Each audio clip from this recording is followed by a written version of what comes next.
Hey, everybody. So, what do you guys think? Hold on, just in case you didn't see it. Athena was such a good sport.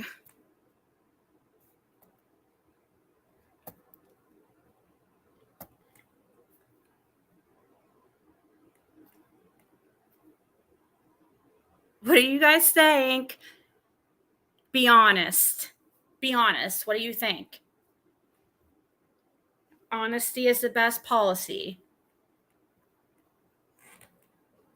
New title? Well, I figured that should I change? I could change the title for now, I guess.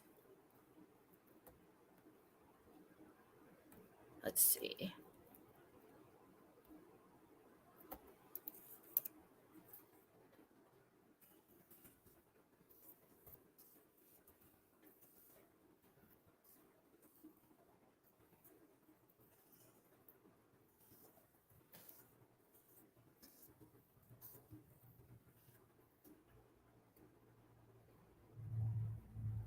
Here we go.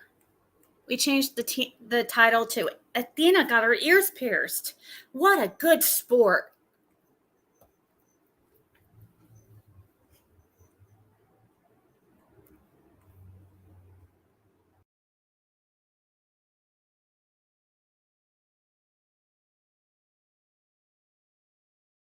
There we go. There we go.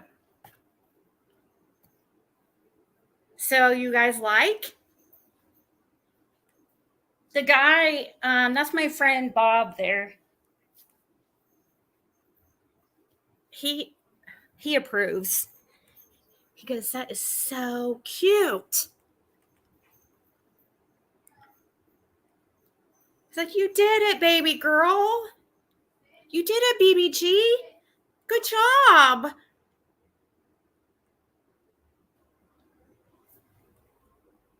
Oh, yes. Oh, you just ruined the freaking surprise, Janhafa. Oh, you don't mean Athena's tattoo? I thought you were talking about her tattoo that Athena got. She got a tattoo too. We got matching tattoos. Extra big chocolate bar if she pledges not to cry.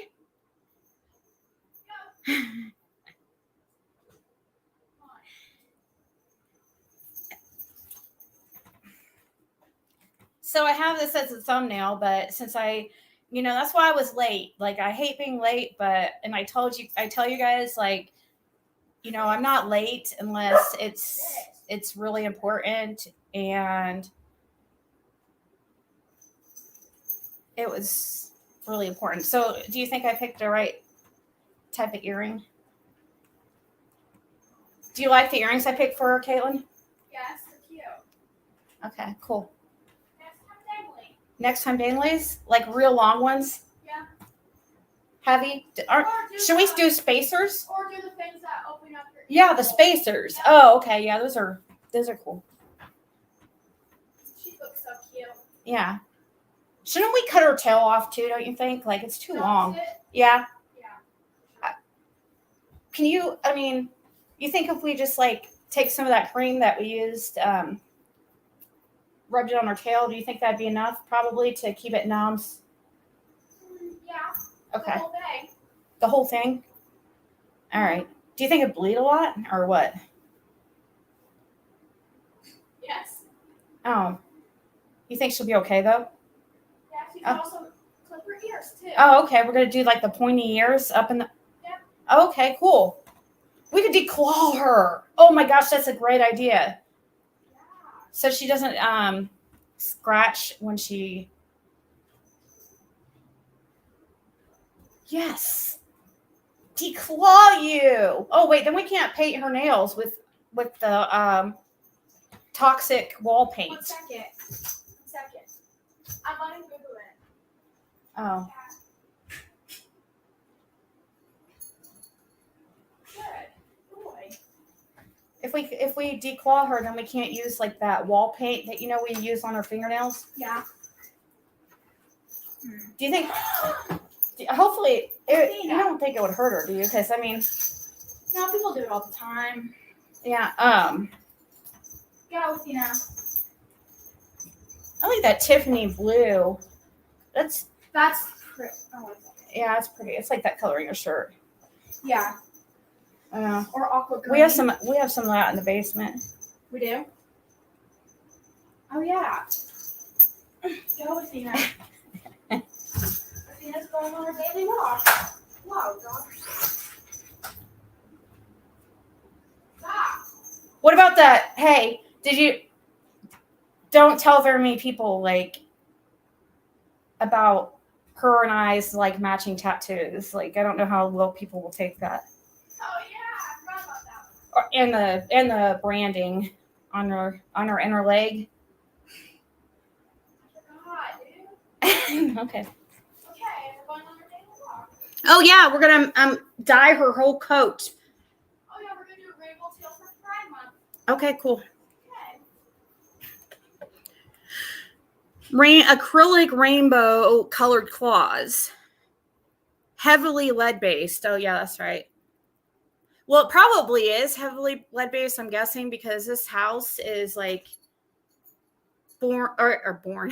It was built in like 1900, and I think those like paint cans down there are about around the same time. So it's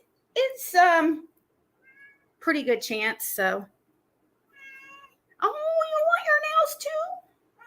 Yeah, okay. We'll get what color you want. Oh, okay. Do you want your ears pierced? Huh? You want your ears pierced? Yeah. You might look cute tailless. We should cut your whiskers. I hear that's like all the rage. Right? Should cut your whiskers.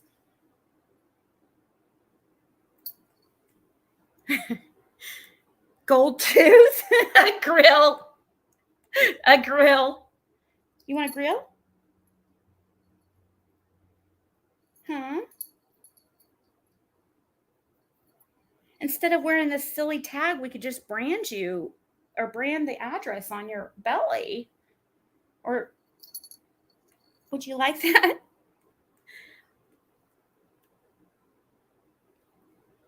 Oh.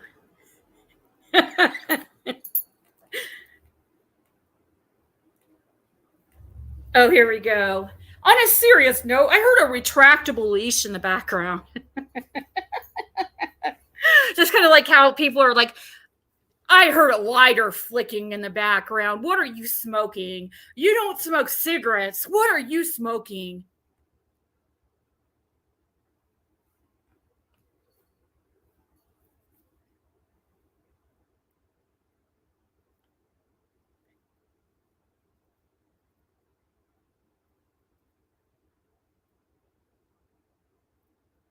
Yeah, they do make dog polish, but I like the paint kind, like the paint that you use on the wall.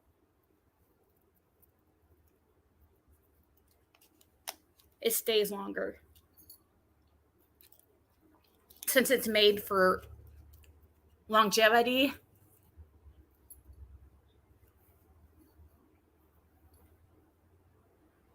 You heard a shot color buzz. I know. I'm sure people are clipping it.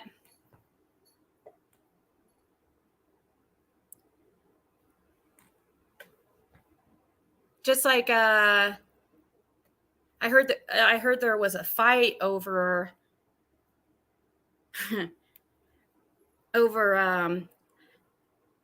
my non-existent warrant and who owned the information.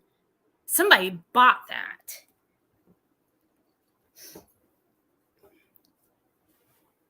Well, anybody can go grab that. Actually, no, you can't because it doesn't exist, but go to Florida warrant search on that website. Did I just waste my breath teaching you guys research? go to that site, Florida Department of Law Enforcement, wanted persons. Click on the link and then type in my name.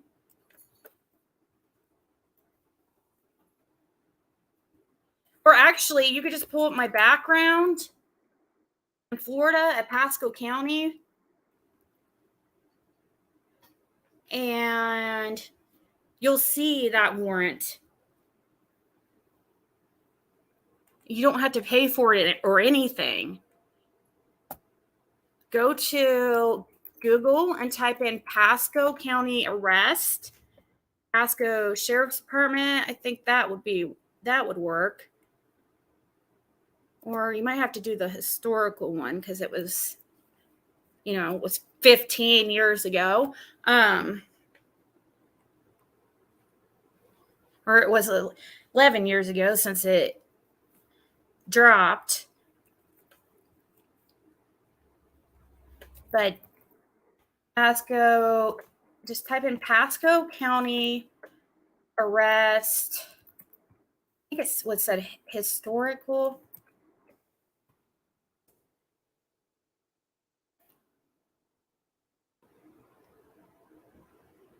And you could search court records.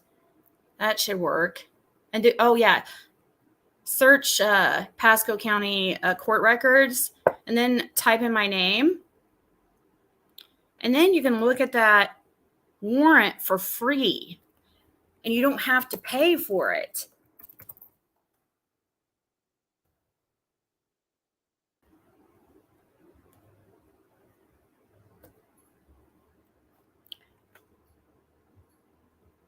And then click the case number thing. And if you go down to the docket area, you'll see where on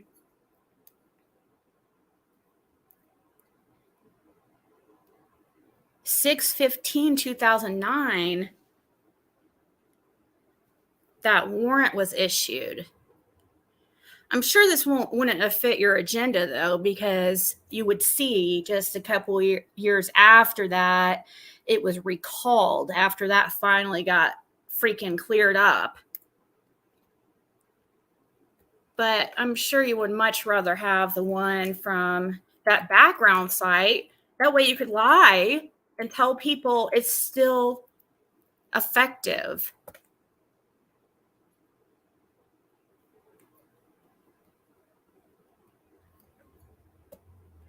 It's about as real as Athena's new tattoo.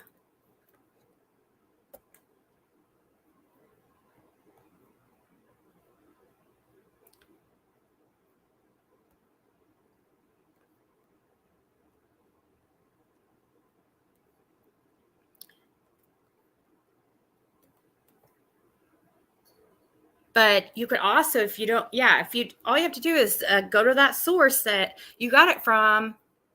But here, I'll show you guys what I'm talking about, because I guess there was a fight over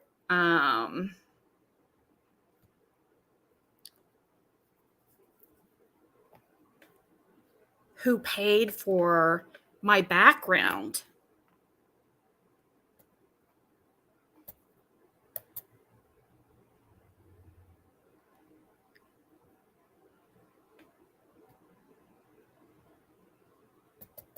Hold on. Come on. Oh, whoops.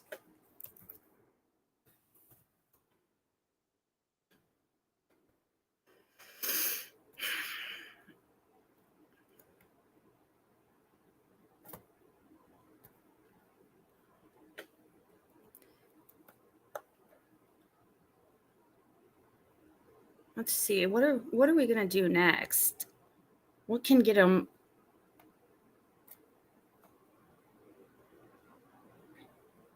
Is this it? Okay, yeah. What other great ideas do you think you guys have for like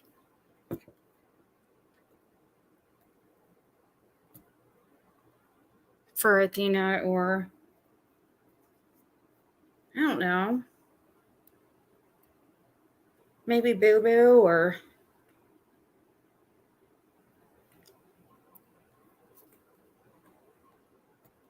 so I guess this was happening while we were live a little bit ago.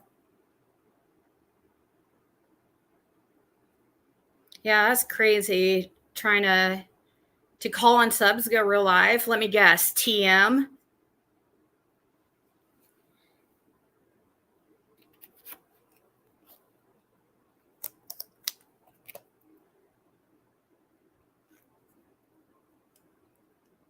Trolling? For trolling the trolls? No.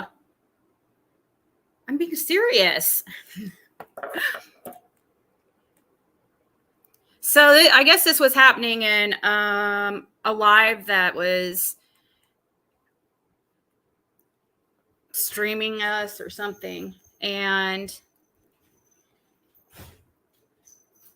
this lady here was not very happy with what was that name that Scott said? That was her name?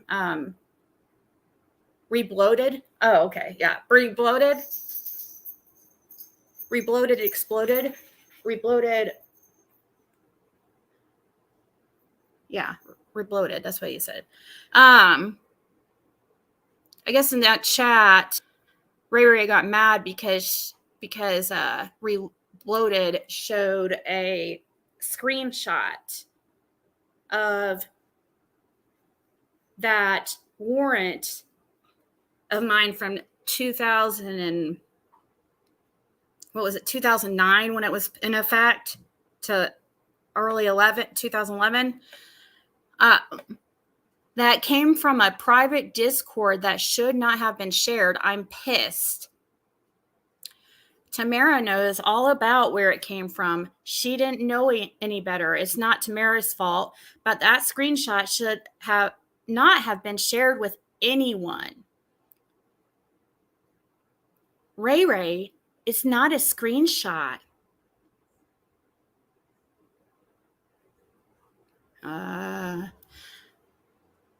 Maleficent, I suggest you read Discord. I'm pissed. Oh, look, there's YouTube Dumpster Firefighter. Tamara said she was told to send it to Bombshell. Nobody had my permission. The screenshot of Ziggy's warrant, I paid for that, was not to be shared. Tamara said she was told to send it to you. She's your mod. I'm out. Get your own content. Unfortunately, Ray, which and I'm being serious here, and I'm not even. The people that you surround yourself with are not of the best character. So any chance they can get to steal your ideas, your anything, step on your toes, if they think it's going to make them, bring them views or money, they're going to do it. That's just the nature of the beast when you are around those type of people. And I mean that sincerely. I would think that you would know that because you've been seeing this type of behavior for now 6 months. May, June. Yeah, 6 months from those type of people. And that's what they do. They go to any extreme to try to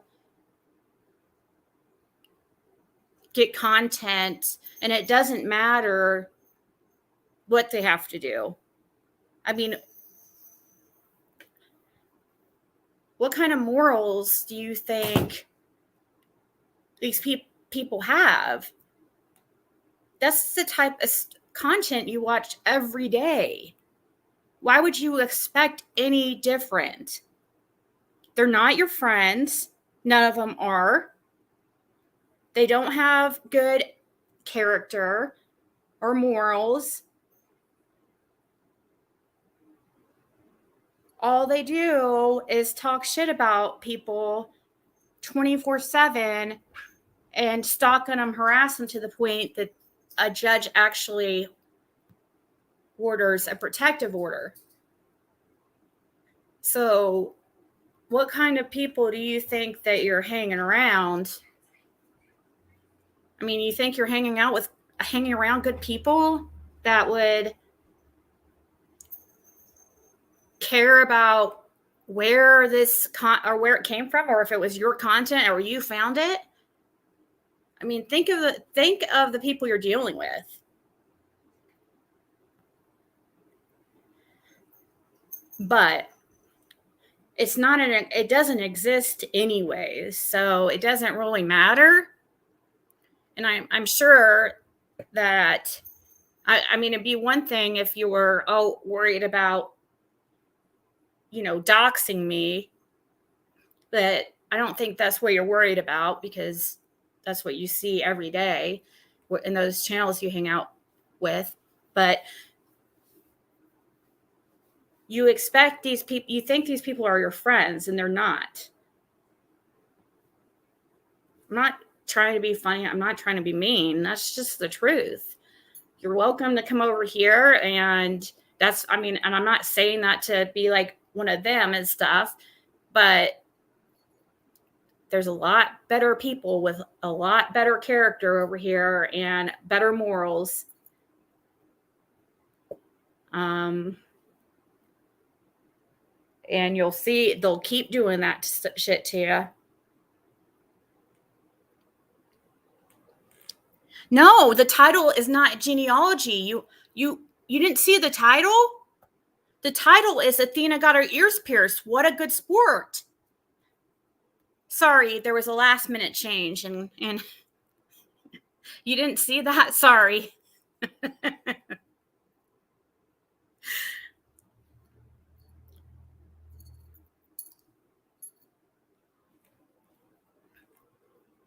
She was talking in Reed Bloated's chat. Some chick named Reed Bloated, I guess. And those are just my screen grabs somebody got of Ray Ray's comments.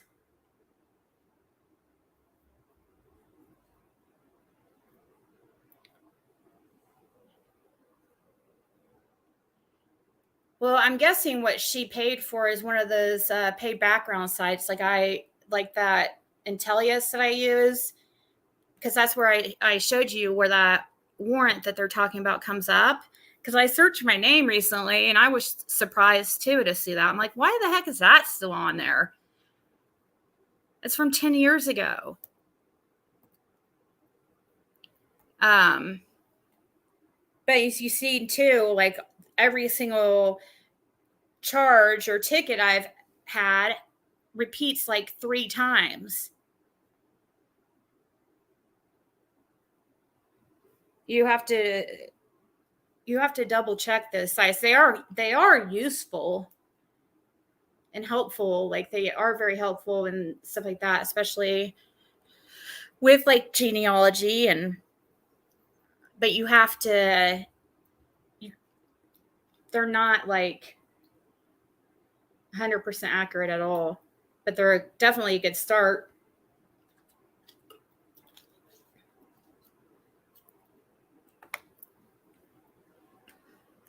Did Dumpster show her proof? I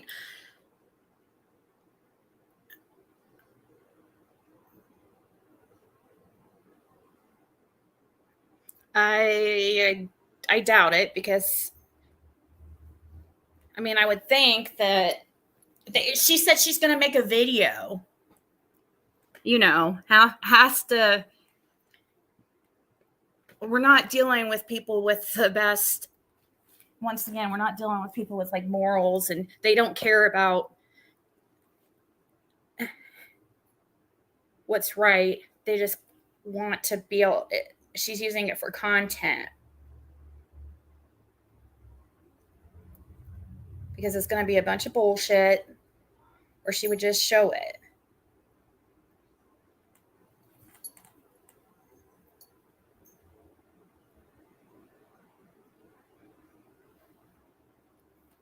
You can? Well, I don't care if there's nothing on mine that I care about, but I mean, everything of mine's been put out there. So there's no real reason to worry about for me anymore. But that is good to know for others for sure. If you can, contact the companies and ask them to delete your stuff, but you have to do it like one at a time, don't you?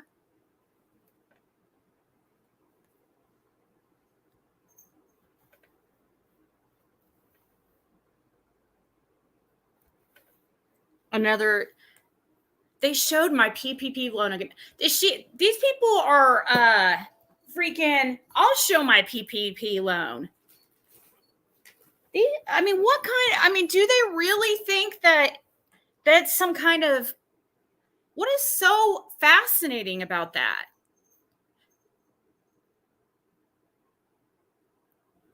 That stuff's already been put out there. Exploded is late to the party. Or bloated is late to the party. Benny put that shit out like a year ago almost. Like I'm almost having deja vu with this almost feels like kind of like the Daisy situation. Like with the Ziggy Valero putting out those screenshots of Ziggy Valero and the conversation with her and Grandis, and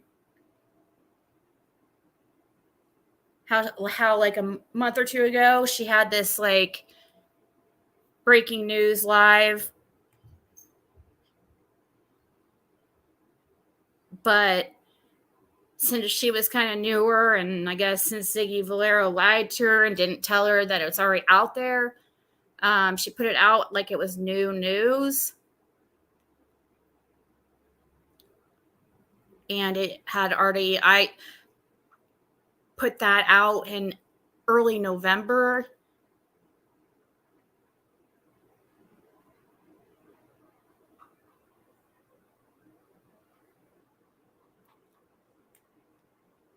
So PPP loan is something that was done during earlier stages of COVID, and it's for businesses. But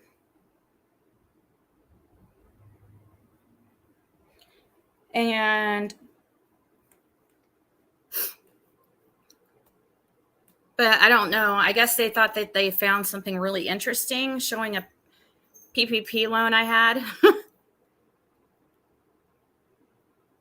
of a few $1,000s. It was like, it wasn't even a lot.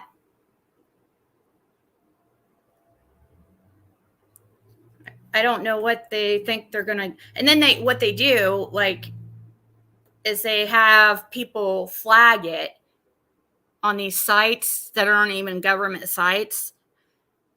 Like that's going to even do anything. Because they think that having a business or an LLC or a sole proprietorship is like, we're talking about people who are like, kind of like the lower class of society. So they don't understand that making a business, they don't understand all that stuff and how easy it is to do. They think, oh, if you have a business, like, I don't know. They don't realize what goes into it. It's basically a money thing. I could have another business in 5 minutes. Well, I don't, 20 minutes, just because like you have to file you have to do the articles. You have to do a few things with the state and federal to make it legit. But it's all about money. And it's a total of, I don't know, a couple $100 for an LLC. And not even that, besides that, you can have, I've had a sole proprietorship since 2016 under my social security number. And I just that was filed with my regular taxes. These people who are like, we'll just say WT, just to be nice, think, they don't know that you can have a business. You can pretty much just say you have a business. Like I could decide right now that I'm going to have a sole proprietorship and I'm going to name it,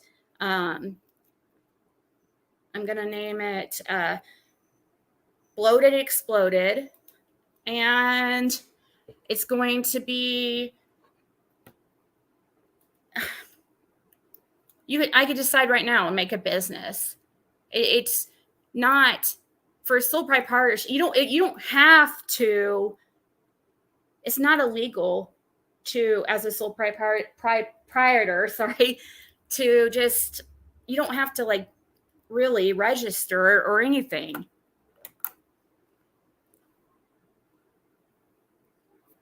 Now, what you do have to register is the DBA, the doing business under, or doing business as. So if you're going to be Bloated Exploded, then you have to, which is a different name than your own, then you have to file for a DBA, a doing business as. A lot of people don't,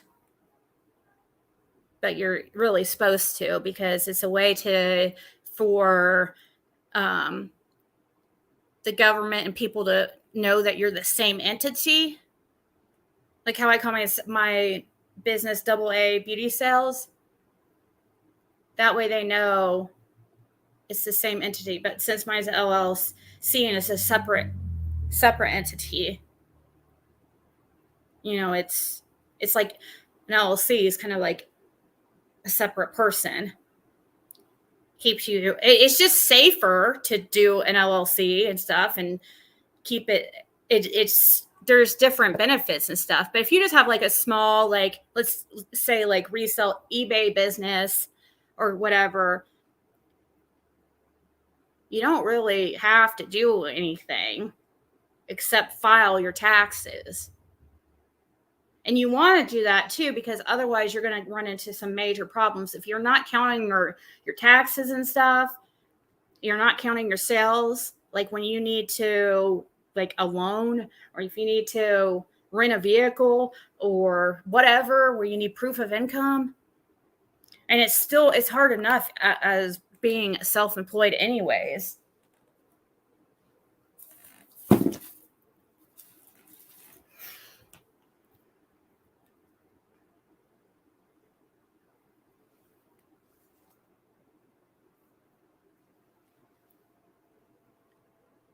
Rebloated dumpster.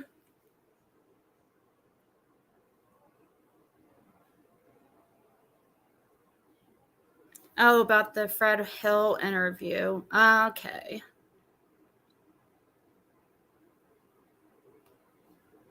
Yeah, I only know this stuff, Amy, because of, I have a business degree and 3/4 of a business degree or a bachelor's, but I have an associate's in business, and then I'm 3/4 of the way of a bachelor's, which who knows if I'll ever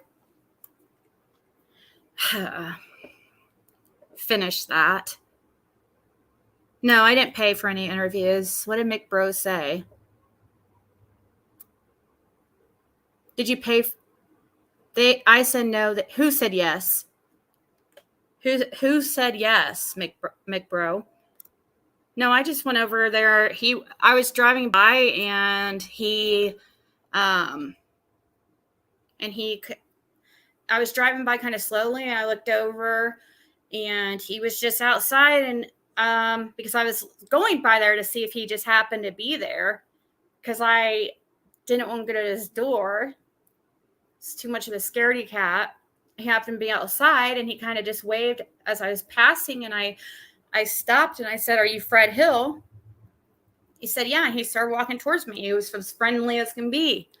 We just chit-chatted at first.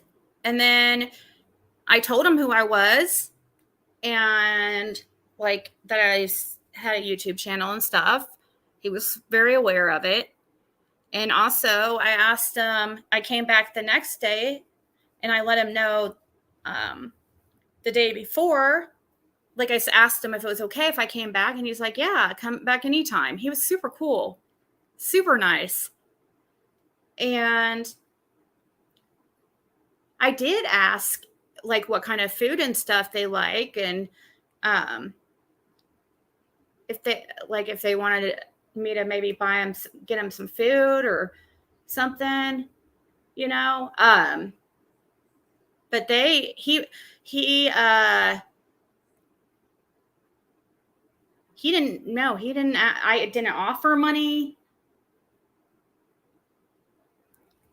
I didn't offer money. Now at the end of after the end of the second interview, I went to hand him it's just $20 bill.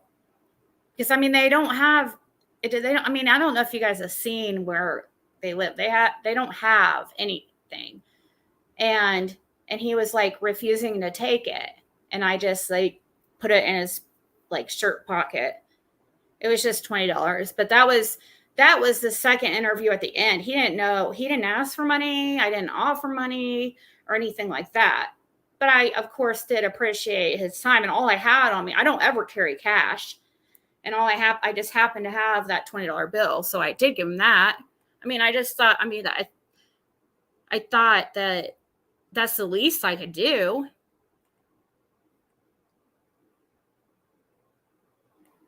I mean, kind of, I guess if you want to call that pay him.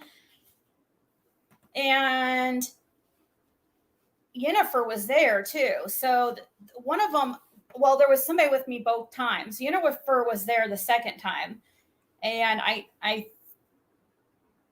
think she was standing there the whole time. She should be answering the same way. And I am, if somebody asks her, unless she's afraid to, I always tell this. I even tell my daughter, like, I never would ask, like, I tell her, like, honesty is the best policy. So I don't care if anybody tells something that I do or say. I mean, I stand by what I do or say. So, but it was not like offering money. No, he was more than happy to talk to me.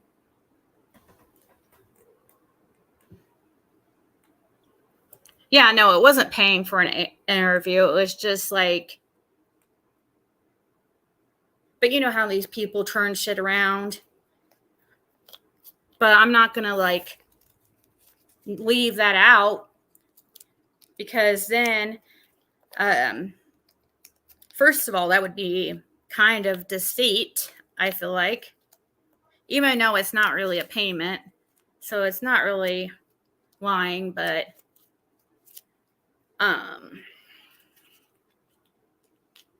and if, let's say like Fred goes on somebody's channel sometimes they ask him like, "Hey, did Ziggy pay you for that interview?"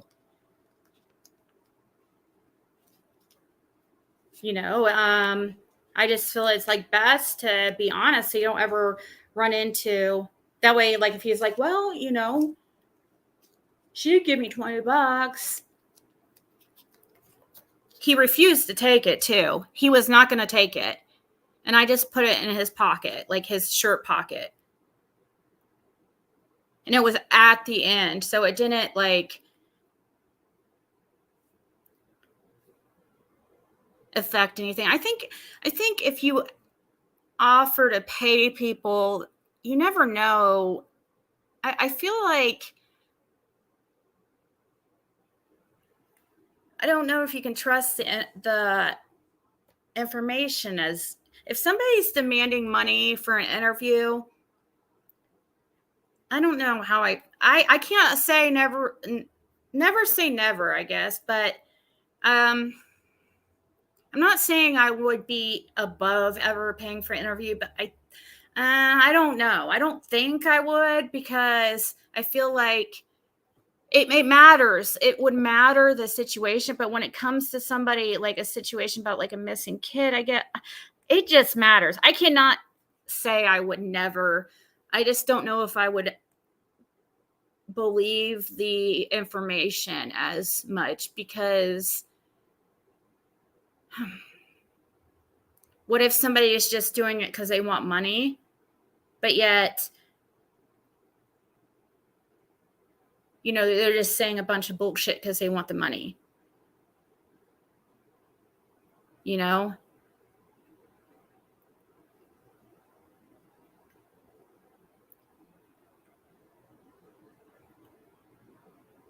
See ya, Scott.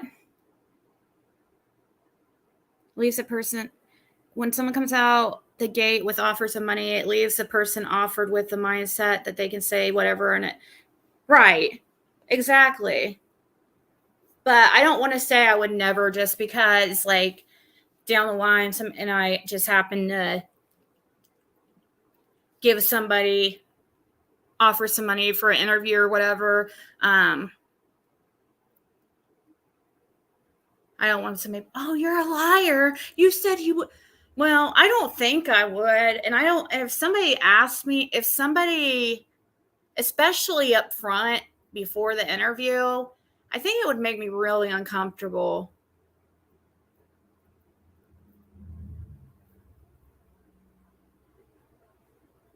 Now, I did, like when me and Jody Sue were supposed to have an interview, I did say like I would, you know, buy them dinner and stuff.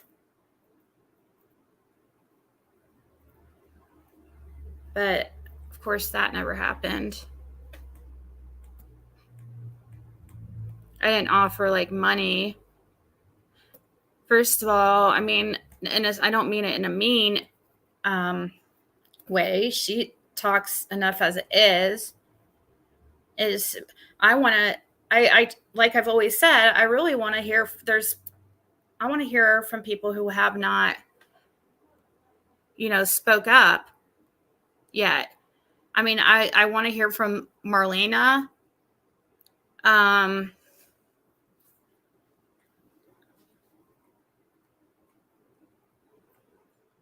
But that's one I think Marlena would totally be the type that would demand money.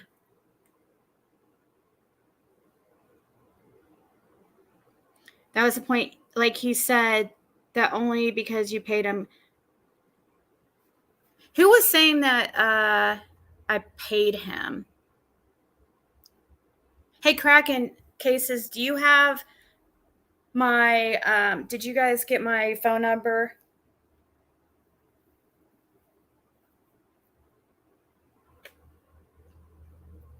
Well, yeah, where he lives is like, I just thought he was super cool. I really liked Fred, and I know like people can say whatever they want. I'm hoping that Kim and Allie go with me. That's why I'm wondering if you have my phone number, because I need to talk to you about that. Yeah, I did message Marlena once, but did you see that post? I messaged her twice, actually. One time she did respond, but she was like, you know, who are you, basically?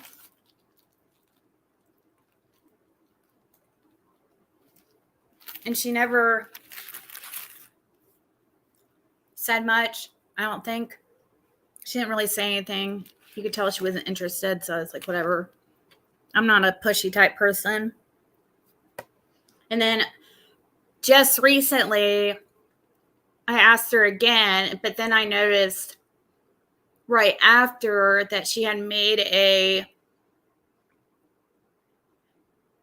Facebook post. I'm like, about doing interviews, and she's not, but I don't think she was talking to, I think I found out she wasn't actually talking about me, but she still like didn't respond to my message. So I was like, okay, this girl's not going to talk.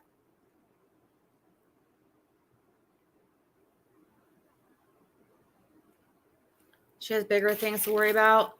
Uh-oh. Hey, Barbie.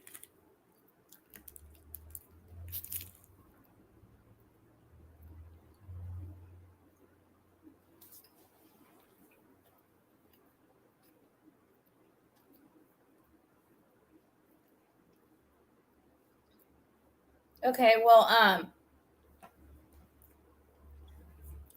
I guess I should just, yeah, I guess I need to talk to you about something, Kraken, about, and I'm not being secretive or anything. I just don't want to arrange anything in front of everybody, like when we're going to be there and stuff like that.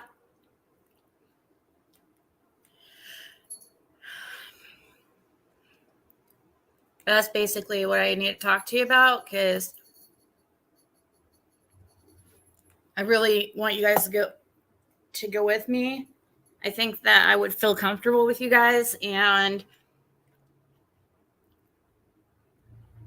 but it can't. Well, you guys said you're only 45 minutes away, so that.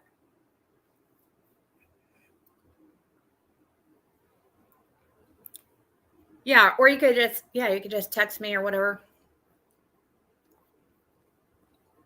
Okay, so I've been working on a family tree. Speaking of Fred, I did mail him a letter. When was that, guys? When I was on here and I said I was going to mail him a letter, which, by the way, was that the same day as my sale? I don't know. I need to get all those packages ready today too. I don't know if I'll be on tonight because I got to get those packages out, because I'm going to be leaving probably. I might leave Saturday. We'll see. But I'm definitely going to be leaving like by Sunday. So I have to get those packages out, and I do have to get one more person's Tickles invoice. So I keep starting to, she's international, and I have to weigh it before I invoice her to figure out some things. And maybe if Sharon, if you're wanting that, I need to, but yeah, so I might not be live tonight. And I've been working on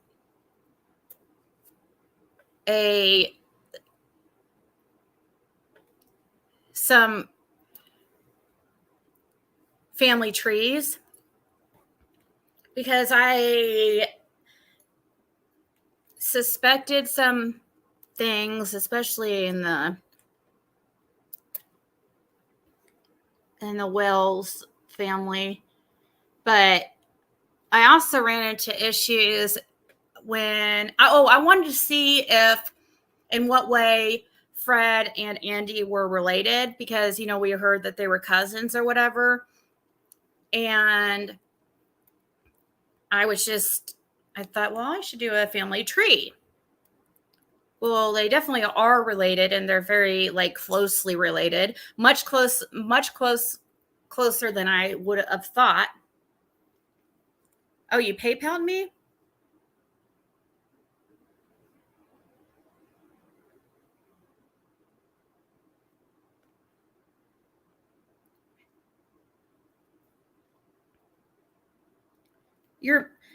Did somebody block Lena?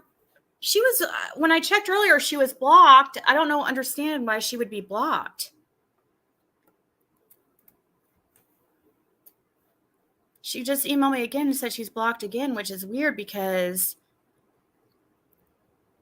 she is cool. Like, I don't think that she would ever.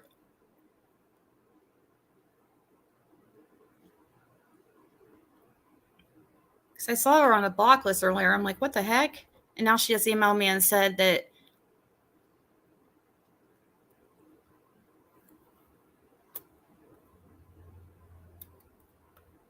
I'm looking real quick. I might have to.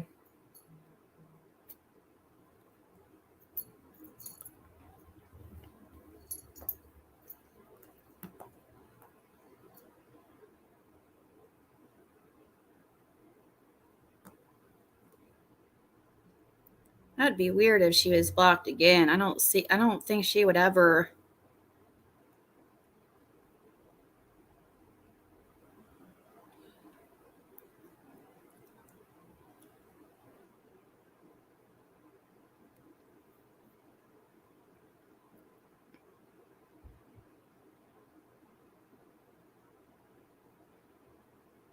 Yeah, I don't think she's blocked. It's like, I didn't think there was any way she would be blocked twice.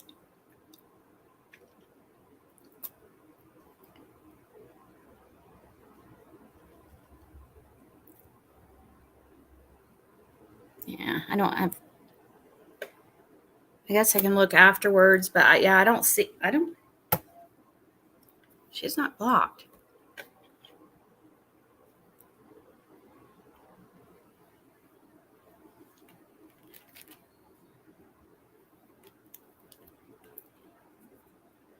Oh, you did send it? Okay.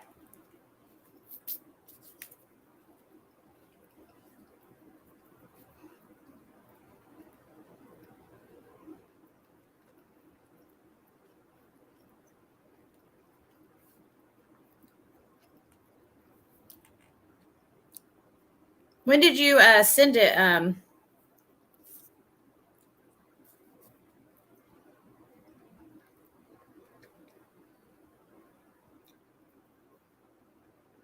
I'm checking. I believe you. I just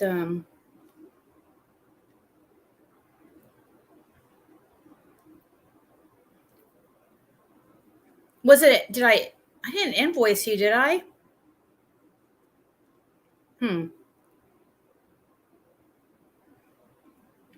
Okay, I see it. Yeah, that's good. You're good. I think you actually sent like a couple dollars extra, but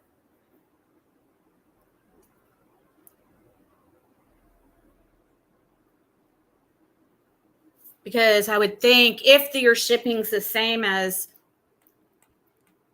the other lady who lives in Australia,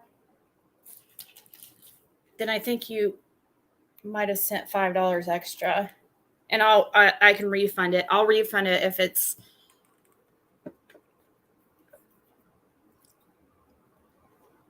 Is it tip? Oh, okay.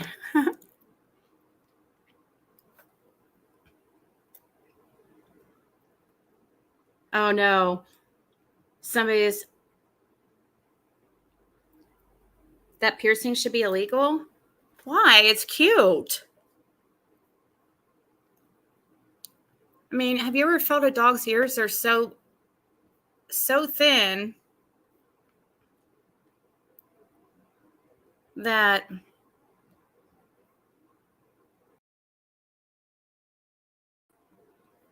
I was trying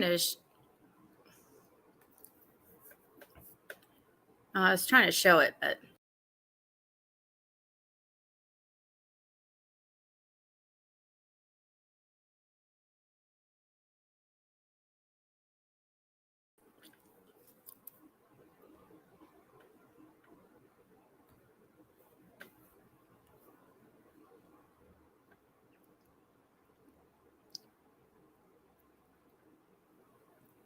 Yeah, Bob, he thought it was cute.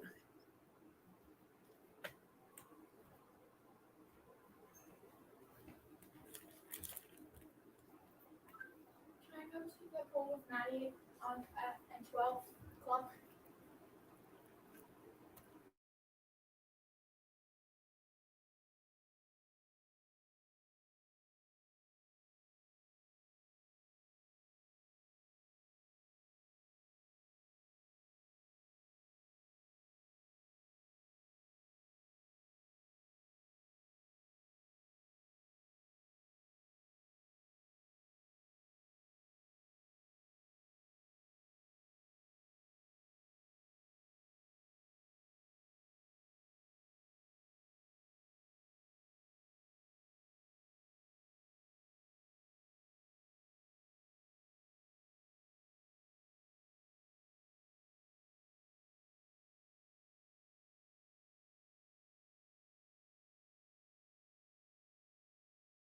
Sorry, guys.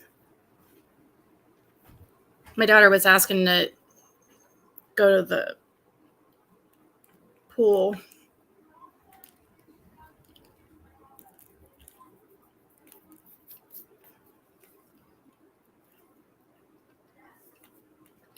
Mm-hmm. Yeah, my daughter said the neighbors loved her new tat. They thought it was really cool.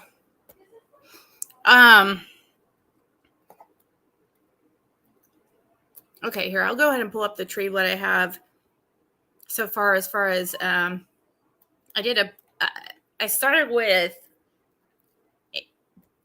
Andy and let's see. But I've only got a few generations here. I'm still wait, this can't be all because where is oh, here we go. Now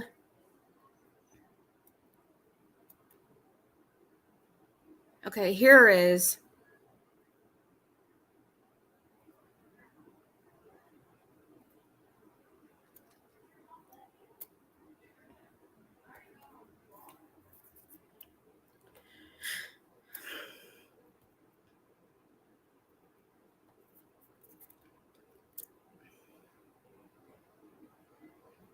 it's weird how I'm still working on it, but I started running into issues right when I got to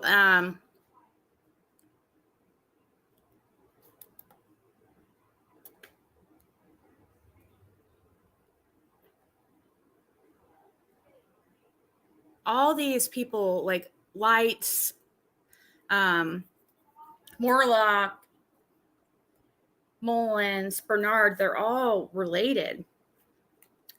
And there is some really cool things with this. Some stuff that you probably have heard, maybe some you haven't, but I started to be really, like I was about to say, very suspicious once I got to Andy's parents right here, because it's usually very easy to the heck, it won't let me show everything at once.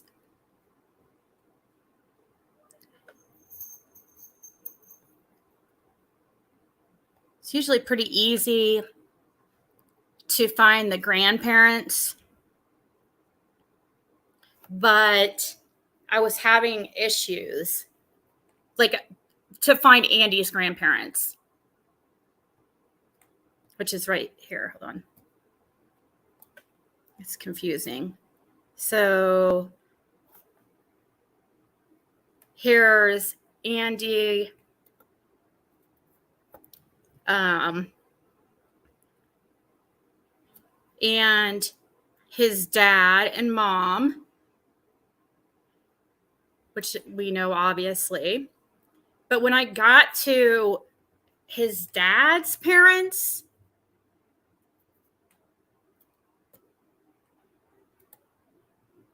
it took me forever to figure it out.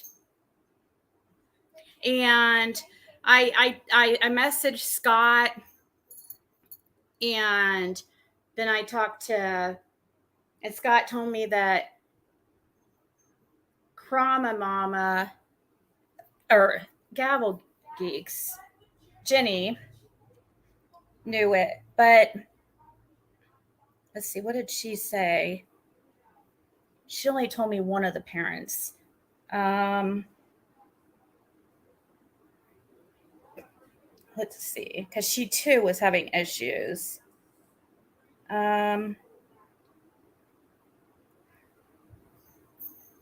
She said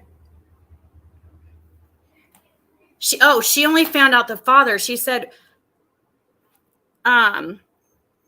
Wesley is George Wesley Bernard, who is which is right here, George Wesley Bernard, Andy's father. Wait, hold on.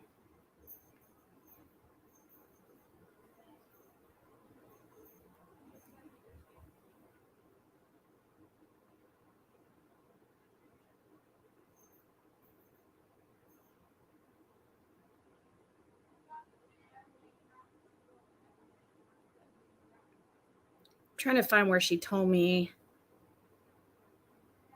or what she, because I like to give, or I'm trying to give her credit for, because I wasn't the one that,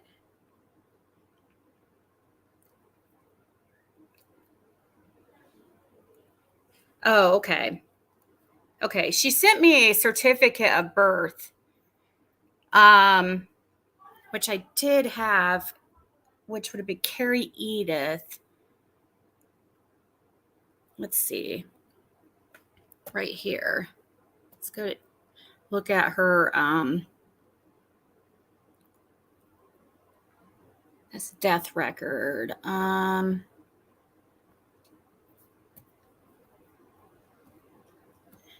Okay, yes, certificate of death. Right here. So she sent this, which I had seen it, but I was really confused because it said, okay, where's his name at?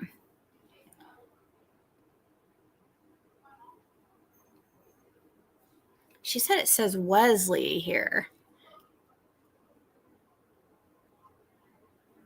I don't even see him. Am I missing something? You guys see like what she's talking about? Carrie Edith Bernard has Reese Bernard right here. I don't even think this has the information that she was saying. She said Wesley is George Wesley Bernard.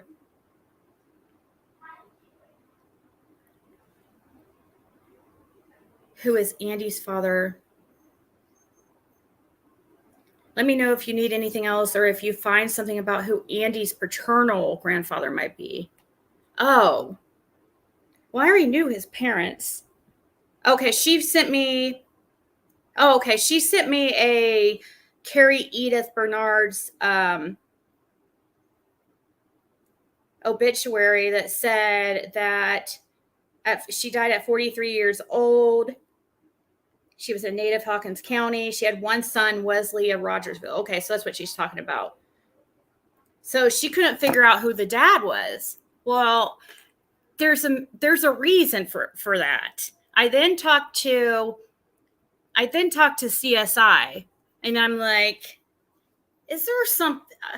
Because she talks to Andy all the time, and I said, is there something weird going on? Is there some incest? Because I feel like there's a family secret here, because I can't find who the father is of of Andy's dad. And I go, are George's parents, okay, it's confusing with all these freaking, here, maybe if we go to the family tree here. I asked her if it's possible. I didn't know how she was going to ask him without offending Andy, but I asked him, I said, is it possible that Andy's grandfather and grandmother were cousins? Because it seems like you can't find anything. And it just seemed odd, but she asked, and I was right. They were cousins, because I was like, I knew something was going on, because it shouldn't have been that difficult. Also, what didn't make sense is, like, I don't know if it was, okay, he was born in 1957. That was, so his mother died 7 years before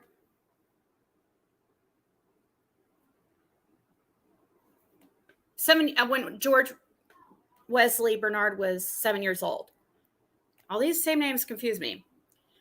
I also was finding out, like, Carrie's maiden name is Bernard.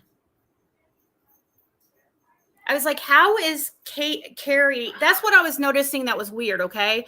When I found out that she was born, that her native name, or her maiden name was Bernard, I'm like, wait, how is that possible? How is her maiden name? She's the mom. Unless it was like Scott mentioned something about the possible, like, R word, I was like, maybe. I was like, but I'm thinking it was that there was some type of either illegitimate child or incest or something like that, because I did find him, George W. Bernard, as the dad, but I'm like, I couldn't, or I found something. I can't even freaking remember. This was a nightmare figuring this out, because they both have the last name Bernard. And that's how their names were. They weren't married.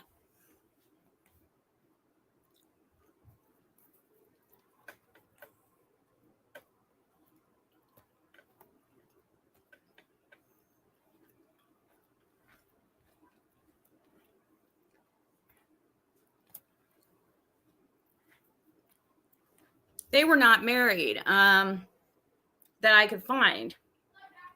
From, let's see, CSI told me. Let's see here.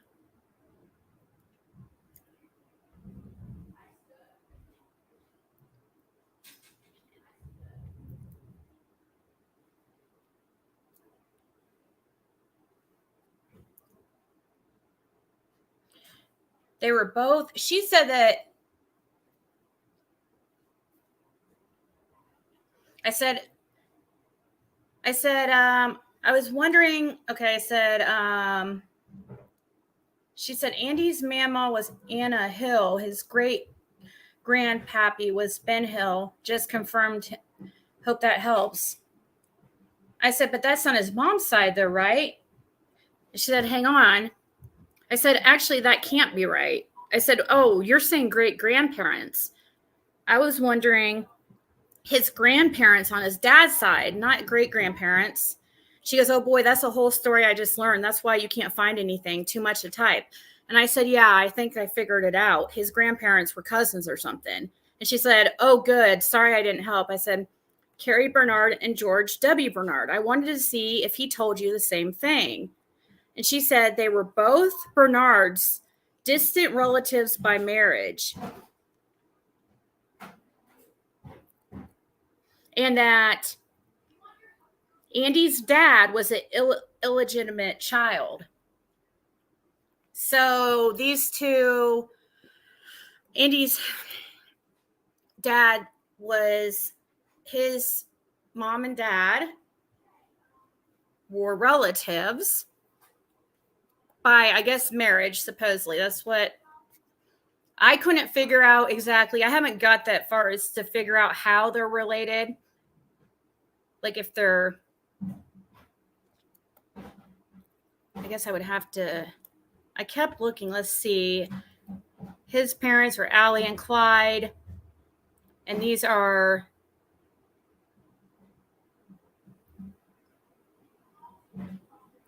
Clyde's, or his, oh, it's just so confusing. There's a lot of, okay, these are Clyde's siblings were Maud and Claude. And they were twins, it looks like. And, okay, let's see. Carrie's parents, her dad was actually named George also.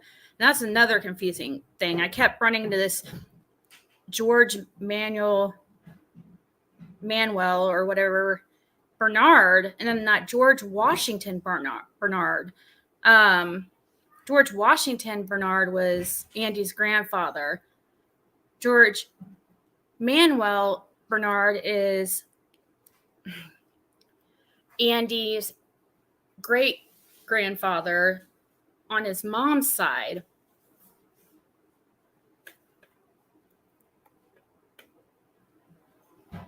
But I have not figured out exactly.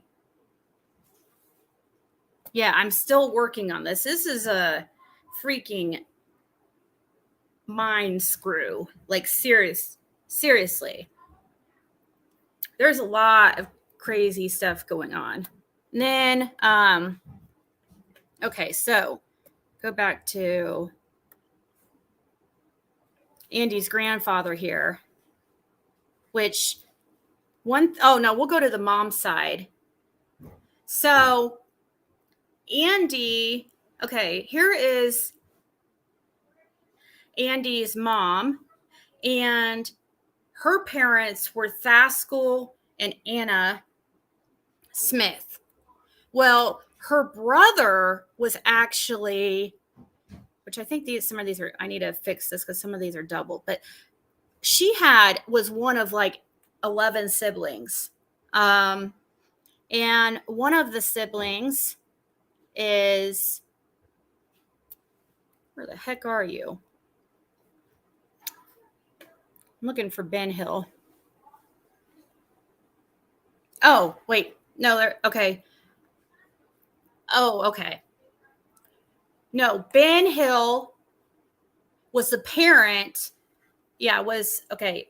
Ben was Anna's father, which is, oh my God, this is so confusing. I'm sorry. Andy's mom was Anna Hill. Andy's Polly's grandfather was actually Ben Hill, who Ben Hill Road is named after. These are all his kids. He had 11 kids. And he actually has a very interesting story. And he also was one of several siblings, too. Okay, so you go to the profile here. And supposedly I heard that Ben, the house that he lived in, which I'm trying to figure out which one exactly was his house, because they labeled stuff as like, they didn't have the same, like, like 110 Ben Hill, 120. They didn't have that. They had it as like, here, I'll show.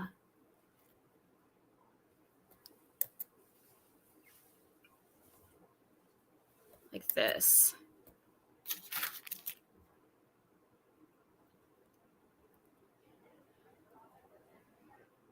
Here's the 1950 census. There's Ben right there. And right there, they say house or apartment number, 6th on the right. That's how they label it. 6th on the right was where Ben Hill lived on Ben Hill Road. And supposedly that house is haunted, according to Andy. And right here at the side, it says that Ben Hill Road is the last road in county, last X road in county, which makes sense because it's right on the line, basically, of Hawkins and Sullivan County. Right here, you see, here's the lights. This was in 1950. The lights lived on Ben Hill Road. The Smith, which I think that, I'm trying to think. I think I need to go back. I'll double check. This is Thaskell. Thaskell Smith. Hold on. Let's go back there to the tree. Thaskell is...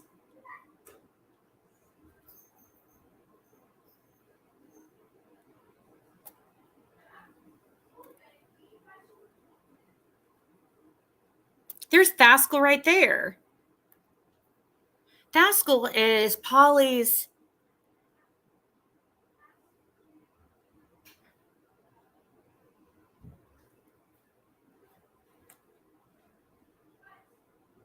uncle. Wait. Polly's mom was a Smith. Oh my God, this is so freaking confusing. But she married. Okay. Oh, she married. Oh, okay. Thaskell. Wait, no, this one needs to be deleted. That has to be deleted. That's what's...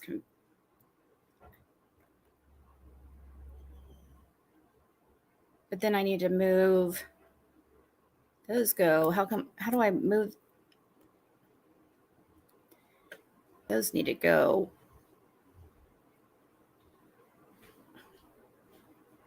Okay. So Thaskell is Andy's grandfather on his mom's side. So they were on that's wow. These people have lived in this. They get stuck in this. They get stuck there in Beach Creek their whole freaking life. Because look, on this census, I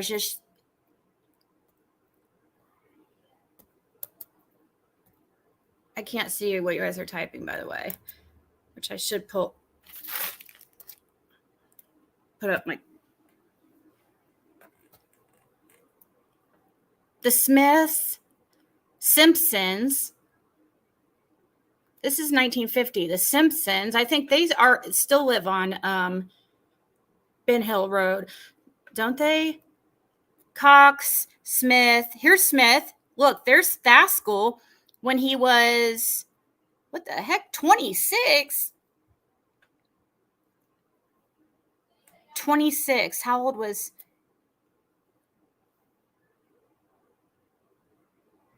Why isn't... That's another thing that's weird. I don't understand why on all the census that I saw for Ben Hill,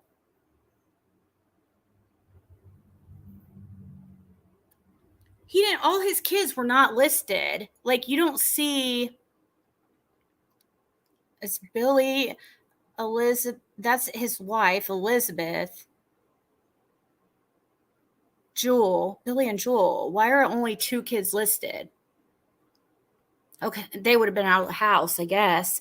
Oh, I think that a lot of these, which is very weird, because a lot of these people were, for those times, a lot of these people had like a lot of illegitimate kids and didn't get married, which I thought was really uncommon.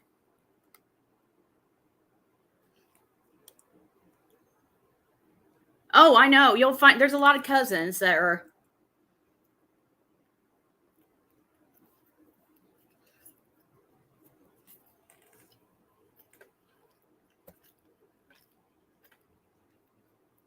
Oh, next page. Let's see.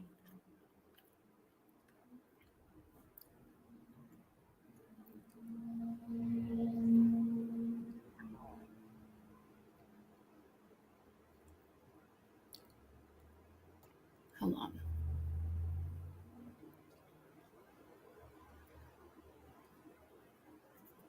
Okay, you're right. Next page. Okay, so Ben had Billy Jewel,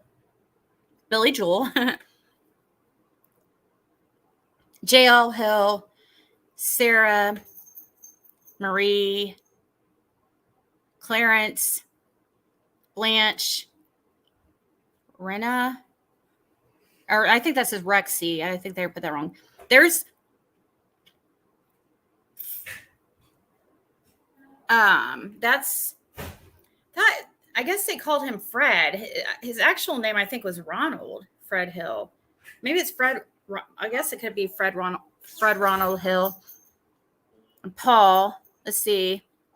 That right there is Fred Ronald Hill is come on. Oh my god, dude. Is Fred Hill's dad. Here he was 3 years old. Let's see. How old where's Anna at?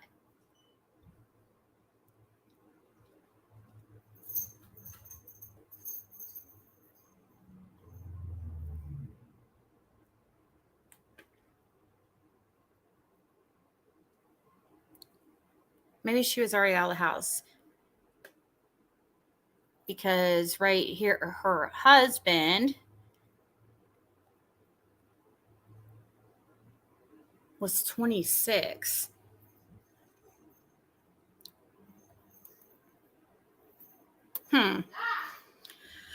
Oh, Jesus.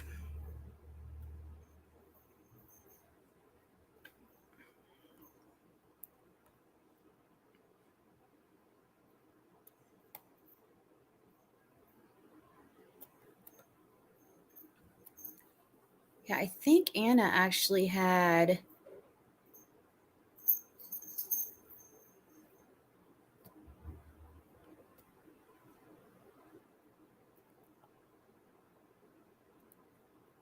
kids with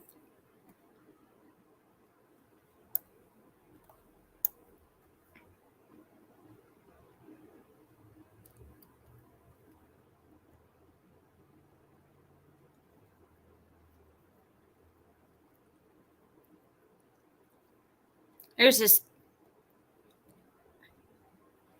U.S. marriage.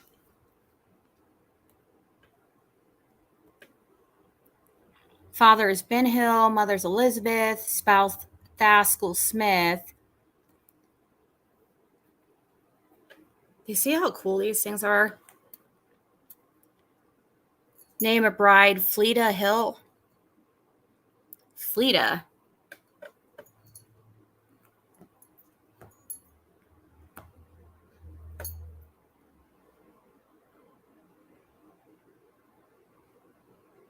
It says both. So I guess Anna is Fleta. Fleta Anna Hill, maybe.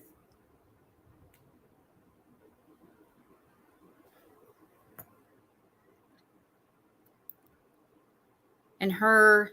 So Andy's grandmother on his mom's side, her mother was a Light, Ava Light. I'm also, I still have a lot to do with this, because then I bet we're going to be able to find where even Frank Light is related. So that means Frank Light's related probably to Andy.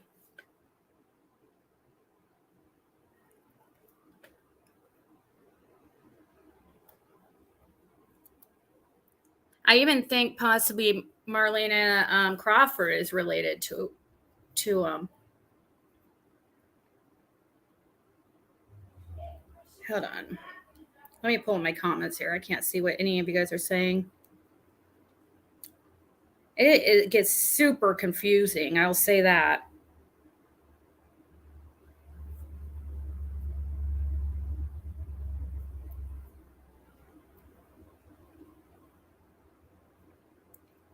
Wonder why Jody Sue didn't marry Andy, 2 kids, 26 years later. Seems strange to me. Then again, he probably is very happy he didn't.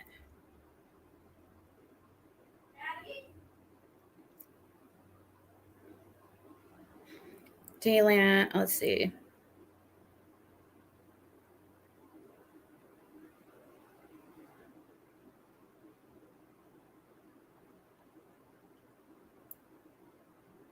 Very common, just not spoken of.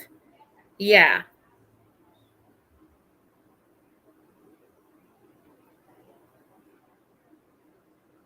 So you want something super interesting that I find, anyways, I find interesting. You guys might not, but I do, was with Ben Hill. When I say Ben Hill, I mean Ben Tilson, I guess that's the name, Ben Tilson Hill. Super interesting guy. And which is this guy right here. And he kind of looks like he would be Fred Hill's grandfather, right? Or wait, he would be Fred Hill's.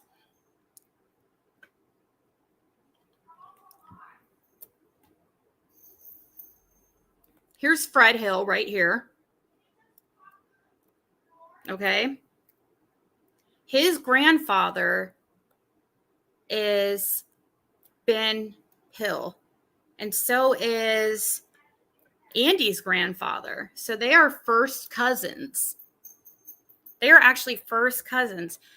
Andy's mom.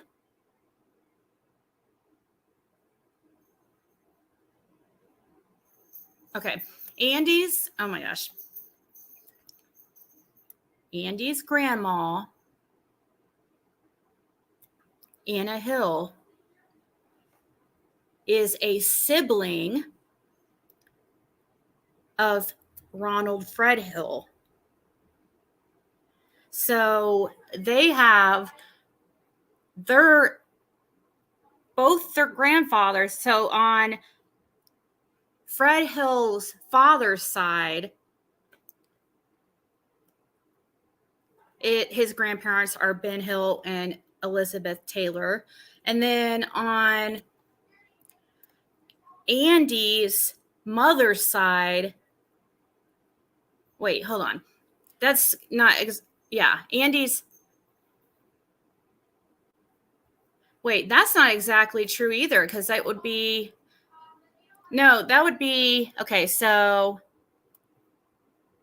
would they be second cousins? Okay, so Anna's brother is Ronald Hill.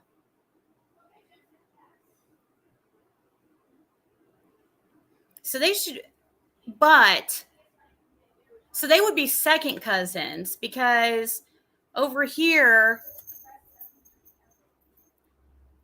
because Anna had Polly, and then Polly had Andy. So Andy's great grandfather is Ben Hill,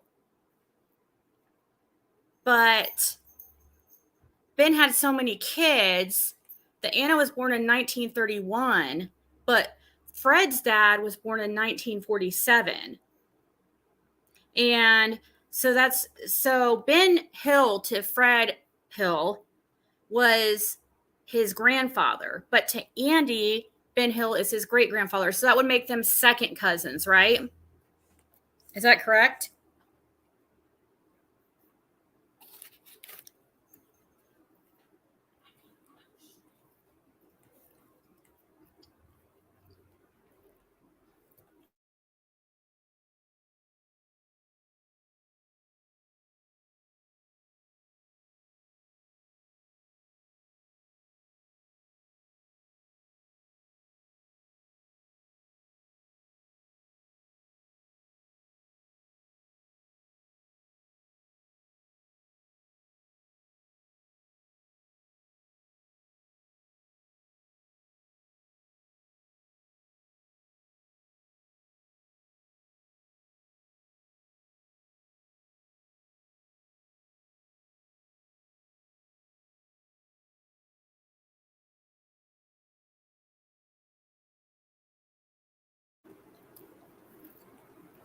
Sorry, my daughter was asking me something. I thought that they were first cousins, but no. Gosh, I need to move. Is there a way to move him? I want to move him down. Ronald down. Look how many.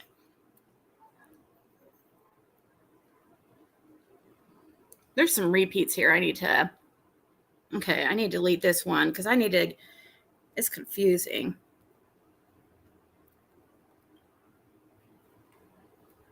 There's Rexy twice. Here. No, actually, I saw somebody say bring up Michelle After Darks. Hers isn't this complex. Hers that I saw, I only saw a screenshot though that somebody sent me. It's Paul.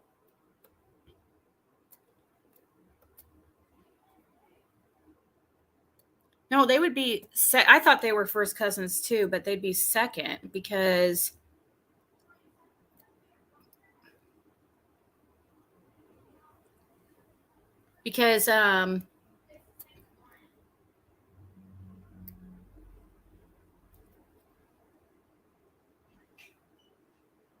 yeah, they would be second cousins because Fred's dad,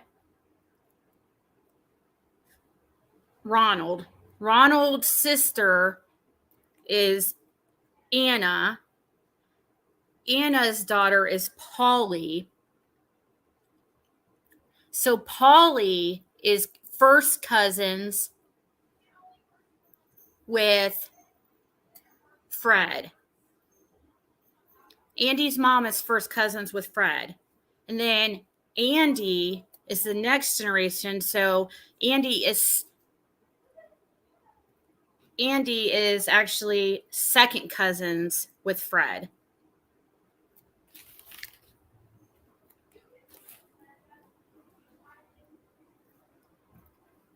Mm-mm. Mm-hmm.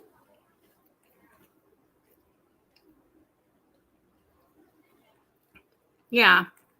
Fred and Polly would be first cousins.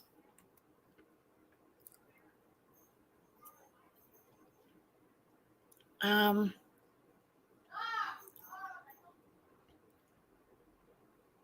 know there's still some repeats. Oh, there's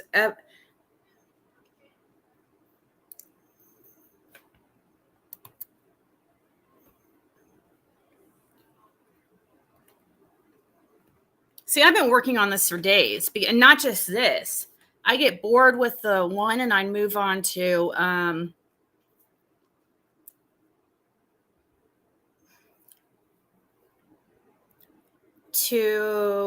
Dawn and Candace,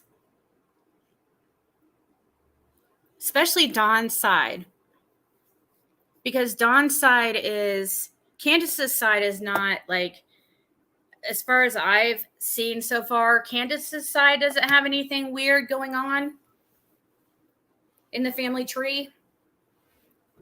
But on Dawn's side, there's some weird stuff going on that I'm running into. And I have a very good feeling that I know what it is. But I want to make sure, because I'm running into the same issues finding parents and stuff.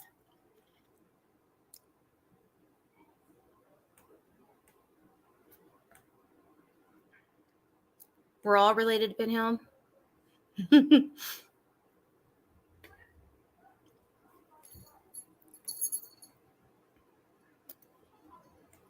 Okay, so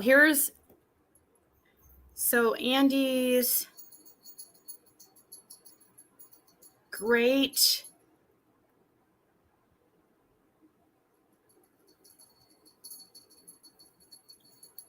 grandfather and Fred Hill's grandfather, Ben.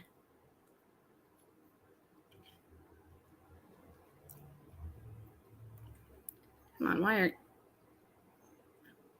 is this?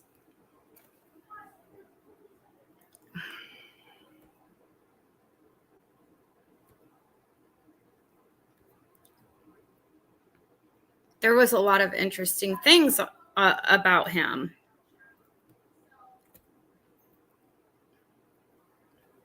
For one, okay, here's he looks like, to me, Fred looks a lot like him.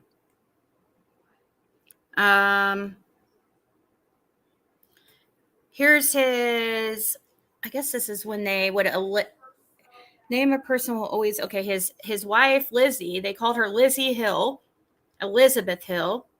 Her maiden name was Taylor, which is easy to remember because Elizabeth Taylor.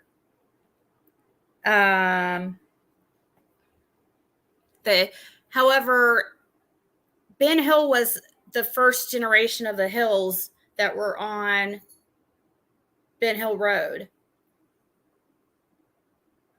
which makes sense. That's why the name's Ben Hill, I guess. I don't, because he was born in Virginia.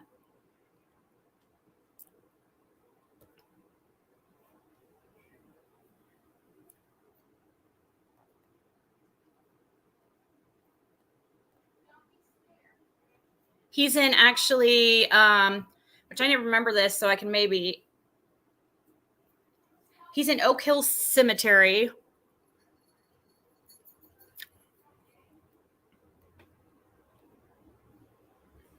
And right here, he ends up, it says Beach Creek man takes own life. Ben Hill, 53-year-old farmer and this was, what was the date? Is 60 something? 64? 1964? 53-year-old farmer of the Upper Beach Creek section and father of 11 children. So he had 11 kids, took his own life early Tuesday morning at his home, which, by the way, like I said, it is supposedly his home is haunted. The home of Ben Hill where he shot himself. County Coroner Hubert Stapleton ruled the death suicide. Hill shot himself through the roof of the mouth with a .22 rifle. He had been in ill health a long time. Mrs. Hill told Colonel Stapleton that her husband had risen early. She was in another part of the house when she heard the shot. She had found him in the hallway between the bedroom and the dining room. Only two of the children, Ronald, who was 17, which is Fred Hill's dad, and Paul, who was 15, were at home. Survivors include his wife, Mrs. Elizabeth Taylor Hill, 5 sons, Billy Joe, J.L. of Morristown, Clarence, Ronald, and Paul, all of Rogersville, 6 daughters, Mrs. Anna Fleta Smith, which is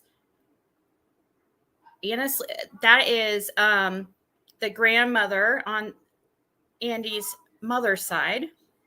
So Andy's mom's mom. And Mrs. Blanche Light. So Mrs. Blanche Light. So I'm going to find out how I guarantee Andy's related to Frank Light. And so I'll be finding that out soon too. Both of Rogersville, Mrs. Joel Scalf, Mrs. Mary Hammond, possibly he might even be related to Tony Hammond, who Candace mentioned in that video with Chris McDonough at that the swimming hole.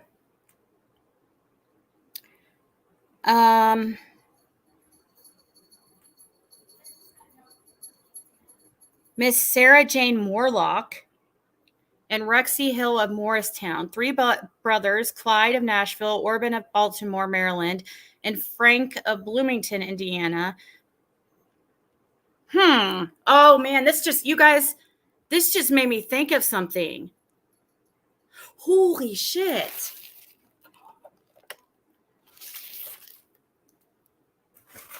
Oh my God. We need to Frank Hill of Bloomington. I lived in Bloomington for 7 years. I lived in Bloomington, Indiana, 7 years. And one of my really good friends, Hill is a very common name, but one of my really good friends, his last name was Hill. And, I haven't seen him for years, but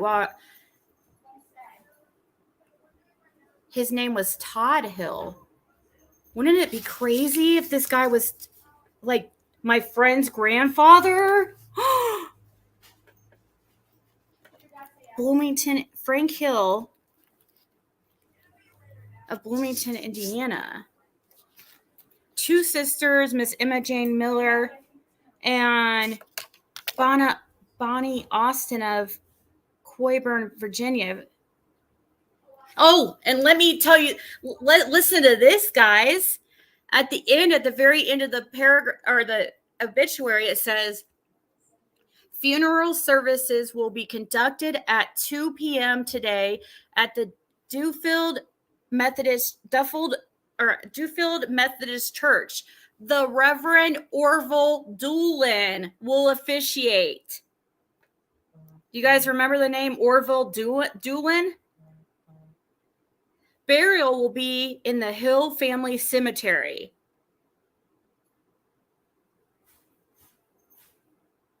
Orville Doolin is who Fred Hill mentioned that supposedly shut down some kind of weird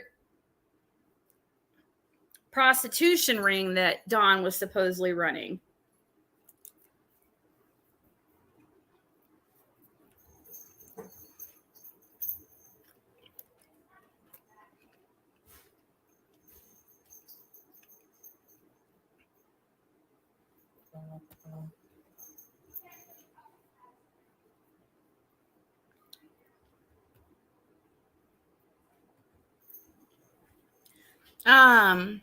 Laura Hill died at what? Can Maddie bring her dog? She's gonna put him in the cage because no one's home to watch him. I'm putting puppy pads down and everything. In what cage? Athena's. Where's Athena gonna stay? Out or in the cage with her? Him? I don't know. Hold on, guys.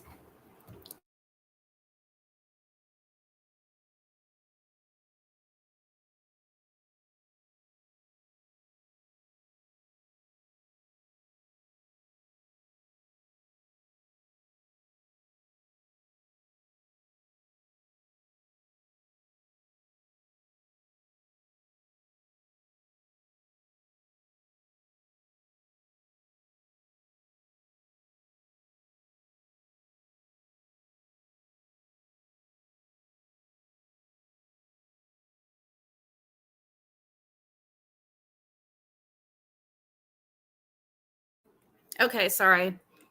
So Laura Hill, she was the daughter. She is survived by 4 sons: Ben of Gate City, Clyde.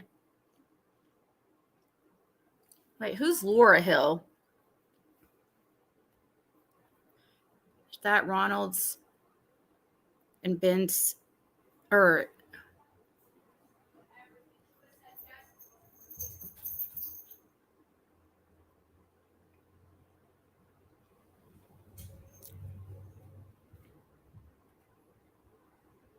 here's a family photo. I would like to know which one is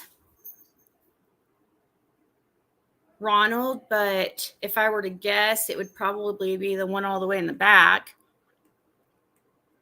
because he was the oldest, I think. So this is again Ben Hill, and that's which is Fred Hill's grandfather, and that's Elizabeth to his left, his wife, Elizabeth Hill or Elizabeth Taylor. And here's 5 of his well, it looks like, is that 5 of his sons, or I don't know if that one's a girl, I can't tell. But that's interesting. So you think that's outside on Ben Hill?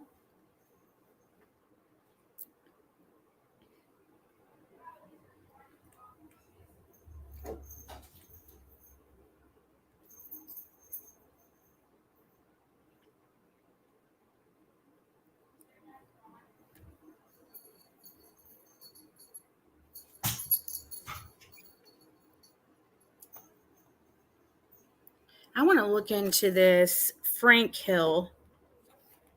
He lived in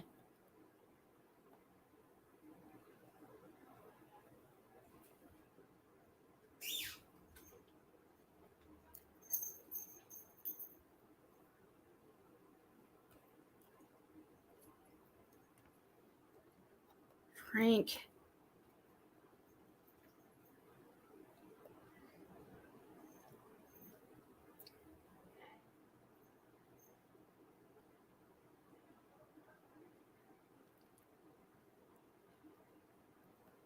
Which one? I don't even see Frank. Is he not even?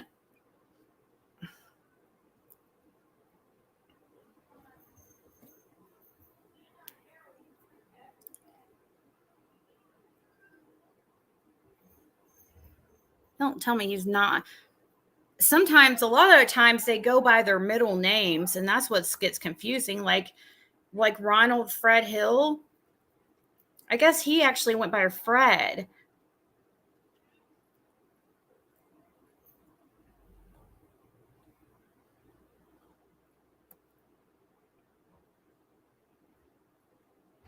Frank Hill doesn't exist. We're just going to the park with the dogs. Why do you say? Why do you think Frank Hill doesn't exist?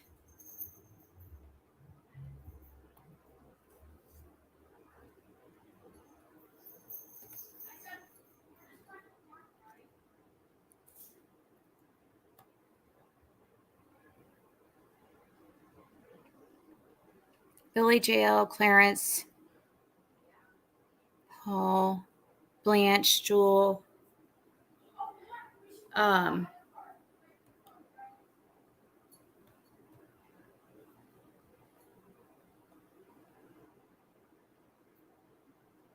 Oh, he's a sibling of Ben.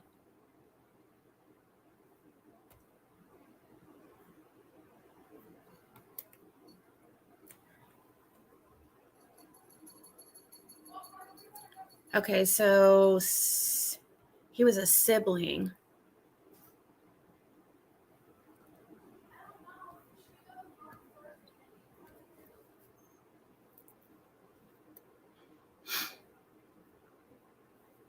Let's see. Where are you, Frank?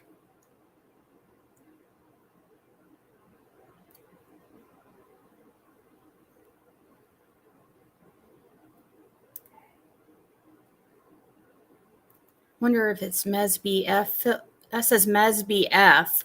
I wonder if this guy's middle name. Yep, look. See what I told you guys? These people go by their it's so confusing. And it says Bloomington, Indiana. He died in Bloomington, Indiana. Witness in murder trial?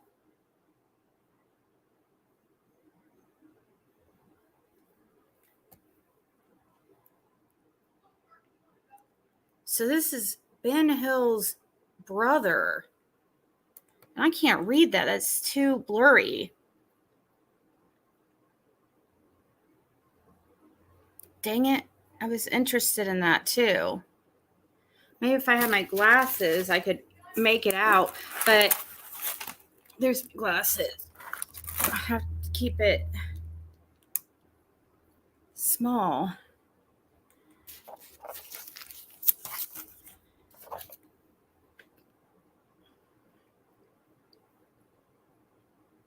That looks like though it's in Virginia. Maybe I get there. Maybe there's another article.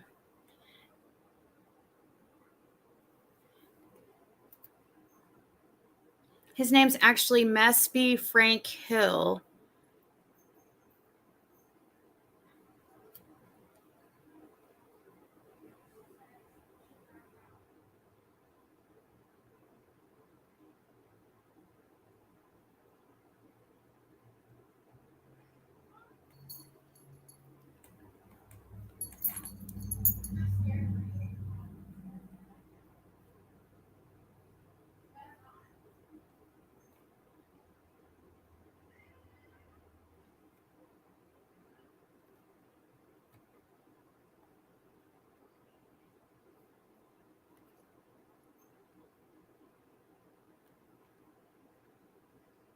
It's so freaking blurry.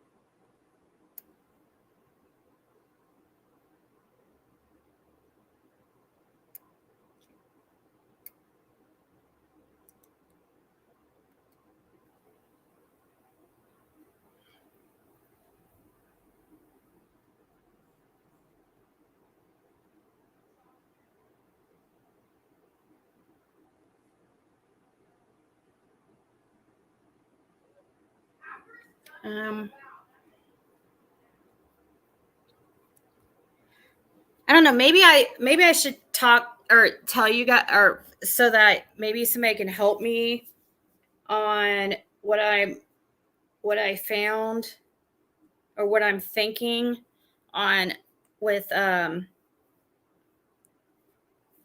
Don's family. So because and maybe other people could look into it too, because I'm having. Maybe I will go ahead and say it and.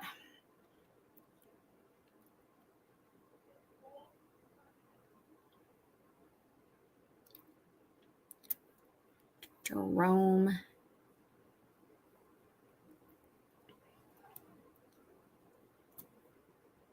Kathy Lou Hill.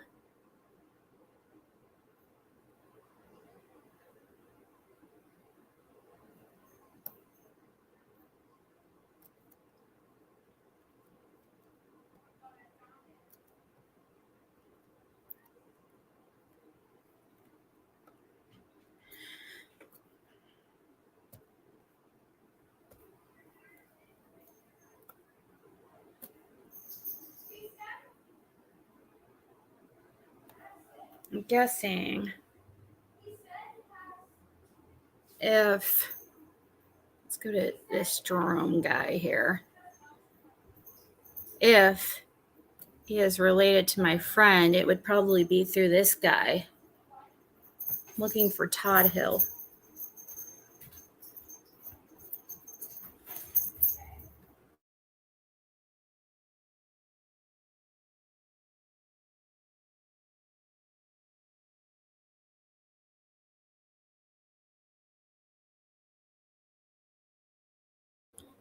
Okay, so all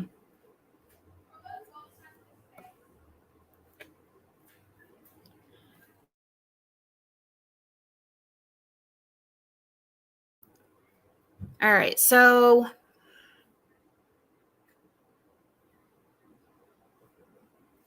Jerome Hill.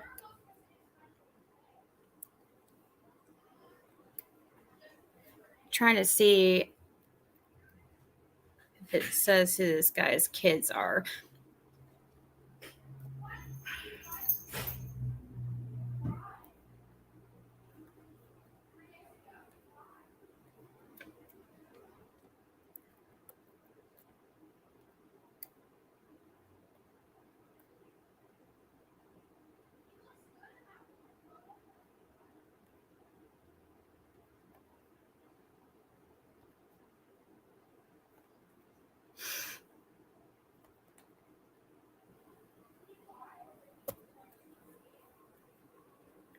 $4530 Orchid Lane.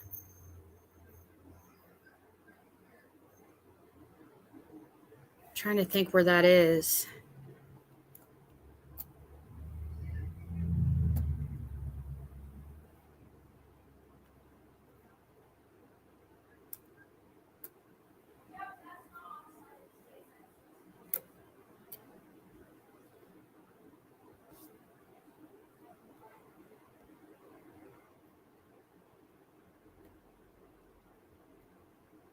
See, what I find interesting about this is that my friend that lives in Bloomington, he lives on a farm. And Ben Hill, the Hill family, that's what they were, was farmers.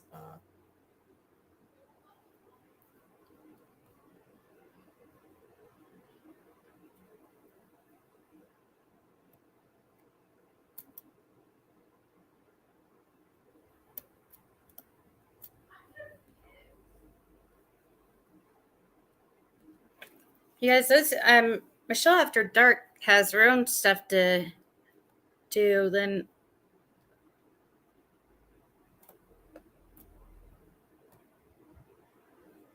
she's not gonna have time to really help me. I don't. It's fine. I don't need help. It just what I need help with is, well, maybe yes with Dawn's side. Yeah, probably. Yeah, because with Dawn's family, yes, it might be a community effort. But the thing is, you have to be really careful to make sure that it's very easy to be wrong. Like, so I'm looking up this address to see Orchid Lane.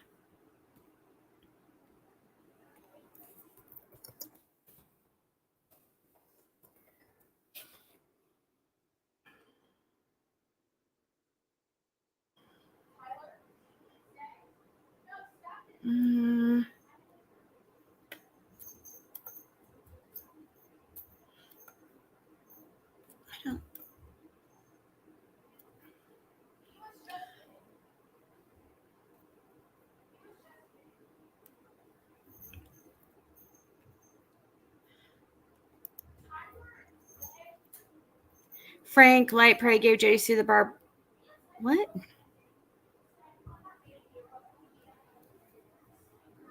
Yeah, but she didn't do that far back though, Jen P, right? When did she do those?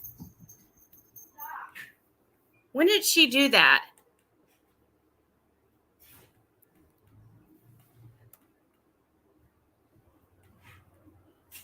Because I didn't notice.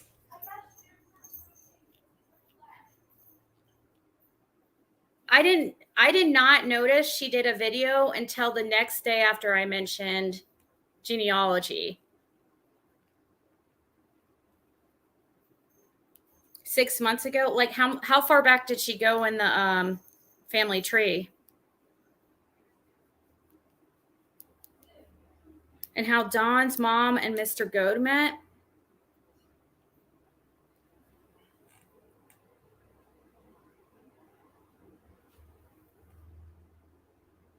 You lived in Bloomington your whole life? Do you know any hills, Christy?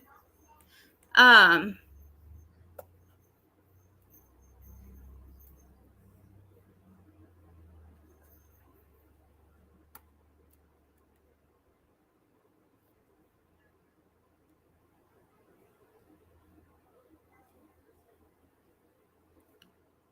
didn't want to steal off. I wanted to do my own because I'm kind of like a perfect, I just like to make sure. I know that Michelle is like highly intelligent and stuff. I would use it for, I would be willing to use it for like reference to see. But I just would be a perfectionist because it's so easy to get something wrong.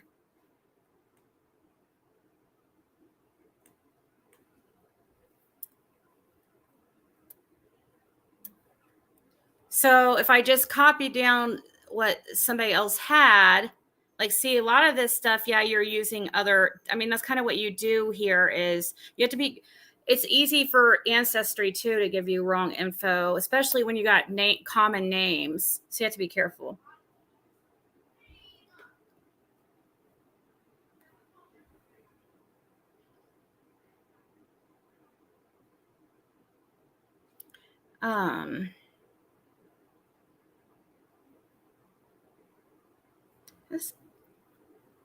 This guy did not have any. This Jerome.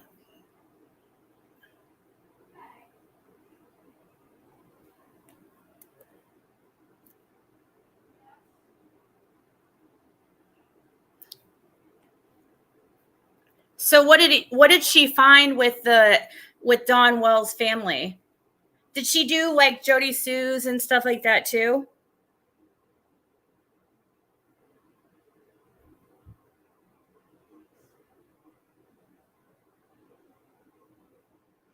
Yeah, but the thing is, like, I would still, even if I was stuck, I would have to double check and I would still have to check to make sure. And see, look right here, Todd. But that can't, Todd Anthony Hall. Oh,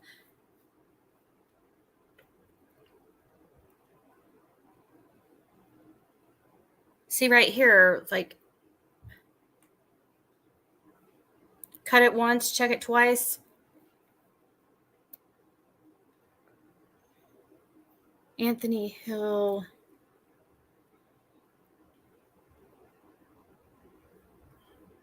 It sucks with, see, my family's, all my family's last names are unique and it makes it much easier.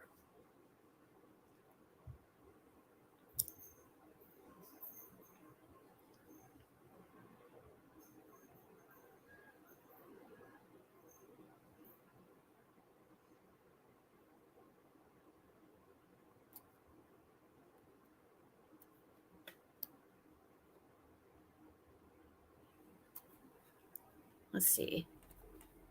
Hill Cosby. Here's somebody's family tree here by Francis Hill, view tree.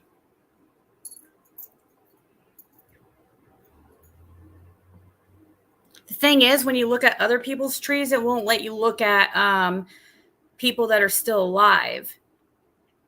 And that's what I'm trying to.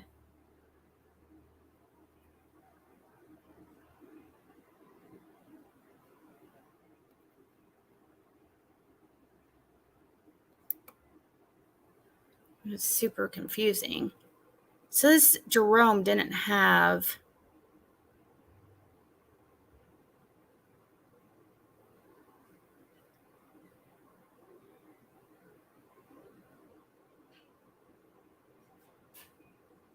Yeah, it doesn't look like to me that this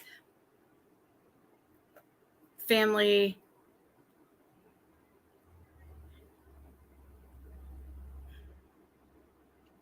Unless Jerome had a kid, because as they're two women and their last names would be different, probably. They didn't. I mean, they wouldn't have any kids that are Hills.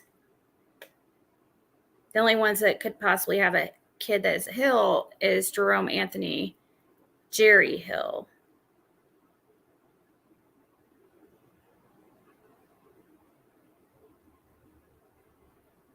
And why does it say he was born? And he wasn't born in Martinsville.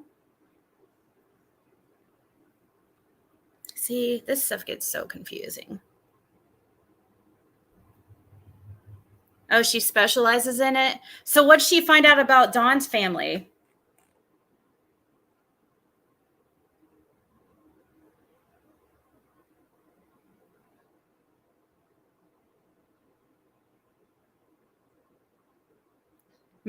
Okay, I wrote that down. It's right here on my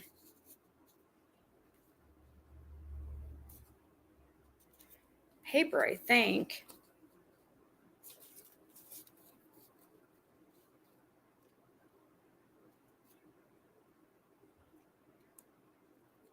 I have it written down somewhere here.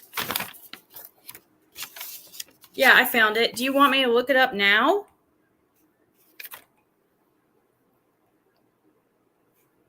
See, now I'm afraid I put some wrong information on it because this guy, it says that he was born in Indiana, and that's not true.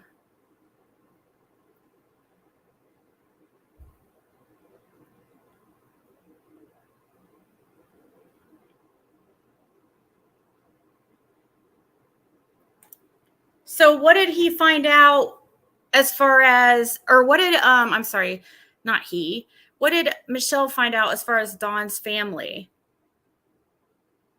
Did she just go by what people were saying, or did she actually look into it? Like, as far as, and there's a reason why I'm asking this. Here, let me go to my,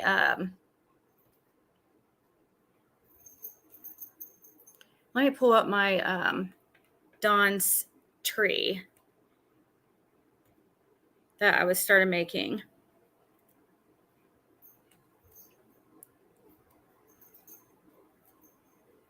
Okay. So what I was, okay, we need Dawn's family. What I was finding that was, okay, so what did she find then on Dawn's dad's family and his wives?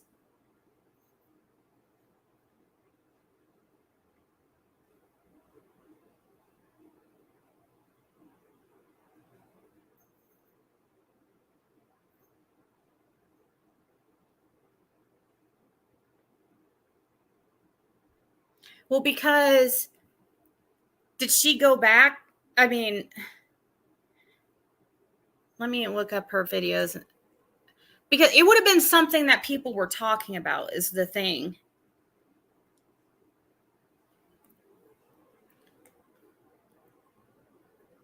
It's a little bit of, hold on.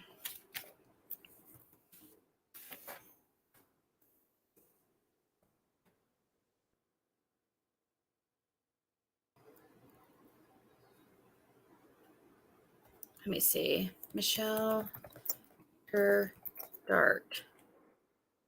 Let's see. Michelle After Dark genealogy.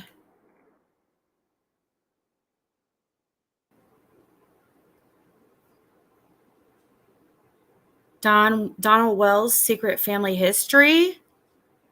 Maybe she did find out what I was.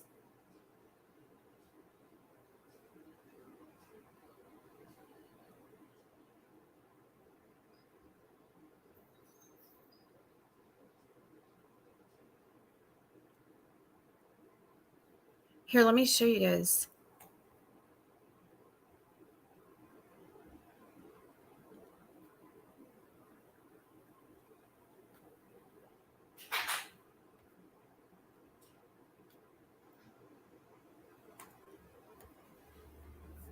I'm pulling up her video because there's one I wanted to play something here and see what this is.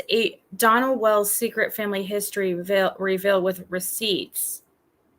Let's see if it's I think if it's what I think I would have heard about it, though.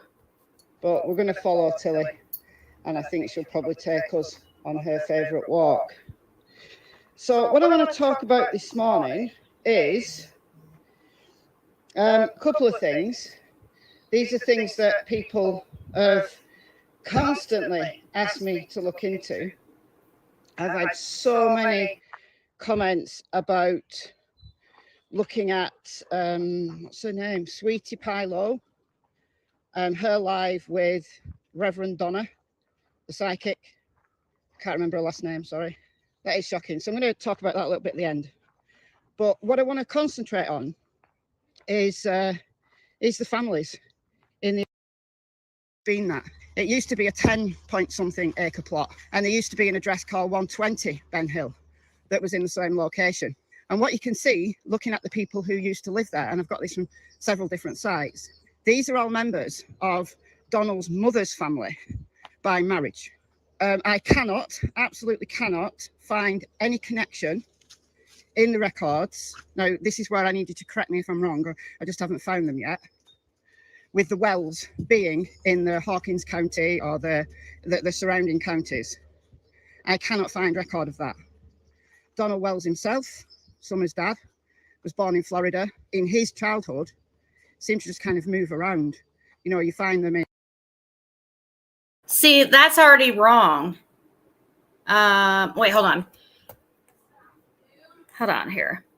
Let me rewind that. Let me re-listen to what she just said. With the wells being in the Hawkins County or the surrounding counties.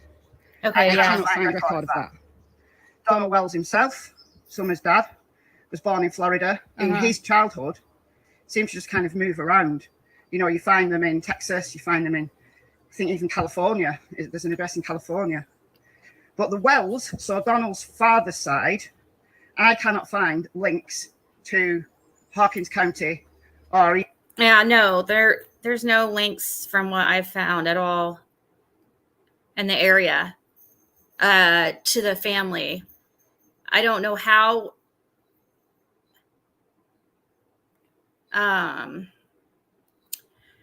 I don't know exactly what brought. It was his mom that would have been out here or out there first. Yeah,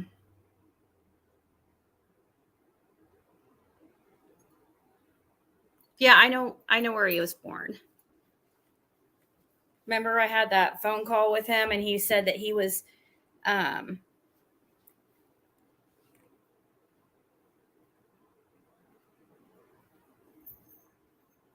where he mentioned where he was born. But it is now she's making me think. I'm wondering what. I think Don's mom was the first one related that came to the area. And then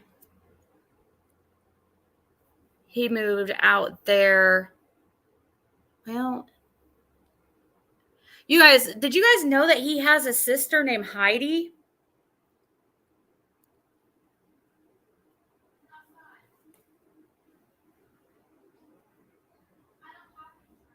Even Tennessee. Well, she just said that, she just said that she couldn't find any. Correct me if I'm wrong. So all of the information that I'm putting out here. She just said she couldn't find any ties. So I was just saying, yeah, she's right. There is no ties or no family. Donald's mother's side by marriage. And when I found this out a few weeks ago, I thought, it's all by marriage. Is it relevant? I'm suspecting it is relevant, but maybe not for the reasons we expect, or I expect at least.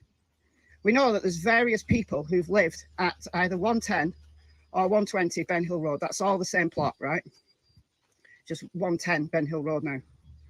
There's also 165 Ben Hill Road that comes up. Now, I don't know whether that's part of the same plot or whether that's a different plot completely, but next to it. Difficult to say, but I'm not going to talk about that particular address. I'm focusing on what the people who lived, who are now dead, who lived at 110 Ben Hill Road. Donald's mother was born Carol Hazel Everts, or Everetts, depends on the document that you look at. Seems to be spelled Everts more likely than Everett. That's something else you find in all documents, is that name spellings change quite frequently. So yeah, there's that. Her mother was Margie Oram. She married Alvin Everts, and you see A. Everts in the Ben Hill Road address, but only in his very later life. So I think they've probably gone to live there in their old years. Maybe they needed looked after or something. I don't know. You know, it's noisy here. The breakers yard are doing stuff. Really noisy. Where are we going, Tilly?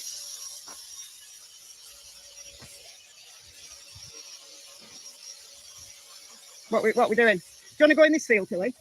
Tilly, you want to go in this field? There's a dog up there and it's noisy, so we'll go in this field. I don't think they've spread anything on this field yet. No, they haven't. That's good. Right, we'll go in this field. We don't go in this field often, but let's do it. I don't know where the public footpath is in this field because I don't use it. I think it's probably here. Let's try this. And there's this interesting newspaper article, and it tells us that when Margie died, right, she must have remarried, because you see her with someone who's got a surname Van der Veen. Again, it's spelled in various ways. But then you see the Van der Veens living at Ben Hill. I haven't gone into the Van der Veens too much because they just appear there at a certain time. Because they're quite an unusual name, they'll be easy to trace. But what's important to think about is not just the father's line. So if you trace back just the father's line, let's say from Karen Hazel Everts backwards, from her father's line, you know, you trace the Everts. At every single generation, I found this in my own research, in every single generation, you have got to also do the mother's side and follow her line, because that's where you get all the interesting surname connections. And that's what I've done in this case. Now I'm only partway through this research because I got into it and then thought, don't know whether I'm wasting my time here. But if I'm on the right lines, then obviously, you know, that gives me then confidence to go and do more. Again, its relevance is questioned, but the secrets these families hold could be very relevant. Let's just say that. Yes, Liplock. Crawford and Lights are related to Andy. Now I just need to know if Frank Light is related to Andy. I think so. I know that he has Lights. He is, cousins, or that he does have Crawfords and Lights in his family. And Morlocks. Yep. I think she might be getting on. But this was 8 months ago. So, but you're saying she did a whole series about this.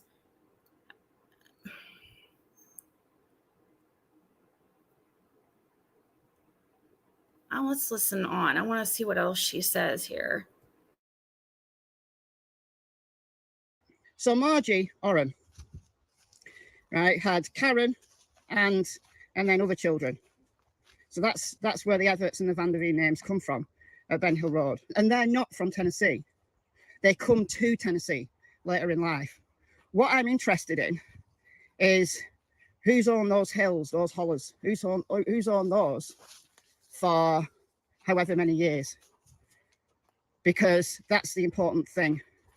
It's the same around here. It's slightly less so now because a lot of new people have moved in, but I can trace back lines on my grandmother's side, on my mother's side, back to these very lands that we're walking on, the ownership of these very lands, going back to medieval times, and the families and all the connections. You know, I went to school with my best friend at school. I only found out, when was it? I don't know, but she was my fourth cousin. It's bizarre. I didn't know that when I was playing with her at school. You know, I've got so many second, third, fourth cousins who live around these areas within a few miles who I do not know. I've never met.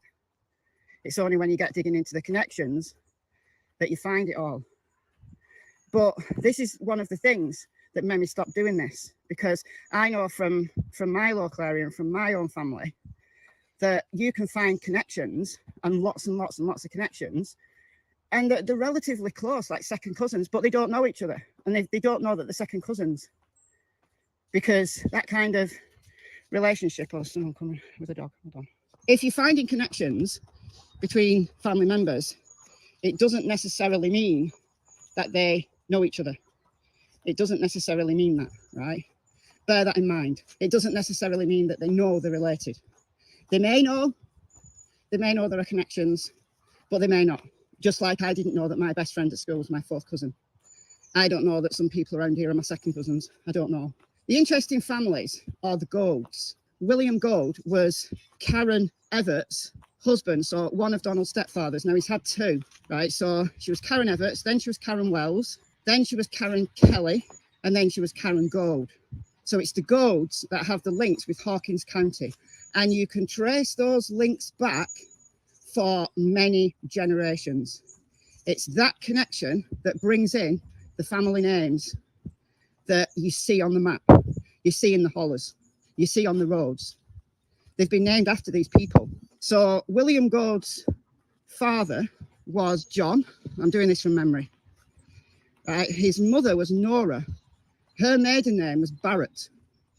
So you've got the Golds going back down the family Gold, the male line, the Gold line. But then you've also got the Barretts going back for a long time. If you take it one generation back, this is where I went, whoa, this is very interesting. Yeah, that's deep. That's deep. Fortunately, it's not so dirty, but it is quite deep. She's a bit of a wuss. She likes water, but she's not sure about, I think she spotted someone else. I'll spot where the farmers are. I think they're over there in that field, which is annoying because that's the way I've got to go home. And it stinks over there. They've not done this area yet. Yeah, so if you go another generation back, you get to somebody called Ida, who married into the Gold family. And her maiden name was Light. You know, as in light, the opposite of dark. Where have we heard that name before? The surname Light. So the Light family, who married into the Golds, have been in those hollers, marrying around into different families. Do you see where I'm going with this now? I've gone all around the houses, I've gone all around the field. But you know what? You know they say walls have ears, but hills have eyes. You know, you can say it in this local area that if you cross certain people, right, and this is kind of the saying, you know, we say cut one, 20 of them bleed. Because as soon as you start a problem with the wrong person who's got connections, family ties to the area, then you are not going to, absolutely not going to, see them going to the police. They'll deal their own justice. They'll close ranks. Even if they're arguing with each other, they'll close ranks. Right, a little story about my granddad. Right, his family, this is my mother's dad. He was born about, I don't know, 5-6 miles in that direction. And his mother's family have been on that land over there for many, many generations. So they were known in that area. And one time, when my granddad was young, and there was 6 brothers and 1 sister who survived. Right, they were all kids, but they died in childhood. So there were 6 brothers, my granddad being one. And this silly young man one day picked a fight with my granddad's brother. Right, the smallest brother, the one who was older than my granddad, but was the least likely to fight back. So my granddad went to pay him a visit and made sure he didn't do it again. And at the end, he said, there are 5 other brothers. Bear that in mind. Or words to that effect, right? So around here, right, they close ranks. They fight and they argue, but they close ranks. And if you cut one of them, 20 of them bleed. Now, because those hollers, when, I think it was Scott from True Crime Commentary was talking in one video And I was identifying with this so strongly, of just the way that the stories that my granddad told me, that my grandmother told me, you know, all the connections that my grandmother had in this area and my granddad had over in that area.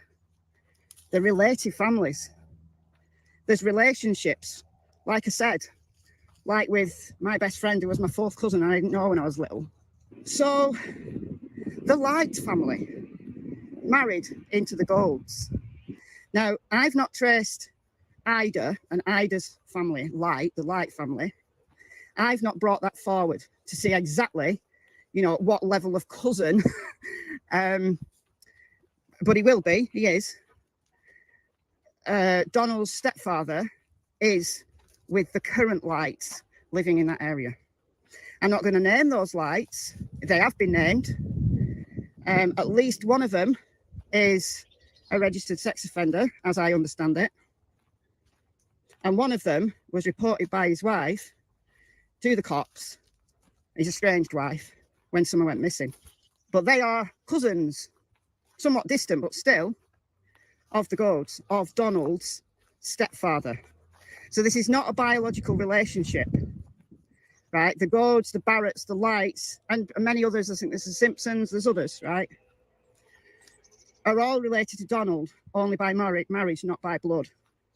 So here's my question, right? This could go one of two ways, well, one of three ways. Either Donald has no idea about the relationships in his area between his stepfather and his extended family. He has no idea, and therefore it's probably not relevant. Or they all know each other. They're all protecting their own land. We've heard the stories that, you know, search teams have not been able to search certain places because they're not allowed on the land. Now, that might be because they just don't want people on there. They're private people. Maybe they're up to nefarious things that are nothing to do with Summer. So they just say, she's not here. I know she's not here. Whether they have knowledge of where she is, I don't know. I think with distant relationships, I don't know, maybe not. I don't know. But they've all closed ranks. Similar to what some families do around here and have done for probably millennia, right? The alternative, though, to that is that because Donald is not native to that area, but yet he's taken the Ben Hill property, maybe the Golds and the Lights and the others who are related feel that those acres should be theirs. Because Donald's inherited it from his mother, who inherited it from her husband when he died, who was a Gold, who's the native to that area. It could be that they don't like Donald. They want Donald gone. So, yeah, they're protecting their own interests, but they're not protecting Donald. Do you guys, okay, where does she have this? Do you guys know where she would have? Did she post the I know somebody said that she posted it in, hold on, okay, so somebody sent me a screenshot. Let's see, that was CSI sent me a screenshot of, I need to find, I want to see. She sent me a screenshot, I think, of Dawn's, Michelle After Dark's part of the, here it is, of what she came up with. Oh, yeah. But it kept, like, every time I tried to download it, it would close. There's, like, I wonder where, let's see. Let me try to send it. Let me try to send it to my computer and open. I want to see.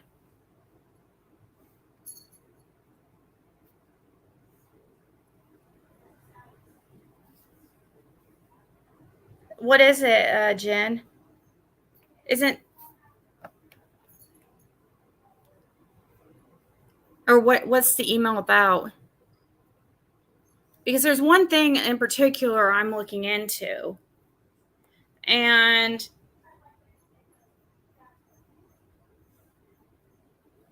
why is this not it's not opening what she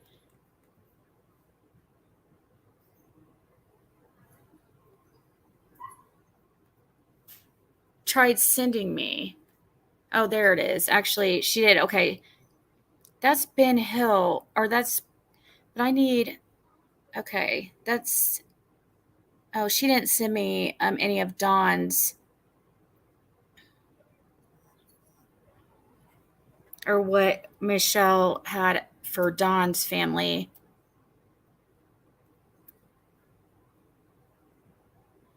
I was looking to see if it was,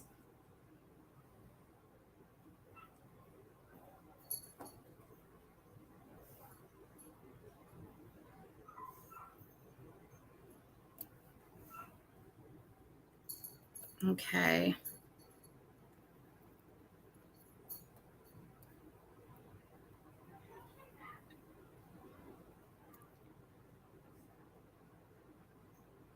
Does it have the parents of like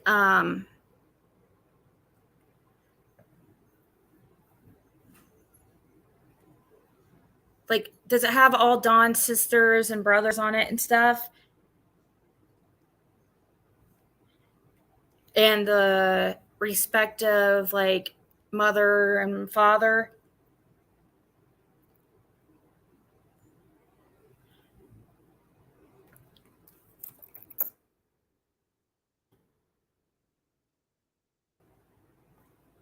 Or did she just go by what she was? What do you know if she when she made the family tree of Dawn's, did she just go from what we've been told?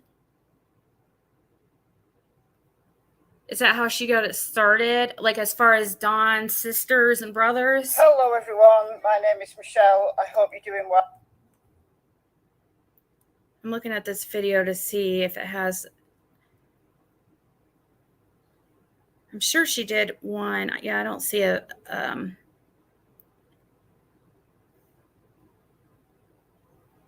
don't see a family tree in that video you sent me. Or wait, what's this? Yeah, I don't see a family tree of Dawn's.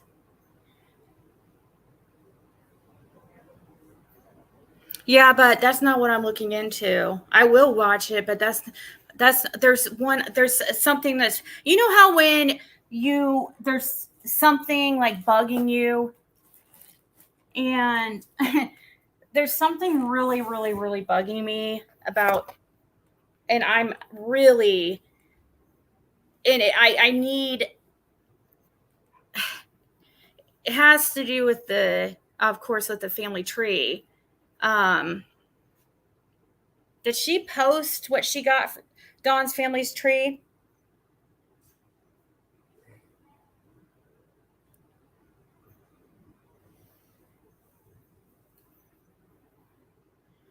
Let's see. Let me see here. Michelle, After Dark, Dawn Wells, family tree.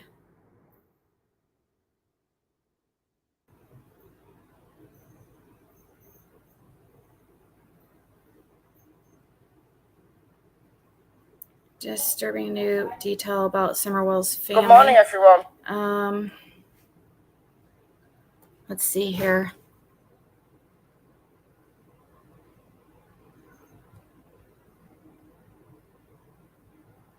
Okay, this is the October incident with Dawn. She's going over that.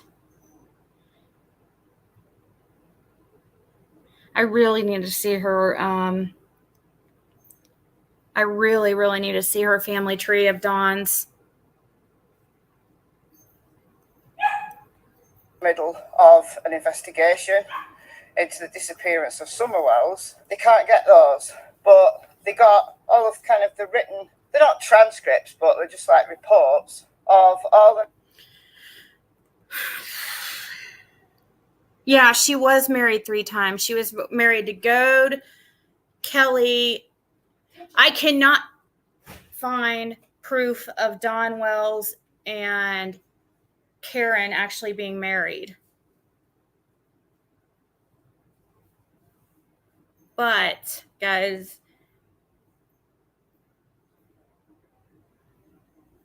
she does it for a living, then she probably...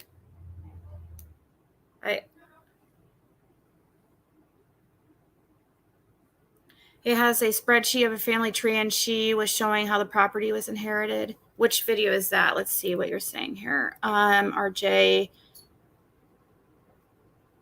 Truth in the Hills. You said it has a spreadsheet of the family tree.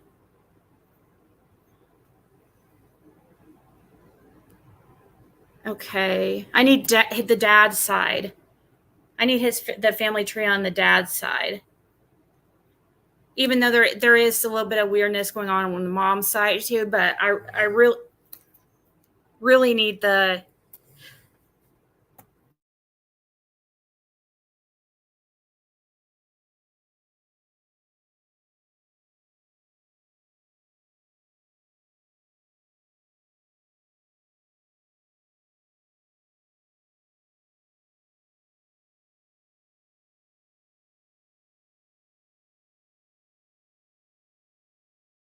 Thank you, CR.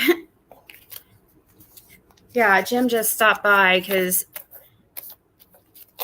picked up or came to visit and went. Of course, Caitlin's like having him go and do everything.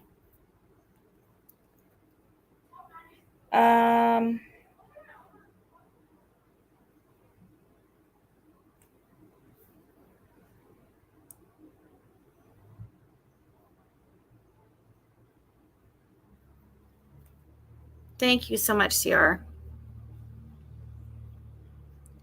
Yeah, his mother, yes, that's exactly, Mulan. Karen Go was a professional drywaller, and that's where Don learned his skills, and actually she wrote a book on it. So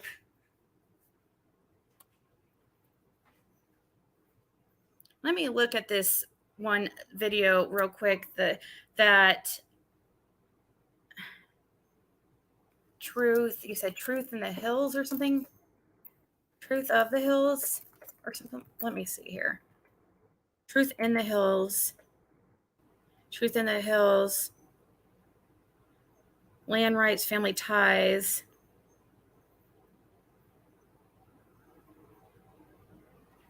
See, Good morning, everyone. It's very early on Sunday morning. I don't know if my name is Michelle. I hope you're well.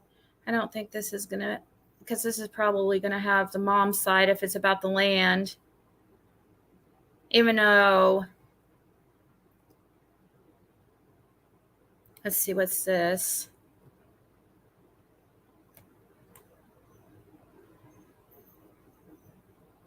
Okay, his parents were John and Nora.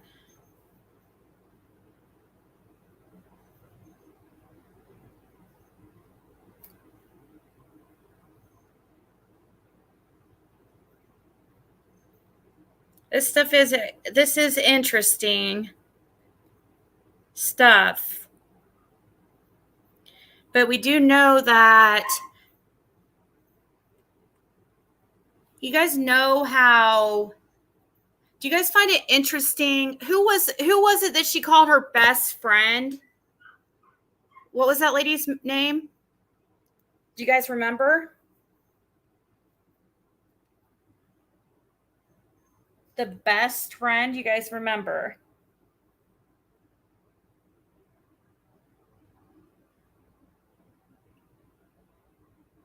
Don's mom's best friend, Clyda. Okay, yes. Clyda. Clyda. Is that how you say it, Clyda? So you guys know when Don's mom passed away, the property actually went to Clyda Trent. It went from Dawn's mom to Clyda from Clyda to Dawn. Do you guys think there's anything weird with that? That's another thing that kind of, I mean,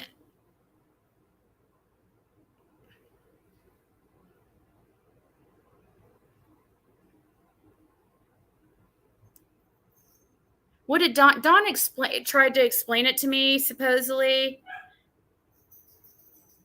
But I don't know if I can believe, you can't really believe him.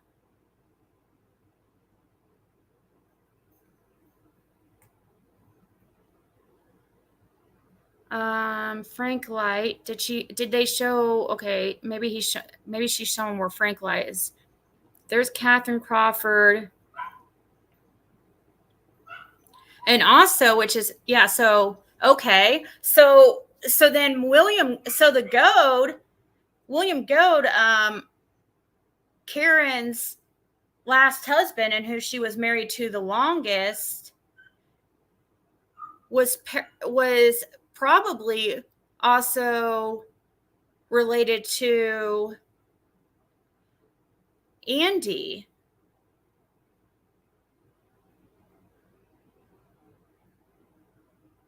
Because remember, Andy also has a bunch of Lights and Morlocks in his family.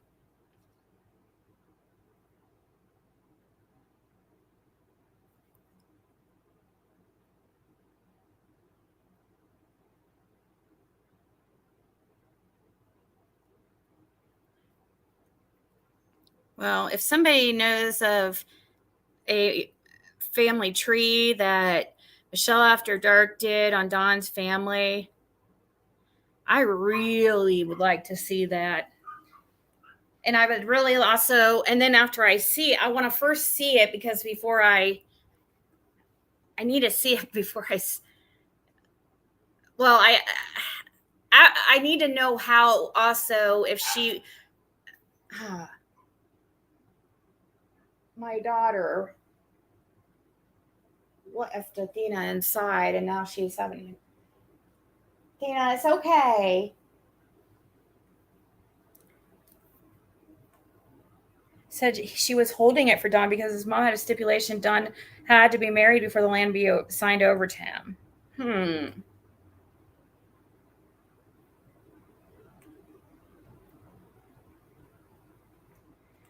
Okay. Who was Clyda's? Let's look it up. Who was her husband? Clyda Trent. Rogersville, Tennessee.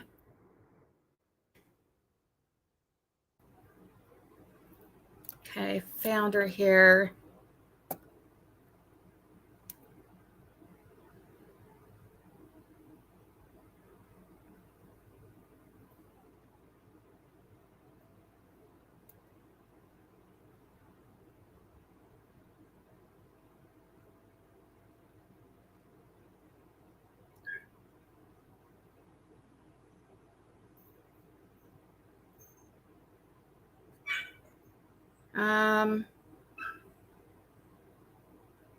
Athena, she'll be right back, honey.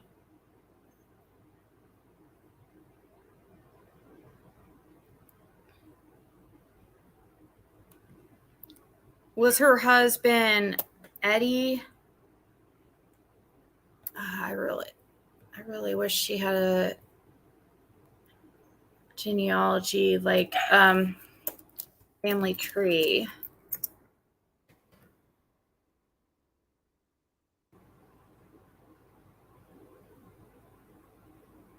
Oh my God.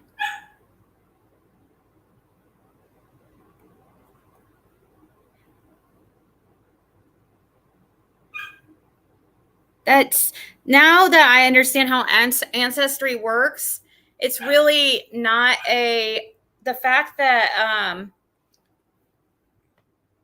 all that this whole thing about who somebody marking Summer as gone, that's their own family tree. That's how she marked Summer in the family tree that she was doing. I didn't understand all that at the time, and now it makes sense. So, and it doesn't make sense now, knowing that, why everybody gave this lady such a hard time. Because, yeah, I mean, I put Summer as alive because we don't have we don't know for her fact that she passed, or when she passed. But I could see somebody accidentally putting her as passed. And I mean, and I didn't understand at the time what really ancestry was. All it is a family tree that you make yourself. And she was just making a family tree. But I wonder how you can't. Oh, because she put Summer as past. That's how that they saw. Because you can't see living relatives. You can only see the ones that passed.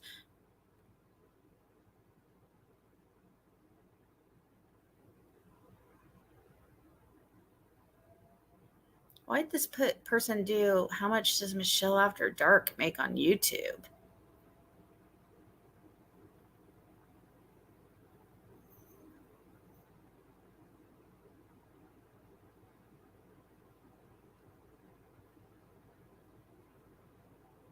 Let's see.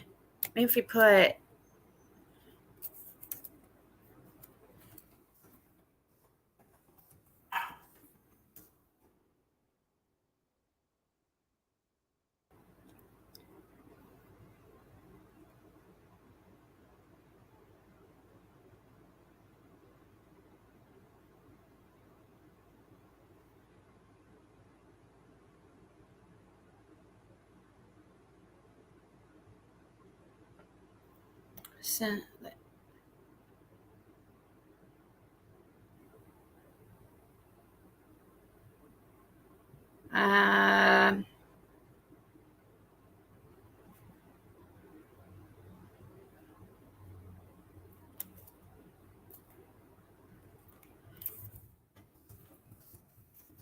See if anybody else.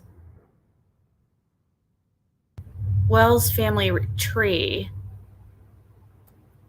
True crime, rocket science. Did he? Let's see if he went into it. Let's see.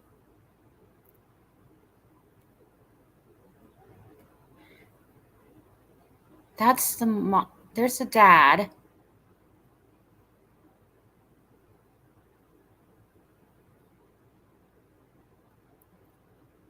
Don's dad and stepmom got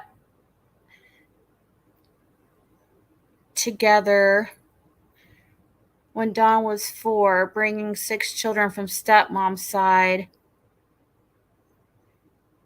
4 from Don Sr.'s side. Okay, but he didn't find out who the mothers are and stuff. She just labeled it Jeannie's dad, or he just labeled it Jeannie's dad, Don's dad, Jeannie's mom. Grace. So what can be added to it are Kathleen, Kenneth, and Jeannie. That's Jeannie with one N. Those can be added to Candace's siblings. And we get those names from Ken Bly's obituary, as well as we can also add Ken Bly's sister, Geraldine. That is effectively Candace's aunt. Probably also important to note is the family member grandma has gone to see in hospital. To be honest, I've actually already lost track of exactly how they are related. In summary, where you have mixed families, there is often a tendency for fraternizing, and often the family bonds that would normally be between blood relatives is somehow sort of interfered with. Families often have problems.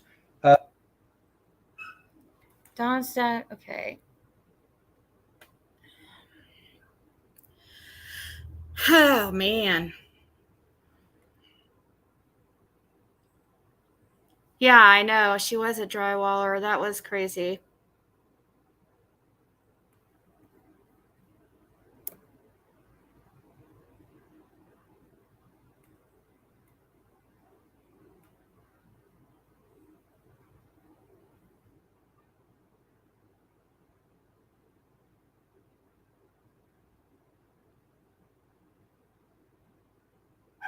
Clyda Trent is, of course, related to Carly Trent, the girl taken.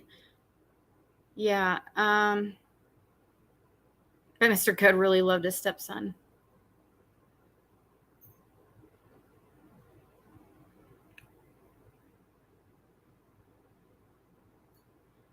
What about the Wells side, too? I just assumed it was through marriage, no roots to Tennessee. Could be totally wrong. I remember saying to myself, what about the Wells side?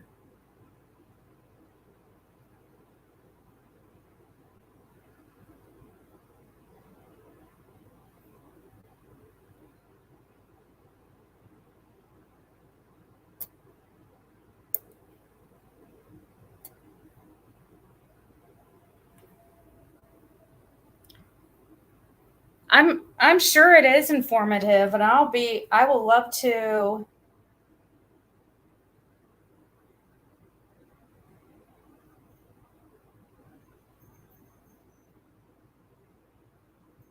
I would love to watch those videos.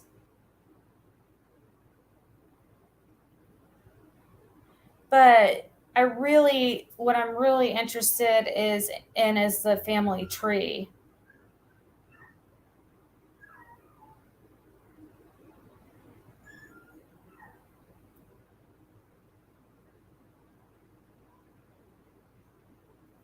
This makes sense, guys.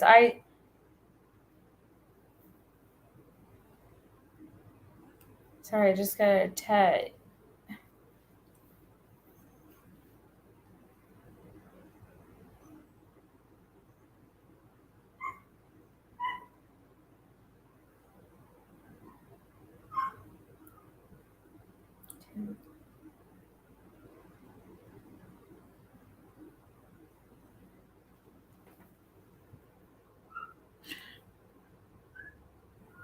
Donald Wells' secret family history. Yeah, I saw that. But it didn't have it didn't have Don's like brother. I need Don's brothers and sisters, like all of them, on a family tree with their respective moms and dads. That's what I'm looking into.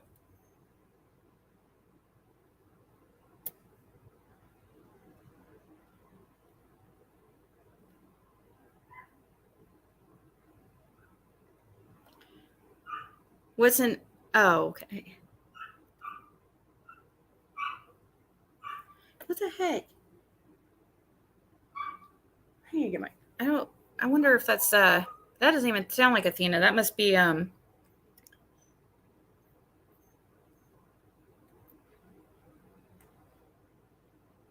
my daughter's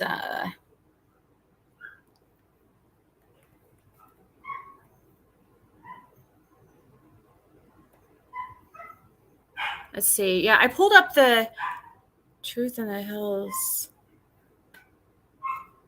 I pulled up those videos, but I don't think they have the family trees though, Jen. Sorry.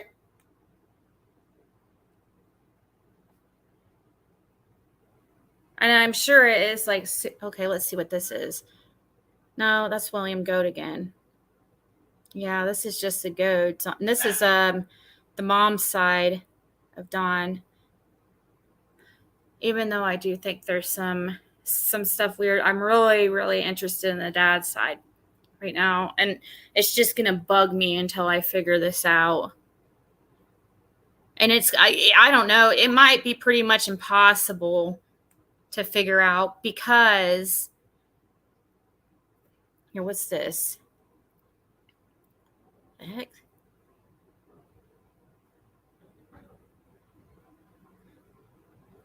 First of all, Okay. Try to find Dennis. You guys remember that Dawn supposedly has a brother named Dennis. Okay. Who's his mother? Do you guys know? Has anybody ever wondered?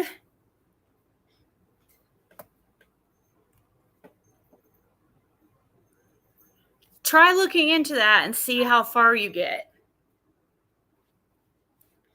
His last name is Wells, but uh-oh, what's going on here? Hold on, I need to get my daughter.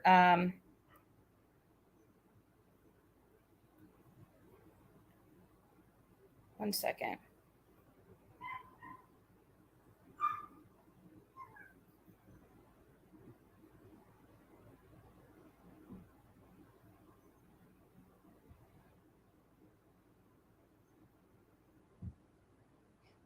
She needs to take Athena with her because Athena is freaking out.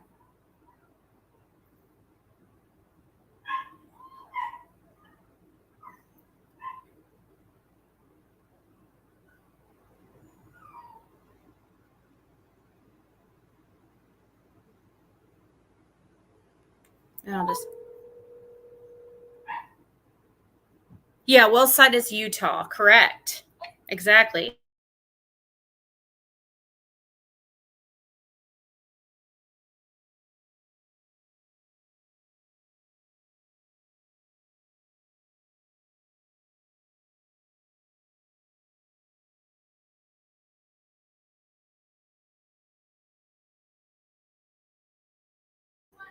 So, okay. Poor Peppers. Big trafficking bust.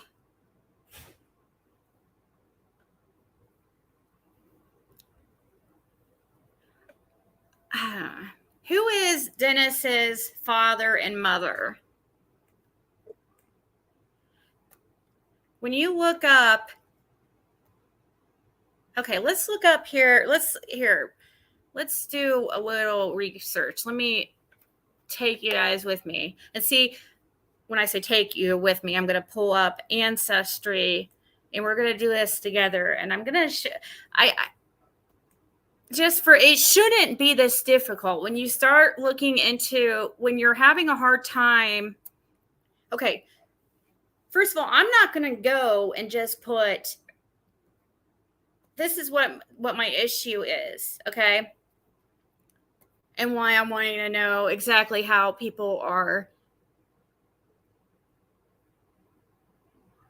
Well, we know that Dawn has half sisters or half siblings and like step siblings and stuff, right? Or I don't know, they might be all just halves. However, did people, when they made the family tree, did they just go by, here's Dawn, okay. Did they just go by what we have been told, that Dawn had a brother named Dennis, so he got him as a brother, Mary, Heidi, Sonia,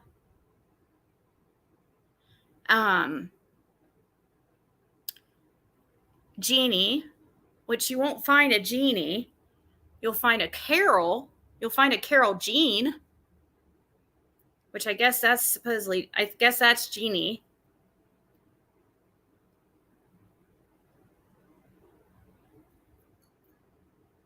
But who is the father of, like, Jeannie, or, Carol / Jeannie? I think they're the same person. I think it's Carol Jean as Jeannie. Who's the father and mother? The real father and mother. Jeannie. First, Jeannie and Dennis. Let's stick with those two. is, well, I thought Dennis's last name was Wells. Yeah, but there is like a lot of wells in that area.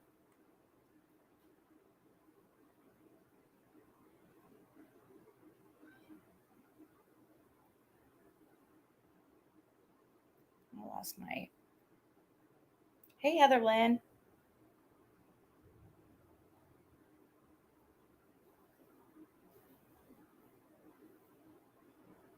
Yeah, she was trying to adopt Summer and did offer money. She said that she was going to do that. Too bad it didn't work out, because who knows. So if we go to just search and type in Dennis Wells, Utah, USA.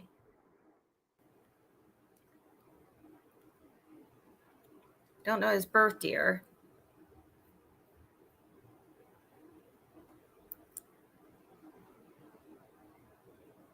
Dennis Edgar.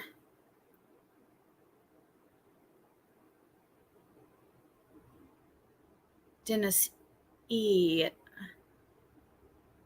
Gladys.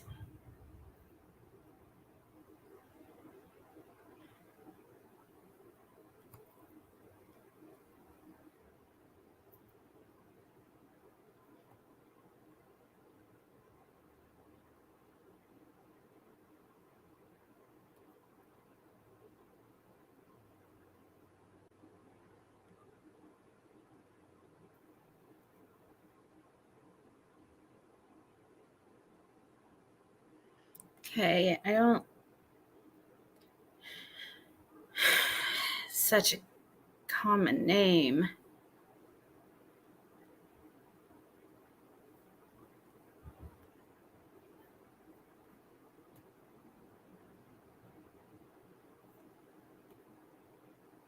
What's this?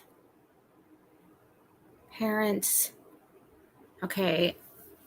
Can't.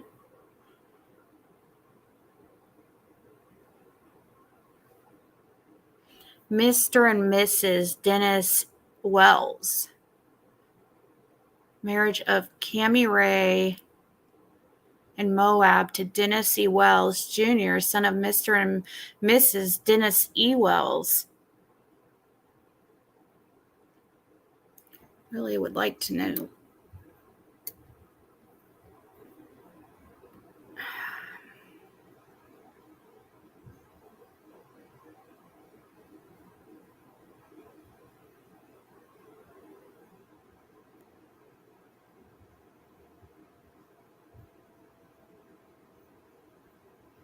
Notice how the mother, a lot of times you're going to have, like what I'm running into with this family, and this I don't even know if it's really the right Don or Dennis Wells that I'm looking for. But I'm having a really hard time finding a link between every one of Don's sisters and brothers and their mother.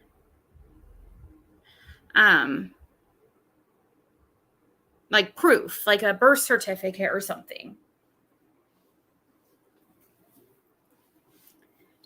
Also, has anybody heard of Gladys Wells? Gladys, oh man, this is Gladys Cohen.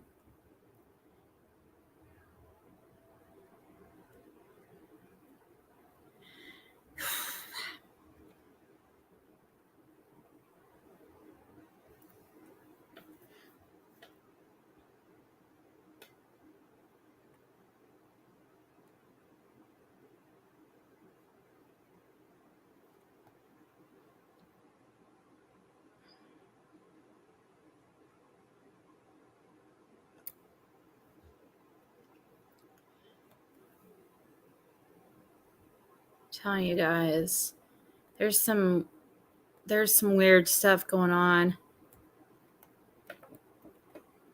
There's something weird, I'm telling you. Now, it might not be. I mean, I guess it depends on what you call weird. I guess when I say weird, I guess I should say some untraditional things going on, in my opinion.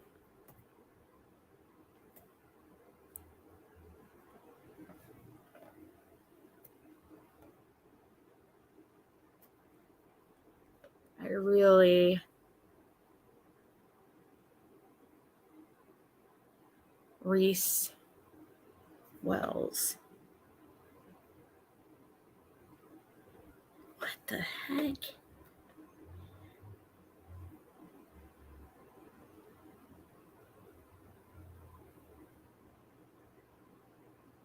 This is 1950.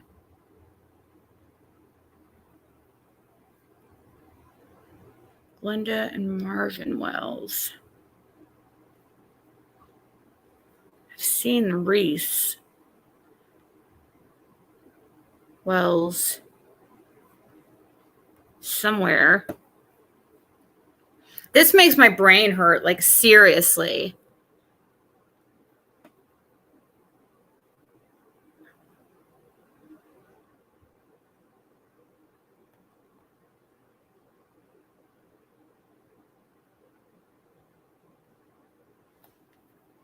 Let me see what it is.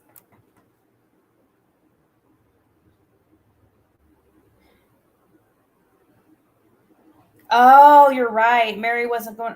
Wait. Mary wasn't going to adopt Summer. She was going to adopt Dawn's first daughter. Oh, yeah. I think you're right, actually.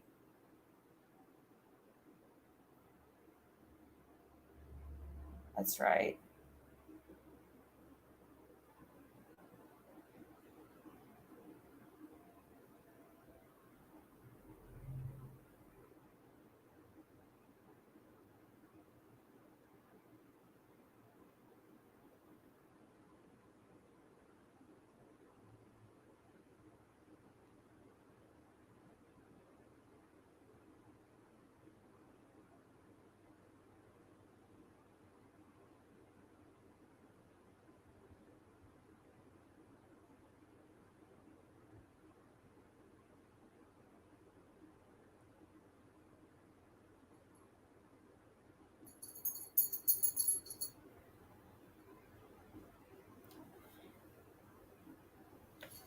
But does anybody have any clue? Like,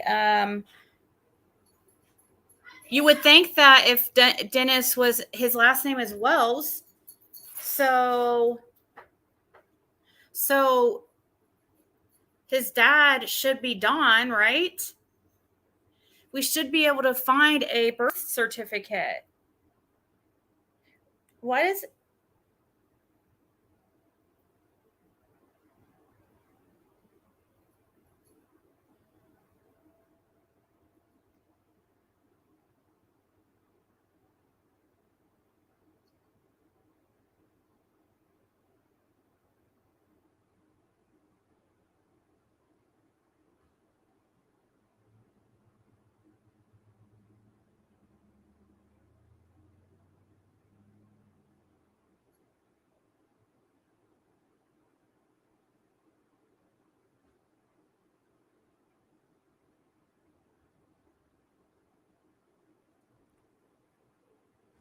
Okay, I'll scroll back, Aurora.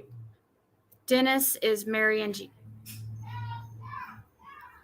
named when their mom married. That's not true. What? Jim, Hold on, guys.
Okay, sorry guys.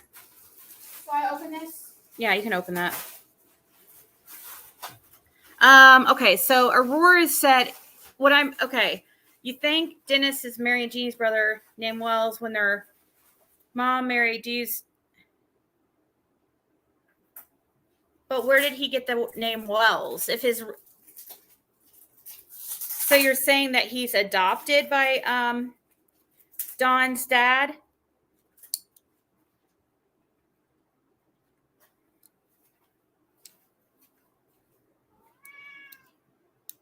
Is that what you're trying to say? Is that how he got the last name Wells, because he was adopted?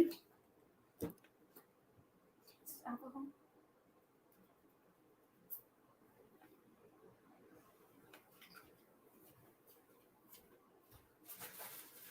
Allegedly half sisters.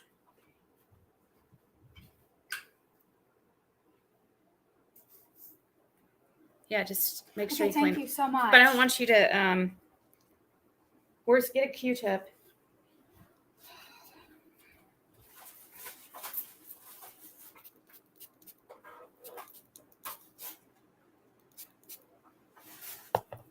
So yeah, I'm not sure. I'm not sure Mary would want to talk about it. I don't know. I thought about asking her, but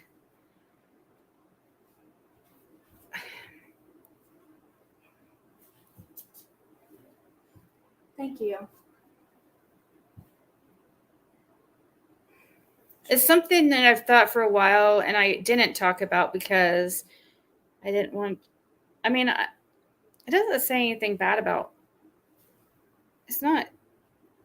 I'm not thinking like incest or anything.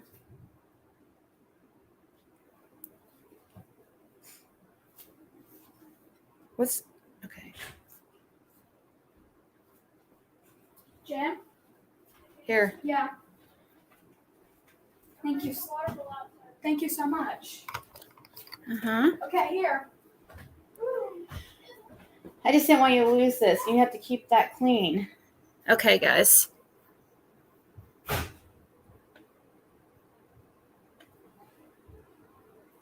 I'm looking. I found a very vague. You found a very vague one. Did you?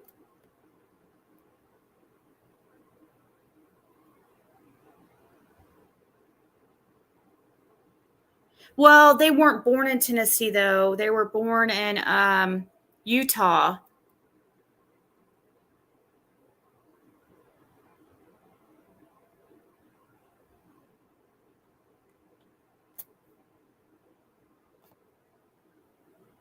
Oh, I know. We already looked into. I already looked into Michelle After Dark's videos to see if she had.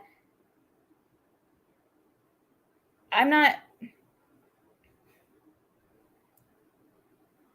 sure if she's looked into what. These families are so big because they've been married so many times on like both sides and all that I'm not even sure that what I'm trying to find is something that Michelle After Dark has even got into. And you would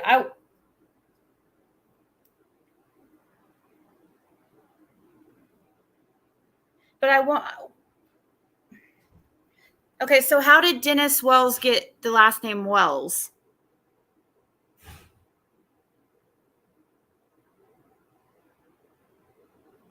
Yeah, I did, Jen. There is no freaking. I skimmed through them. There is no family tree on the when I skimmed through all those videos. The only family trees are the ones that I already showed was the ones that like the goats. Those videos you sent didn't have any family trees that I was looking into. And the things that I'm okay, then if it's in there though, then just tell me who it would be. who is the father and mother of Jeannie? Who's the father and mother of Dennis? Who's the father and mother of Mary? Now, I think Mary's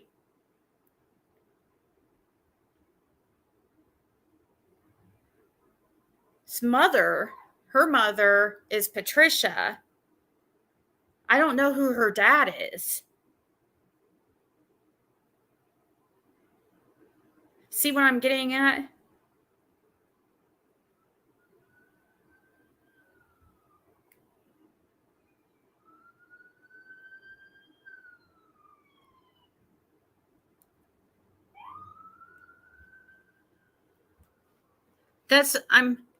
When his mom married Don's dad, their dad was not in their life. They may have had their mom's last name. Maybe.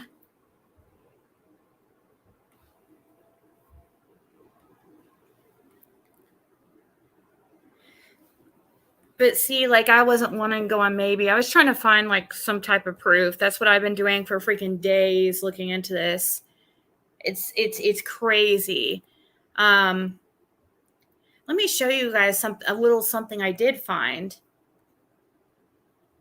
And under Don Sr.'s name, and you guys tell me who the heck this person is.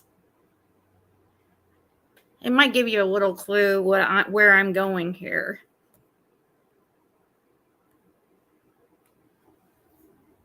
Now, I guess there is a possibility this doesn't have to be this or Don's dad, Donald Wells. It could be another Donald Wells in Ogden, Utah, around the same age as Don Wells' dad. However, this is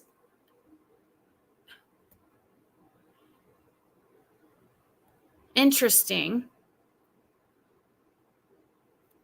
We go over here to this. This is October 24th, 1967. I am desperately trying to find who this little girl that was born on October 23rd, 1967 is. And I have been searching and searching and searching and searching. Who is this? Who is this? Who is the child? This is October 24th, 1967. Don was born, and Donald Wells, the Summers' dad,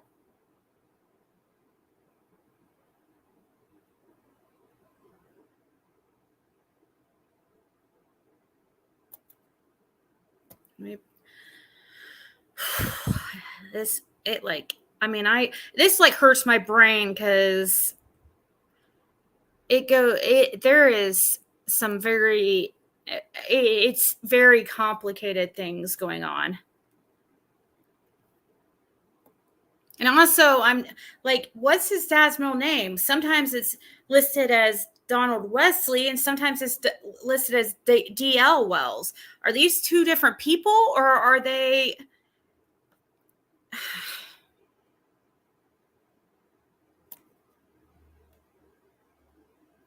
Let's see. Okay. Don was born in 1964. We know his mom was Karen Goad. Right? Well, what year did I remember Mary saying something like,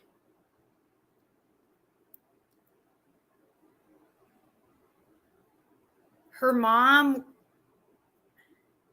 didn't her mom and Don's dad, Don Sr., have like an affair or something. Or something like that. Like Don Sr. stayed with Karen because of some sickness or something. But he was also seeing Mary's mom. Do you guys remember something like that?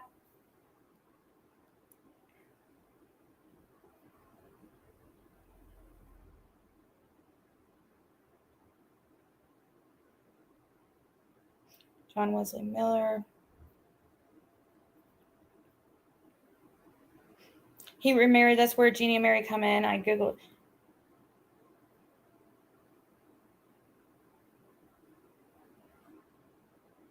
What do you mean her family tree? Did she make a family tree, Marlena?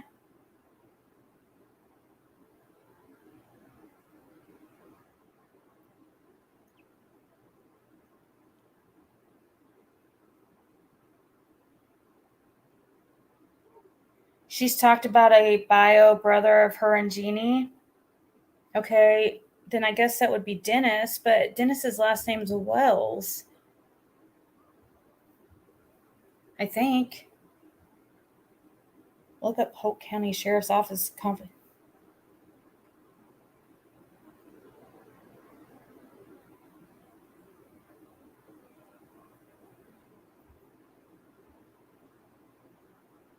Yeah, I see you, Anna.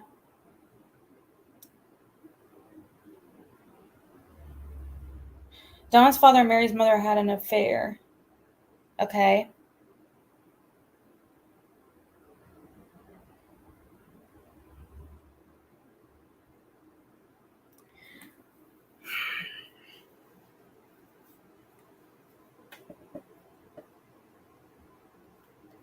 Okay, you see this on the screen here. October 24th, 1964. Oh, wait, you guys can't see what I'm looking at, can you? Or can you? Oh, yeah, you can. It's just not fast forwarded to the right thing. Or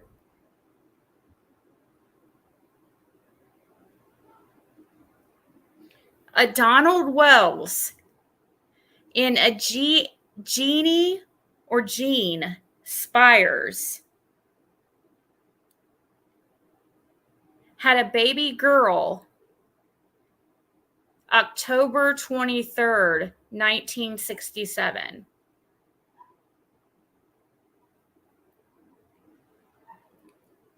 At a hospital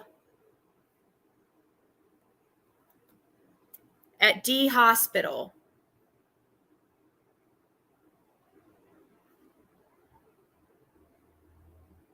D Hospital is in Ogden, Utah.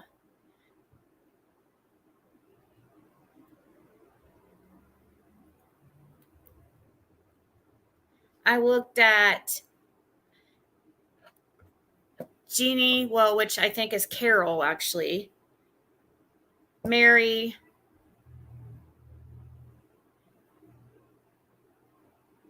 Let's see, what's the other one? G. Mary. I couldn't find, none of those were born on October 23rd. I also found something interesting too. One thing I'll mention before I move on and forget about it. But actually, did you guys know? And it's one thing I never heard before. Karen Goad and William Goad got married in like mid 70s, I think. And they actually had a child, but it did not live. It was a stillborn. I did not know that. I found that very interesting.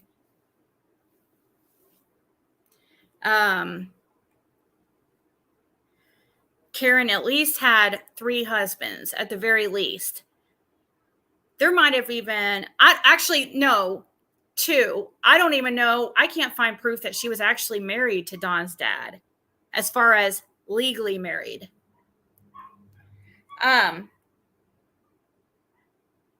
Don's babysitter. See who owned the home. Oh, who owned this home? The 1524 Brinker. Well,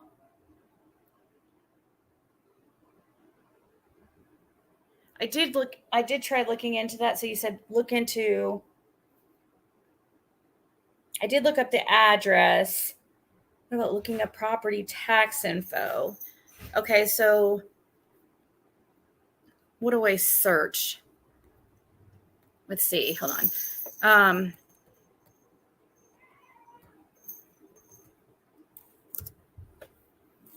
Property tax info, Ogden, Utah. Actually, it'd probably be okay. What's Ogden, Utah County? Is Weber County. Weber County, Utah property records. Okay. What was that site? You remember that site that I looked up? Maybe I can find some stuff on there where I was looking up Don's record in Utah, 1524 Brinker. 1524 Brinker. Ogden. Shush! Ogden, Utah. I won't find anything. Wait, hold on. 1524 Brinker. Maybe if I put 15.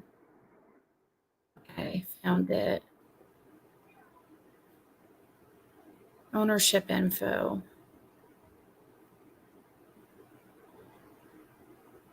I don't think it's going to go back that far.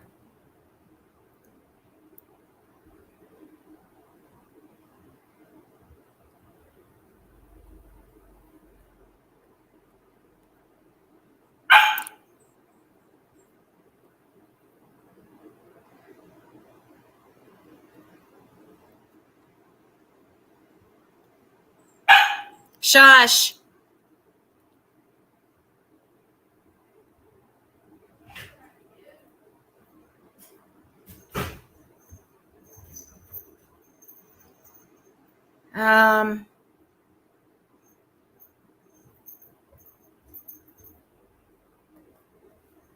Yeah, I don't think it's going to go back that far, unfortunately.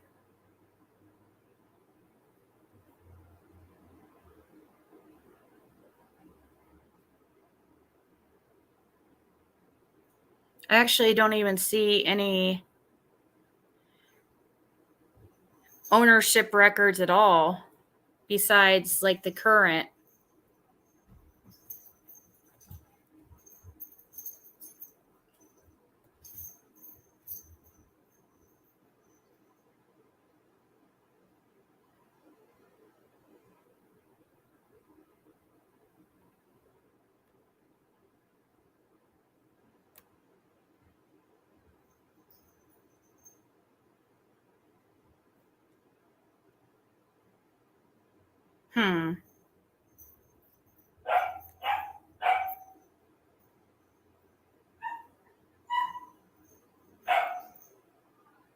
View all years. Let's see. Hold on. Okay.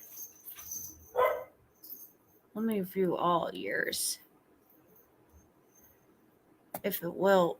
Well, I don't think it's going to. Yeah, I don't.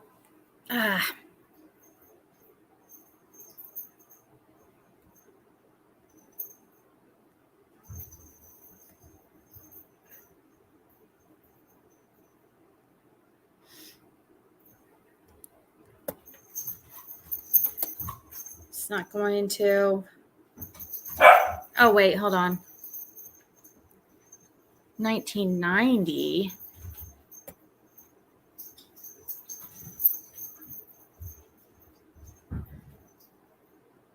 Bauman. That's all the way back. All I'm seeing is it going back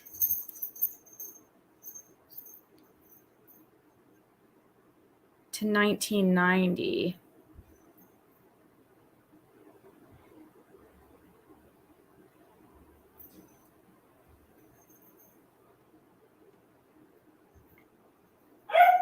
And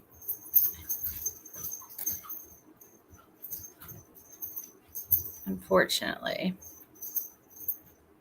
it's a bummer.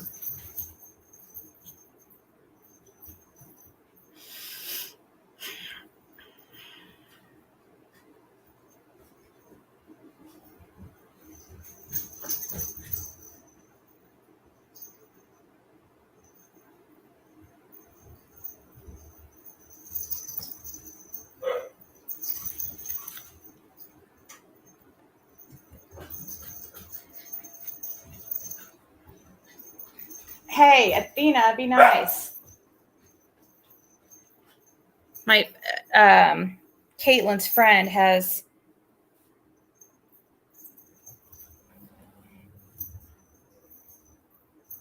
her little pup here.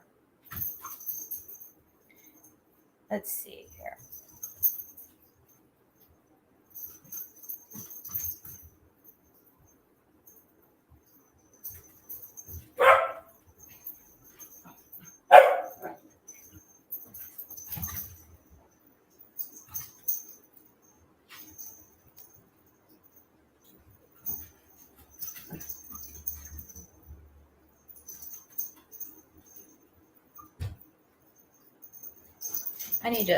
I guess I probably should go. I've been on here a long time. If you add in the last one.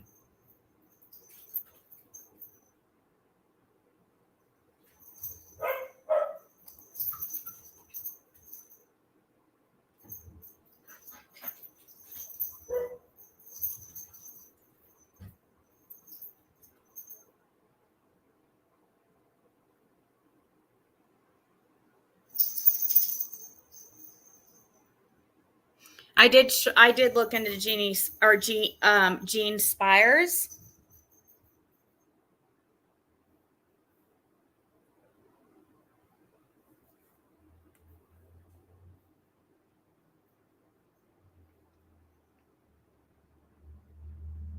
I did, and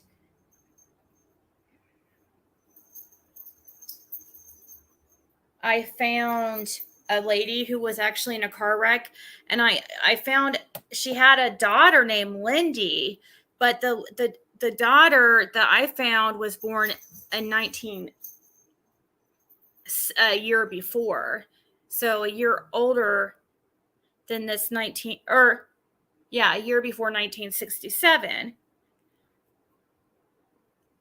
Not born on October 23rd, 1967. And she passed away. And she had a husband, and it wasn't Donald Wells.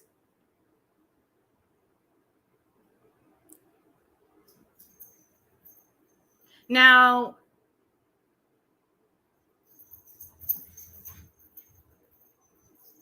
but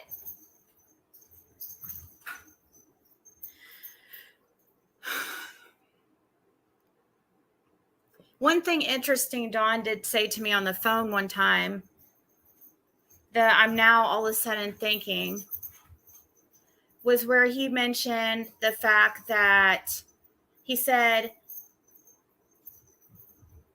you know, his dad was in the war and that he probably has brothers and sisters that he doesn't know about.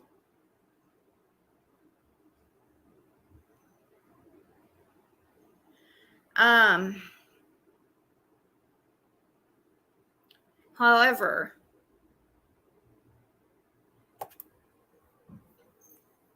where I'm going with this, okay.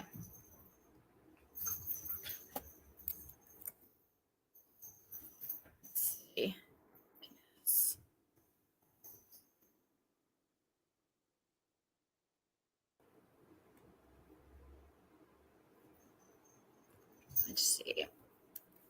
Bitch.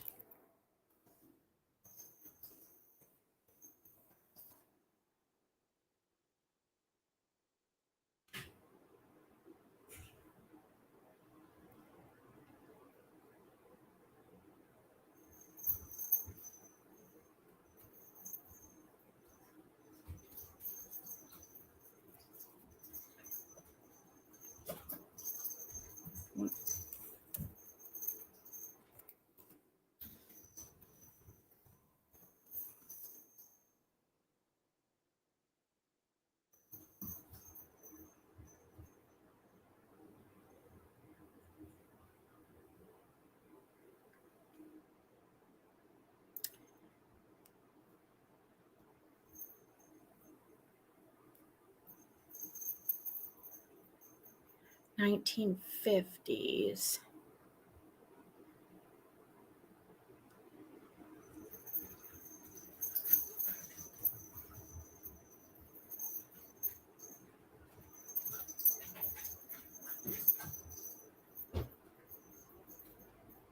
The price.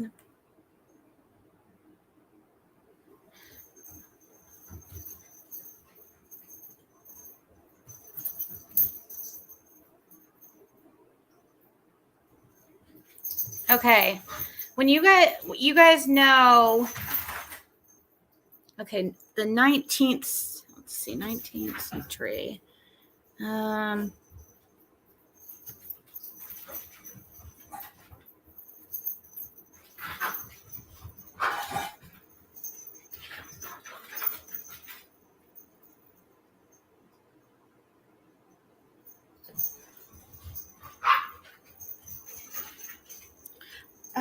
I'm gonna have to get my daughter again. She's letting them just like, Athena.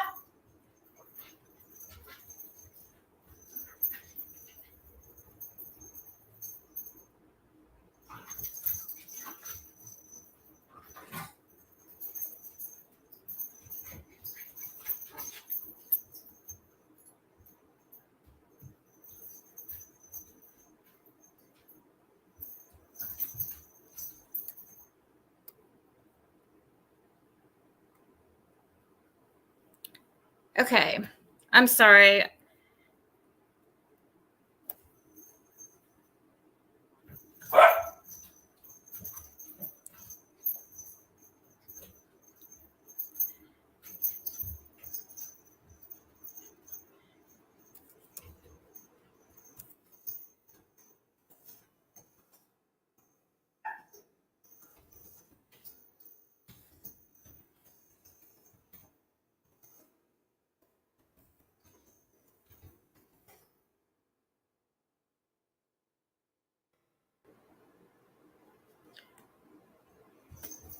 Okay.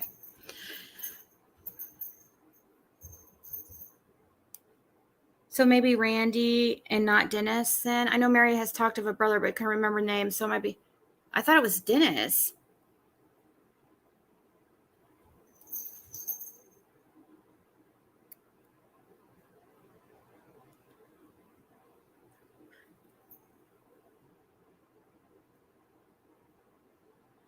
See the list of the 9. The 9 kids of who? Wait, hold on. I'll scroll up. Let me see. Siblings.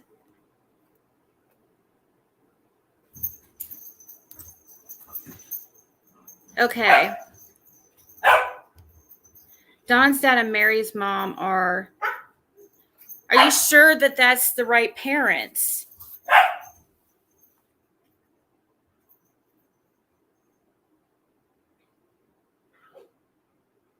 I don't think these are all the right parents because that's my issue.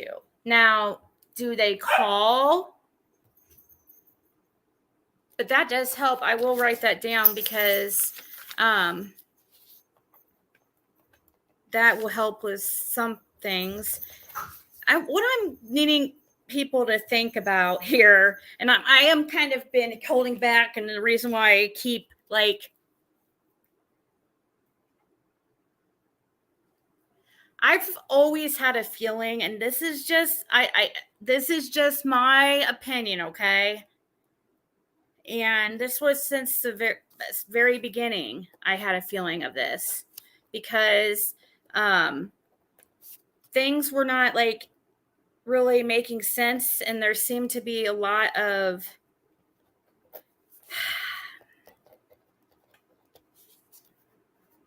Sonia. Okay, I wrote those down because I haven't heard of Virgil. I'm thinking it's a possibility that there was polygamy. I really just have this a really strong feeling that Dawn's dad had many wives, or like what they called wives, but not like legally married. Kind of like how he was married to Karen, and he was also seeing Patricia. Now they have to be, they can't be too outspoken about that stuff because it's not like really legal. So it would make sense why certain people would not be very outspoken about it. That's why I wouldn't go ask Mary, because it's not something that Mary's going to want to put out there. It's not something that somebody would put out there because it's not technically legal. And I'm also feeling that possibly Dawn's mom, Karen, and Clyda could have been like sister wives.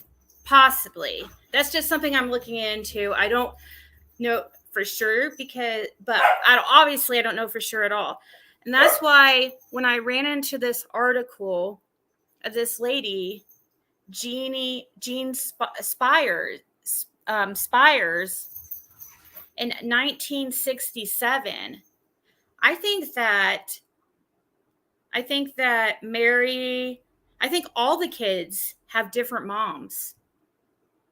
Almost all of them. Because I'm not finding links between, for instance, like, now I do know Mary's mom is definitely Patricia, but I'm not finding links between Mary and say like the others.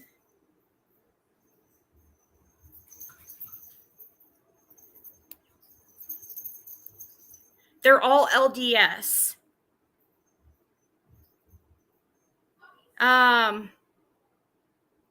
Then I looked up this Jean Spires that I found, who I think's her. She's also part of the Mormon Church. You go to the Mormon website where you'll find Don Wells in there. The oldest senior is in the website. Let's see. It's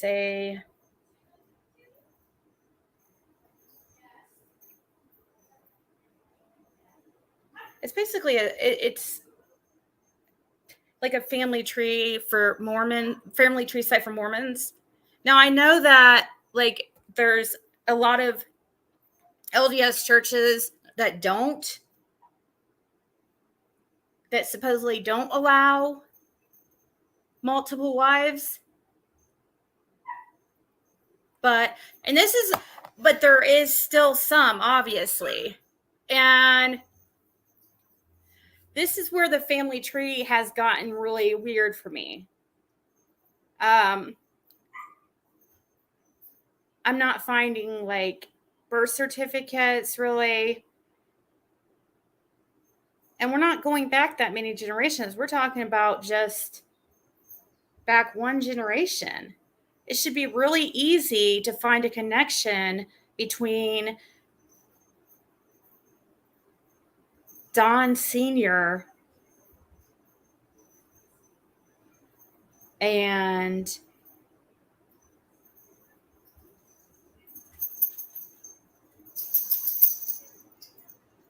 or let's say the mom, okay, between Patricia and like Sonia, Mary, and Jeannie.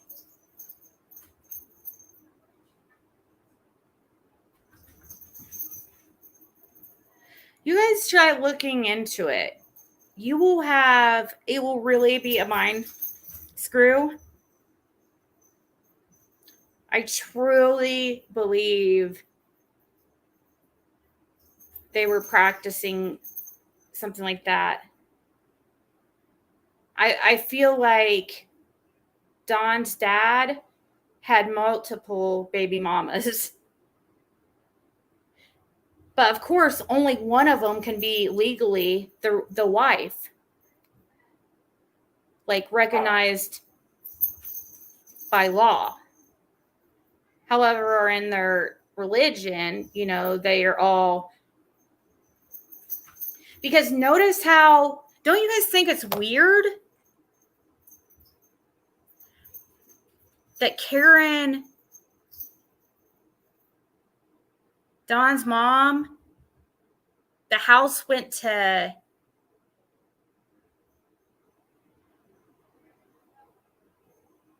her friend? What's her name? Again? It went from Don's mom's to, why can't I remember her name? Clyda. I know it was a stipulation that he be married. That's just really strange.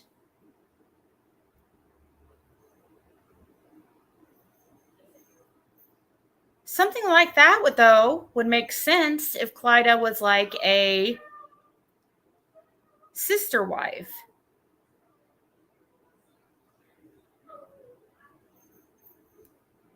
I've thought this since the very freaking beginning. I could be totally wrong. But I just keep finding things that really point to that. And when I was getting a weird feeling, and when I got the weird feeling about Andy's grandparents, I was right. They were related. I haven't found how they're related exactly.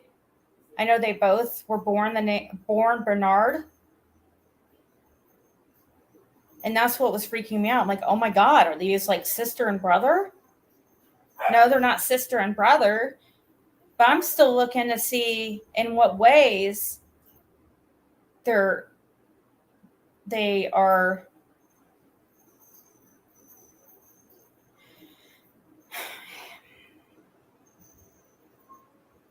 married.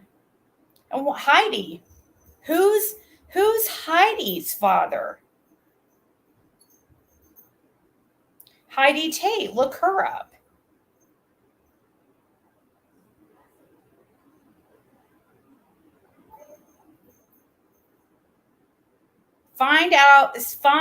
Don't go by like what we're told that, this is that all these are Dawn's sister, that Mary and Sonia and Jeannie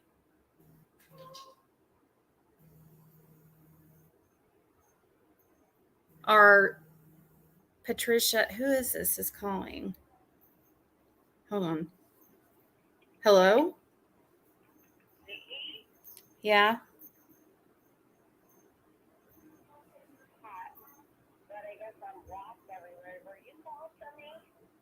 Who is this? You asked for me to come up last night, and I was sleeping. What? Who is? I don't know who you are. It's Tiffany. If you need me to drop a link, I'll come back. Oh, no. That was Tiffany Marie. I can't deal with that yet right now. How was I supposed to know who that was? She wouldn't even tell me who she was. She called me privately. I had no idea. She wouldn't even tell me. I've been on here for several hours, Tiffany. We'll do it. If you don't mind, can we do it later? I was just about to get off here.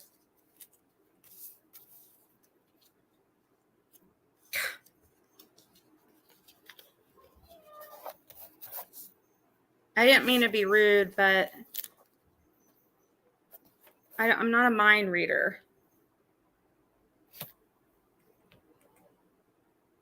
She kept saying, you told me you were asking for me. And I'm like, who are you?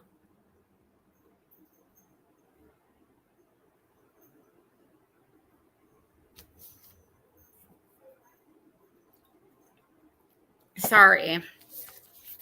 Just caught me off guard. I was just about to get off here, Tiffany. I didn't mean to be rude. I've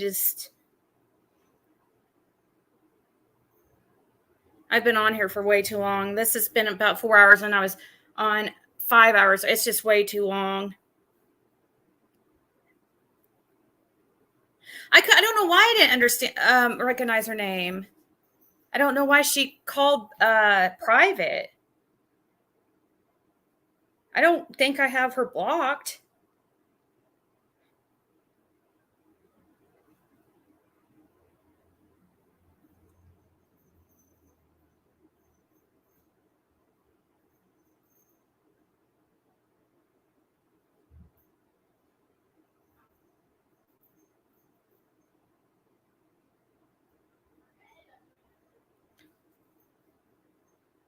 No, I just was super confused. I wasn't expecting that to be her. And so I just like, my first reaction was just to hang up. I don't know. I didn't recognize the voice. I'm like, who was I asking up? And I was thinking, I was like sitting thinking, is it Mary? I'm like, this doesn't sound like Mary. Yeah, I just can't have a conversation right now when I'm like really, really mentally tired, but I will. I just not, if later on this evening it's okay, because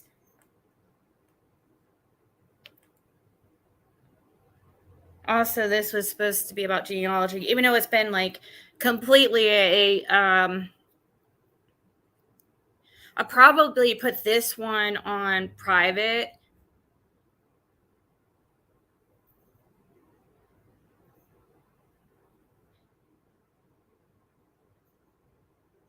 What's SDA?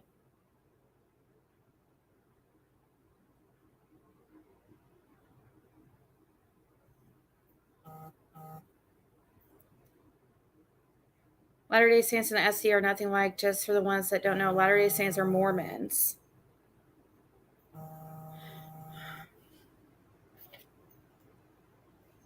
Hold on. Hello.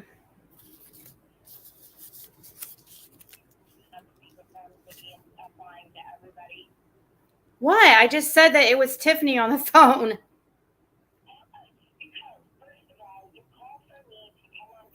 I know. I said for if you to come on panel if you want to. You went. They said that you're going live. I've been on for like freaking 9 hours. That's why I'm so tired. I was not. Oh yeah, because you're normal and everybody else is. No, you're up all night too. Yeah, you are. Yes, you are. You were up all night. You were up all night yesterday. You were all up. No, okay, I'm not talking about last night. The night before, you were up all night lying. You were lying about the freaking check for hours and hours and hours. What do you mean? And you just told me that you sleep when I'm awake. That's not exactly true. You were up all night the other night. I don't understand what you're trying to get at. Why can't you have a normal conversation without the insults? I was not expecting you to be that. I didn't expect that to be you. Why did you private call me anyways?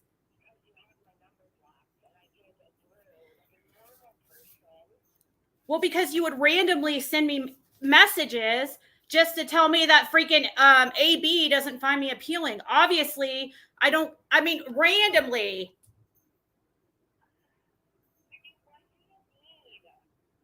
What do you mean? What do I need? You called me the second time. Are you serious right now?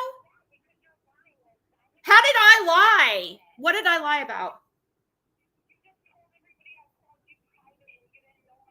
I didn't know it was you. How is that lying? Not at first. No, I didn't know your voice. I didn't expect it to be you. I'm sorry. What do you mean? What do I need? No, you summoned me and others. Remember, you did a live? I never shut up.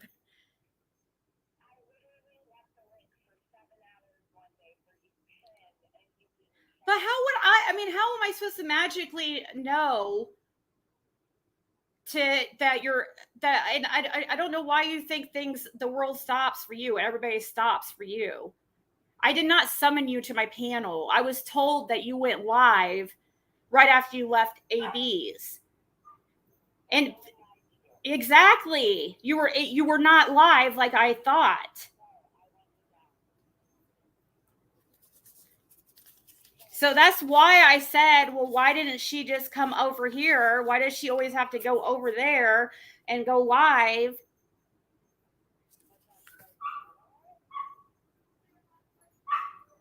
But what do you mean?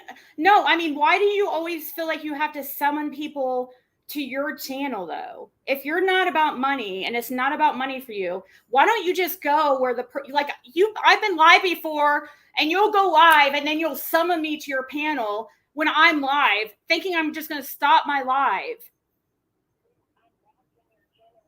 No, you're not blocked. Why do you keep saying that?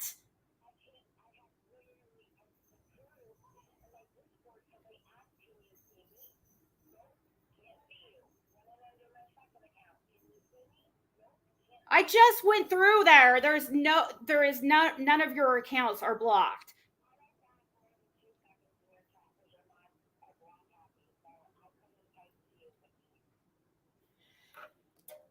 Well, and that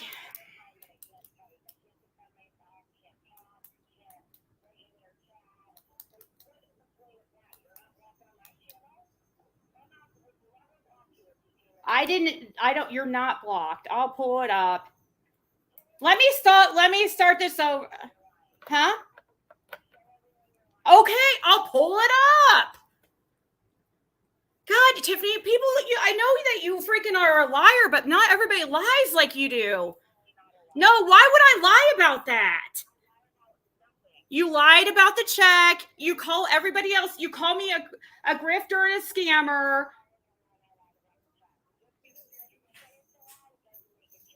It's a lie. It is not. It is a lie. It absolutely is. Hey, where's the other script? I wish I knew you were going there. There's another one I was near you pick up. Okay, just hand it to me. Thank you. Thank you.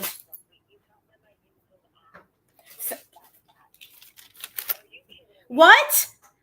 Okay, well, whether or not you used an app or not, that doesn't matter. That's not even the point.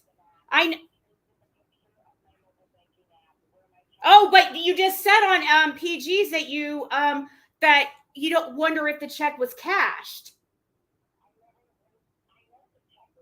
Oh, so you now know the check was cashed. So you're not trying to back out of the check being cashed now.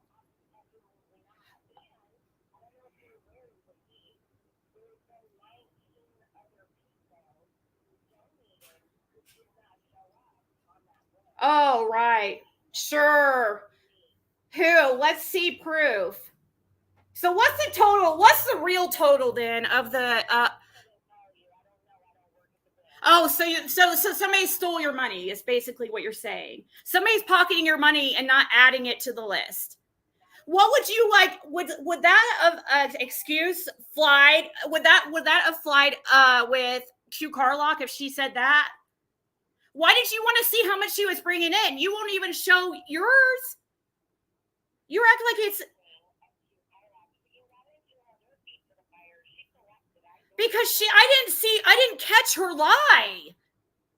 No, I didn't catch her lie. If I saw that I would be anybody, especially somebody trying to act like they're like the head of this or owns this case and calling out saying that I'm a scammer and everybody else is a scammer and everybody in the community is a scammer and exploiter of summer except you. You literally just have you not done a video of exploiters and grifters the last few days on your channel?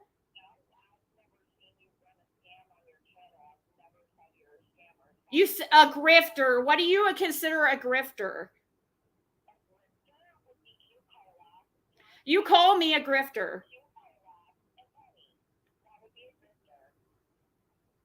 You called me a grifter.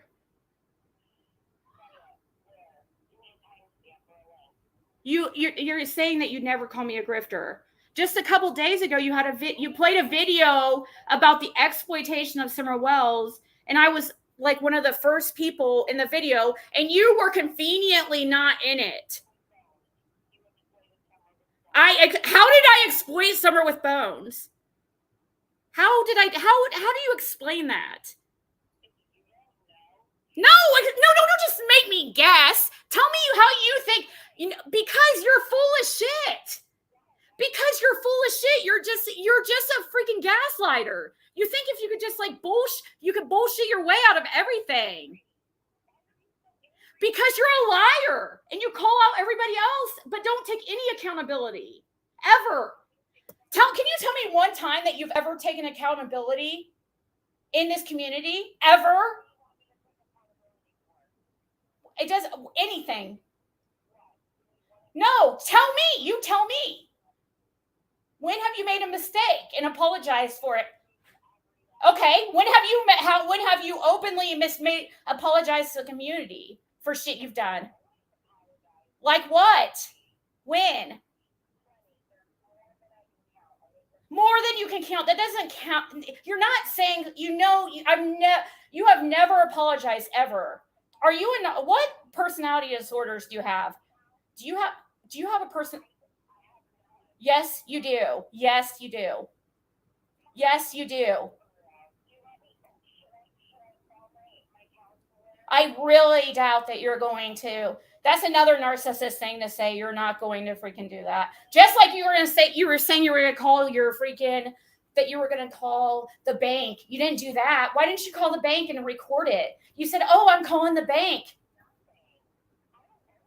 You said you were calling the bank. Oh, either did Q Carlock, right? But you felt entitled to that.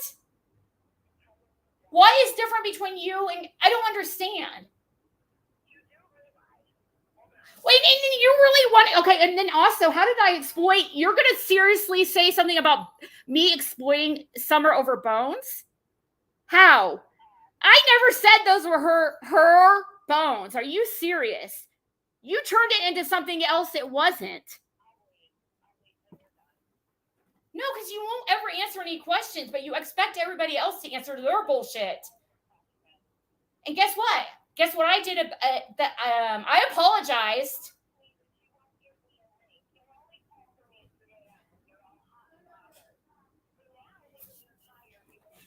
All right, give me a 5-minute. All right, this was supposed to be I don't even have you on speakerphone. It's just, yeah, people can hear me. Do you want me to? Okay, I thought I was being respectful. I'm sorry. No, you wanted to go on speakerphone because you said I lied about something you did. No, I didn't. That's what you want on speakerphone. I didn't think that I was trying to be respectful. I wasn't at all I don't care. If you want to come up on the panel, that is fine. You can come up on the panel. Well, I didn't look at it like that because you know what? I hate when I call somebody and I don't know they're live and they freaking put me on speakerphone. No, that's not what you said to me the first thing. You said that, well, the second call, yes. Because you said I was lying. Oh, okay, you should talk. Because everything you say, you just are gaslighting everything. Okay, why? Okay, we can take turns asking each other questions. If you're going to come up on the panel, then are you going to answer questions too? We could take turns because it's only you ask. No, you don't. You'll say it's none of my business. That's not an answer. I don't do that. I don't have to do that. Liars are the ones that have to do that. You're lying. You have the whole community thinking that you're a freaking scammer. You know that's scamming, right?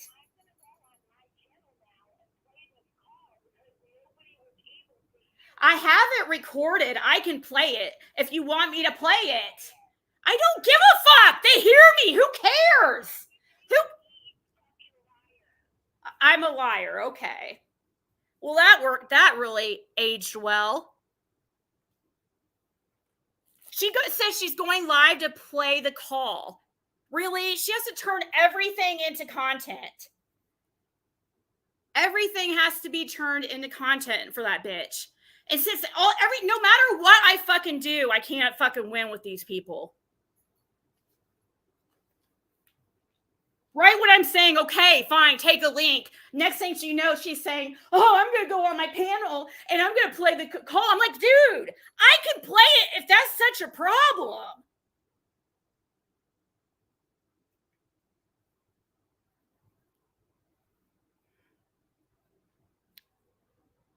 It's not about winning and losing at all.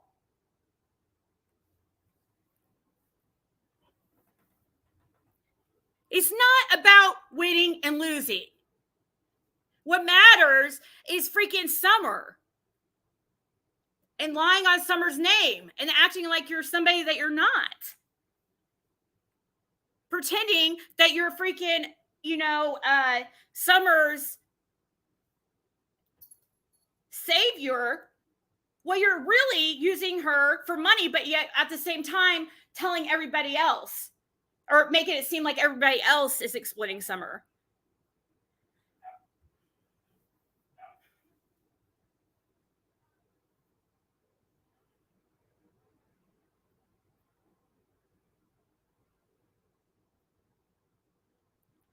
I didn't know it was disrespectful that I didn't put her on freaking speakerphone. If I had her on speakerphone, it would have. I don't care that people hear the call. Obviously, I'm right here. It's right here, and you guys hear me. There's nothing. I mean, you don't hear her, but it's obvious, like what we're talking about.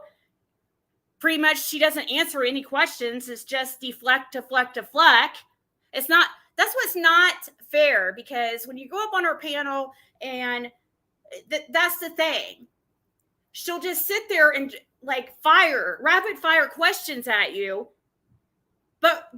and think that you should answer.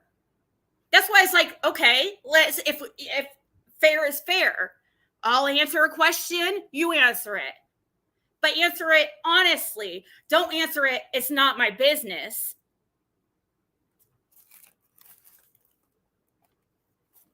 She's just calling for freaking content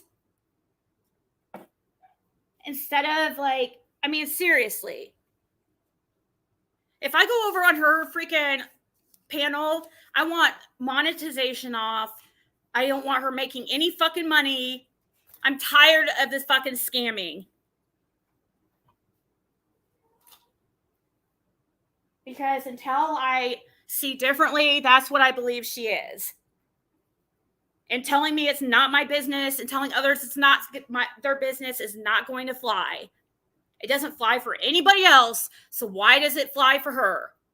Telling me I exploited Summer with a bone situation? How the fuck did I do that?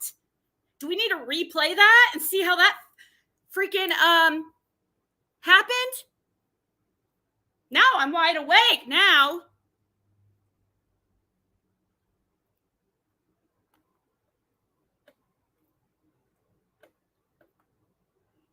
I'm not going to go over there. I just said I would drop a link. And as soon as I finally was like, fine, I'll drop a link. And yeah, I was heated. And yeah, I was yelling.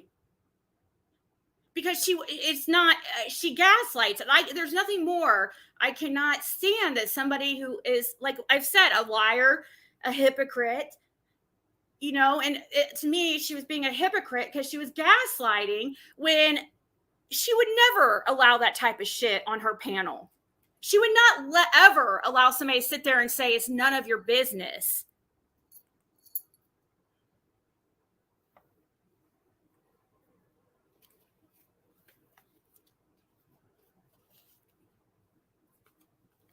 I don't think I was played on the bones either at all.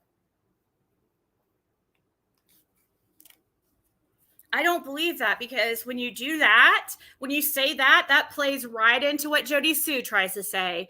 And that is what Jody Sue came up with. And that is, she's trying to discredit Fred. That's what she's doing. And I have so far only been able to prove Jody Sue a liar. I go by facts.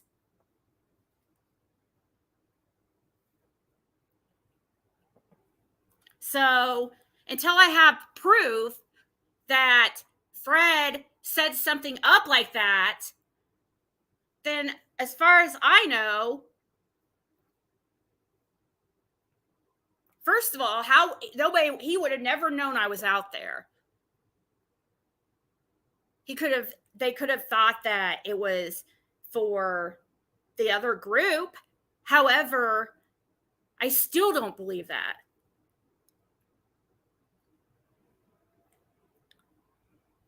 Do I think that he probably knew that they were animal bones? Now we're talking about Fred that is probably borderline mental. He's not very smart. Okay, guys. He's probably got like an 8th grade education max. And I would guess his IQ is definitely below average. I think he is seems like a really nice guy from what I've gathered. But I don't think that he had part in setting that up. There would be no reason for that.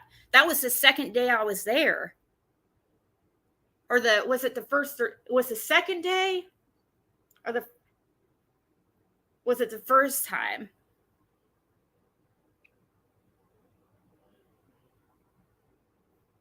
But even with the bones, that still has nothing to do with anything. Even besides the whole, like, how they got there, I clearly said they're probably not human. I even said that to Fred. I said, they're probably not human, right?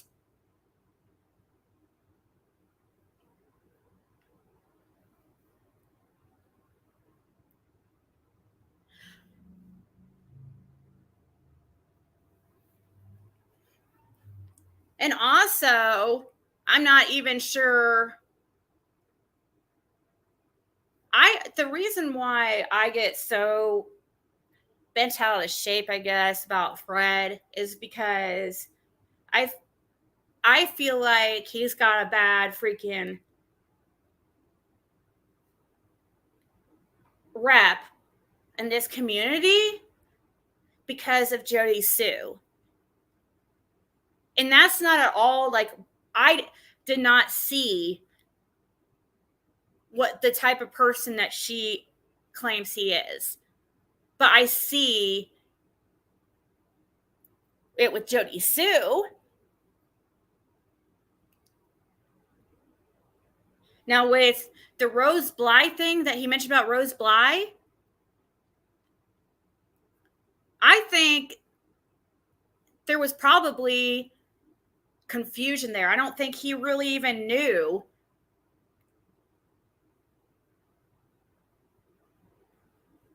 I think he was confused.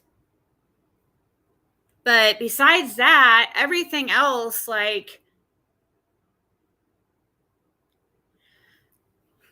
I don't even know. It doesn't even freaking matter.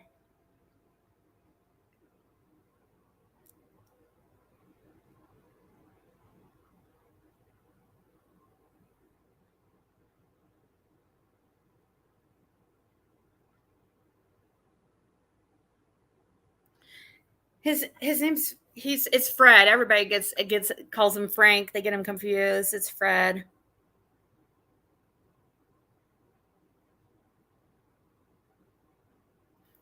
But that's what everybody calls him. Really, what's important though,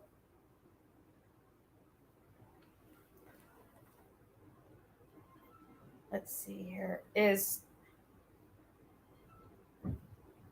that, I guess the question, I guess we'll never know really. More than likely we'll never know for sure how they got there.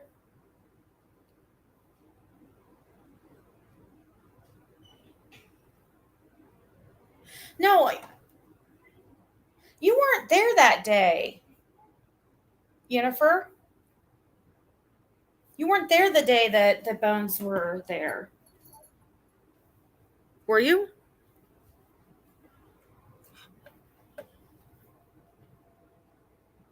No, I did send a mail, but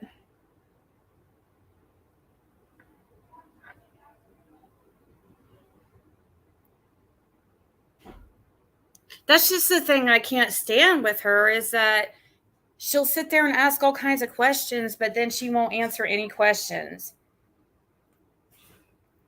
And then I asked her, okay.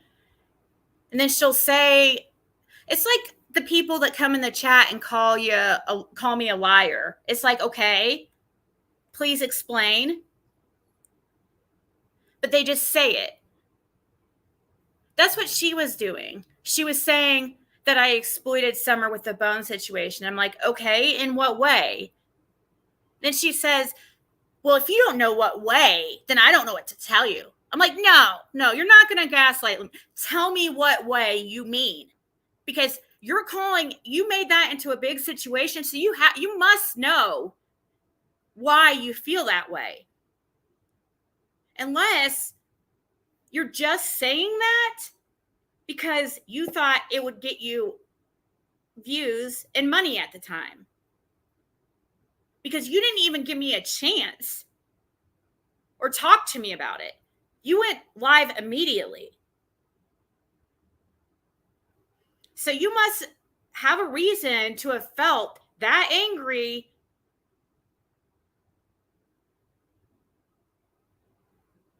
because I feel like we should rewatch that. She can play the call live. We just had the call live. Can't take turns asking questions when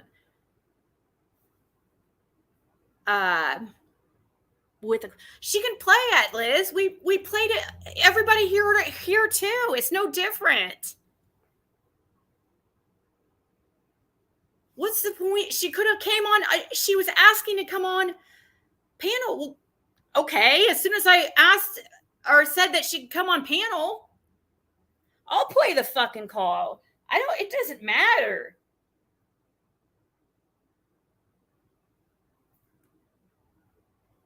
It's going to be boring. You guys just heard it, except what she was saying. It's this same thing. I don't know. I think she should be embarrassed. Just gaslighting the whole time.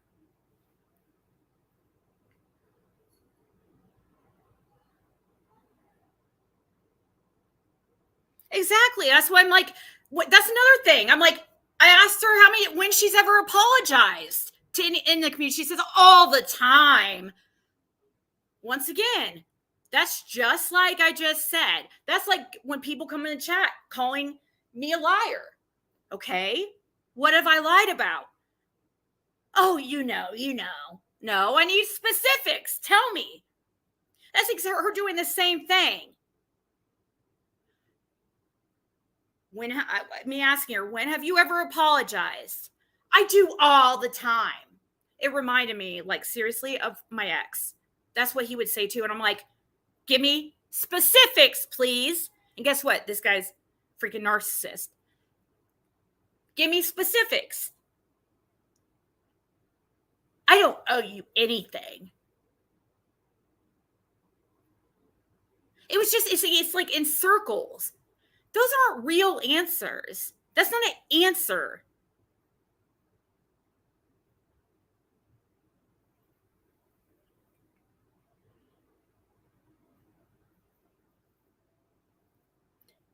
Owe her an apology?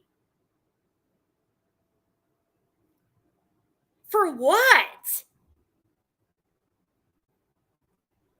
What the hell would I owe her apology for? She freaking scammed using Summer's name. See, that's why I have Rin blocked. I see you guys talking to her, but I have her fucking ass blocked because she says stupid shit like that all the time.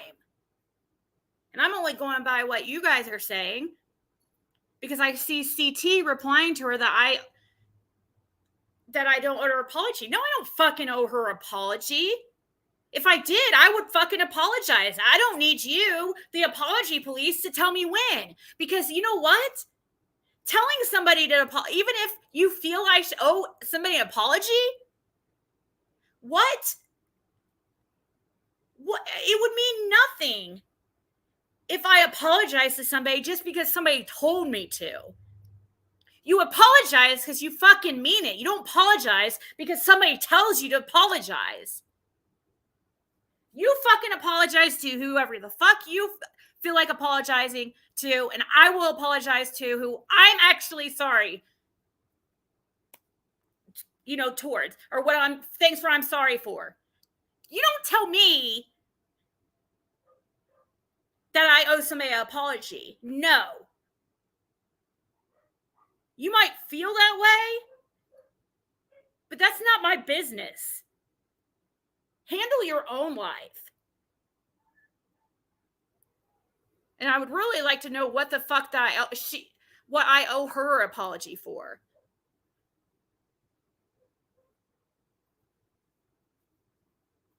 Now, down the road, if I realize it, or if I realize I do, I will fucking apologize. But that won't be because you fucking tell me. It will be because I decide I need to apologize. And I do all the time.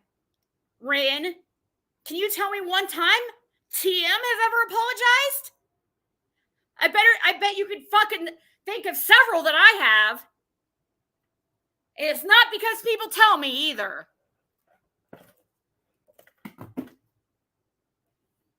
Narcissists don't feel sorry.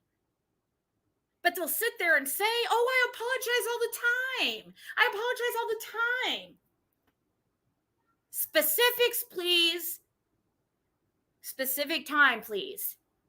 Tell me a specific time. She's like, about what? About what? I don't know. Any specific time. Because she couldn't think of anything. I'm sitting here saying any specific time. That's like a broad time period. She's been on here for 4 years. That's a lot to choose from. I don't, anytime. Let's hear it. Then it's, about what? Again, I'm like, about what you've been sorry. You tell me. No, I'm not going to apologize to them. I never apologize for things unless I feel like I need to. I never apologize because of somebody saying I should apologize, unless it's like somebody. Hold on, I have to.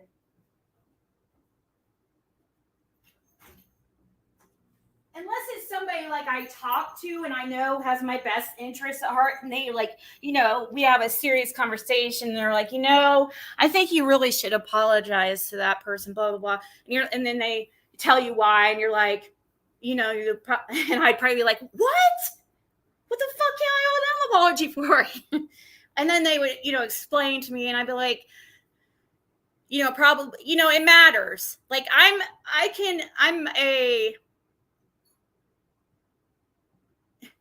but I can change my mind, and I'm not like hard-headed.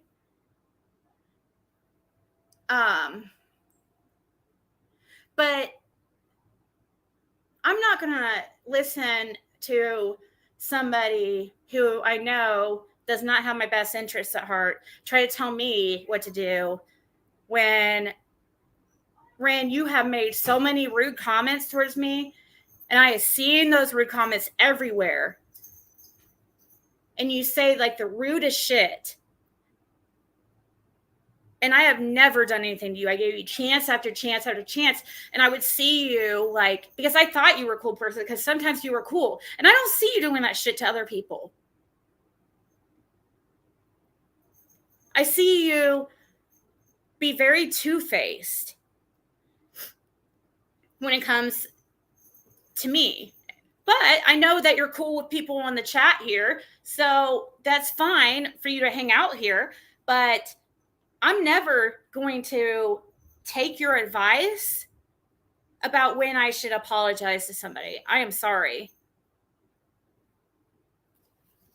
Not at this time, I wouldn't be anyways. Probably not anywhere in the near future, as far as like, probably it would take a very long time for me to ever, once somebody loses my trust,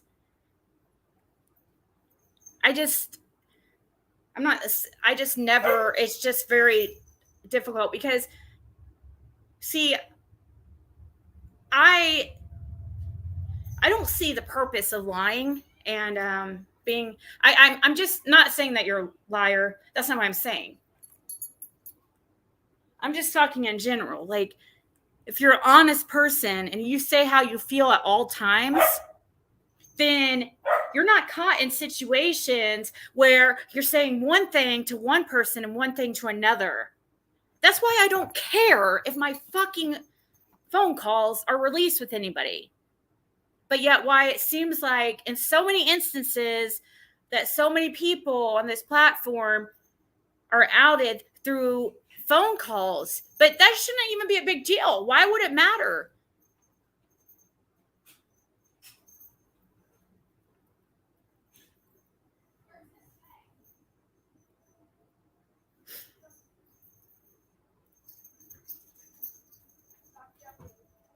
I apologized for what?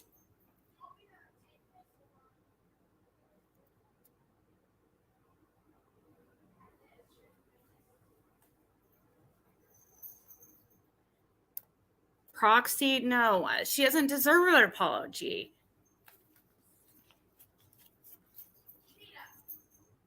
No.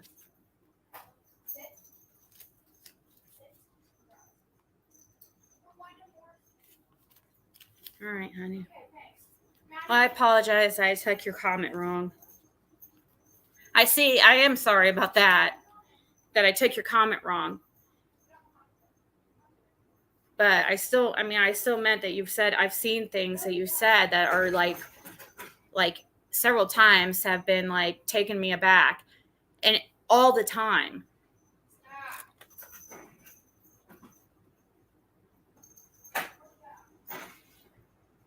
Just apologize for what you are sorry for. I'm not sorry to TM. There's nothing for me to be sorry for at this point. I mean, I don't feel that way right now. I'm not saying that can't change. But I'm never going to feel sorry about accusing her of that check being fake. Her sitting there and saying that she doesn't have to prove it is not an answer. It's not reason enough for me. I'm sorry. That's not answer enough for her. Any other instance.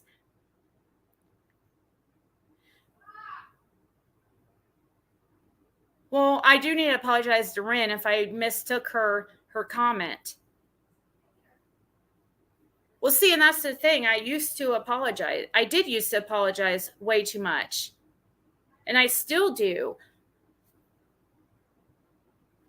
But I'm trying to work on that.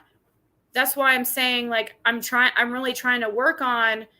That's why I got so heated when I thought that, somebody was telling me to apologize, because I always am the one that has to be the bigger person and freaking apologize for shit when things are not my fault.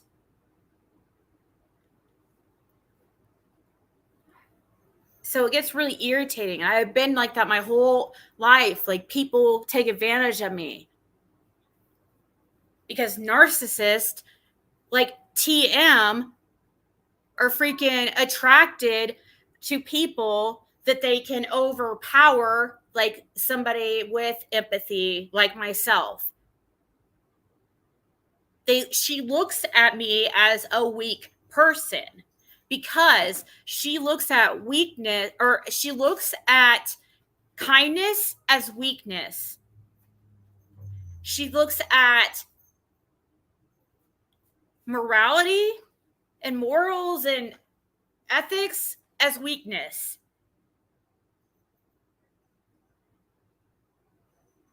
However, she would never admit she looks at it as weakness. That's why she'll pretend to be a good person, but yet she really looks at people that are like who she pretends to be as weak. It's just narcissist thinking. I could tear her up, but the thing is, like, yeah, when I'm mad enough, but once I've calmed down here in 15 minutes, she would easily tear me up, because I just don't have that. When I get mad like that, yeah, I get pissed. And I'm pissed, and I'll get like that, and yeah, somebody might have a hard time getting a word in edgewise, especially if they're giving me a lot of bullshit like that. But after about 20 minutes, I'm freaking done. Like, if it's not going anywhere, I'm over it. And I'm not going to sit there and keep going and going. Eventually, she probably would have had all the words she wanted, because if you keep saying, it's like a broken record. When you're talking to somebody like that, you feel like a broken record. And it's pointless. They will never, ever tell you the truth. But, I sure try. And I'm just talking, I have a lot of experience with freaking narcissists. And I know how they operate. And they do. And I still, even though my brain knows that she's never going to be freaking honest, I still think that still something inside of me is like, oh, well, maybe I'm wrong. Maybe I'm wrong. Maybe she's not. Maybe I'm wrong about her. Because we're all human, right? And we're all wrong all the time. And I've been wrong many times before. I mean, she does remind me a lot of my ex in the same characteristics. It is possible to be with somebody for several years and never once hear them apologize. Or ask a narcissist when they have done something wrong and watch them freaking have to like think for like and be like, wrong about what? I don't know, wrong ever. Like, when have you ever been wrong? They'll have to think and think and think, and they'll not be able to come up with a freaking thing. Why? Because in their mind, they truly believe they're always right. That's why it's like one of the most incurable things ever, because if you're always right, you don't have to go get help.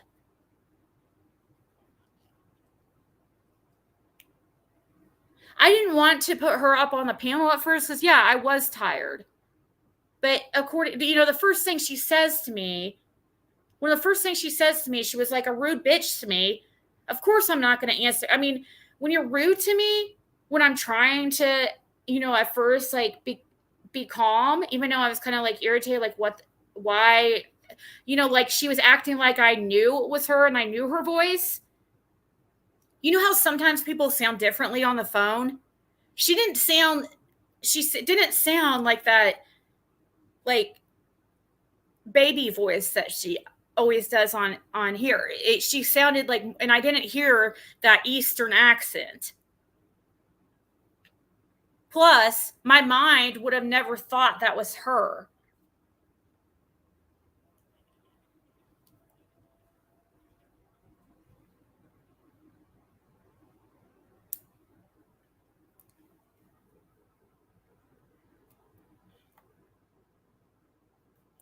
Well, especially rudeness gets, especially when you're trying to be like a decent person to them, and and I was like, thought, well, well, maybe we could figure it out, But the thing is, I'm never, ever, ever going to let her tell me, or I'm never going to agree without proof. Now, with proof, yes.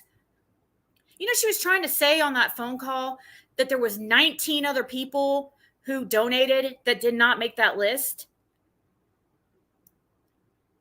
Well, Tiffany, you better fucking get to filing some type of class action or something. I don't know. Figuring it out. Anyways, I'm never going to.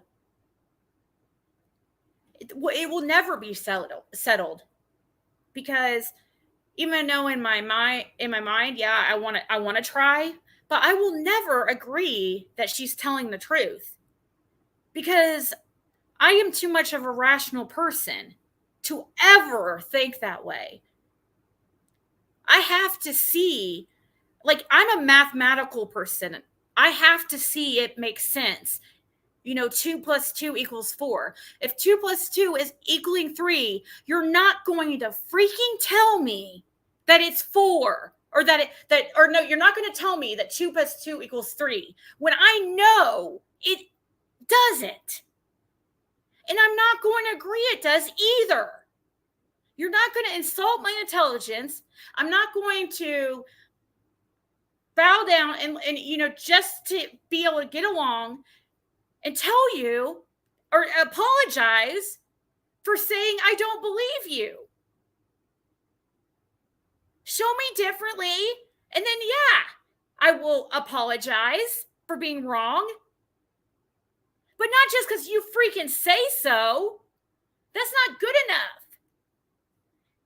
That wouldn't be good enough from anybody.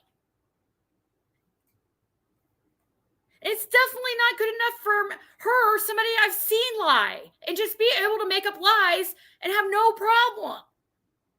Now, if it had not been a pattern of hers, and I had never seen her lie before, and it just seemed out of place. Let's say, for instance, I'm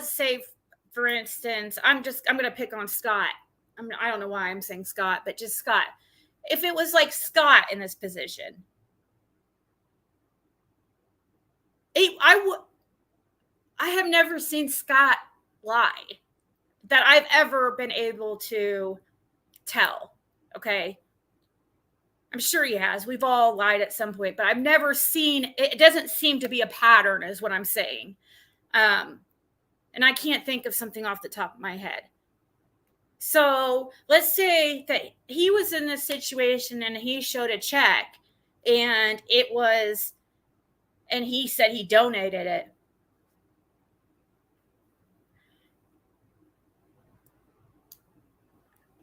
It would be it would screw with me really bad because I'd be like, well, like I don't see him. I know he's like works a program. For one, he's in recovery. And I know from experience in recovery, honesty is like one of the very top things. And I know he's a sponsor. And as a sponsor, especially for as many years as he's been sober and clean, like honesty is top priority. And as a sponsor, people want sponsors who they usually you pick your sponsor, you know, and people want to pick somebody that they want to be more like. And somebody's not going to want to pick somebody that they see that is like a liar. I don't know. I just can, from that hasn't been my experience with him. Okay. So let's say if it was him, yeah, it would, I mean, even though my brain would be like, okay, I know something seems weird here, but I could see my brain thinking, making other possibilities.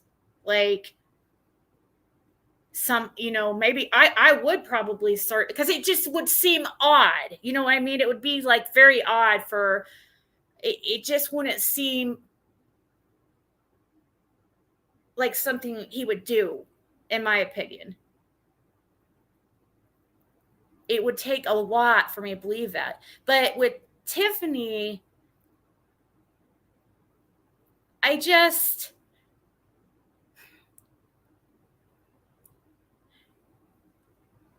she's just, from my experience,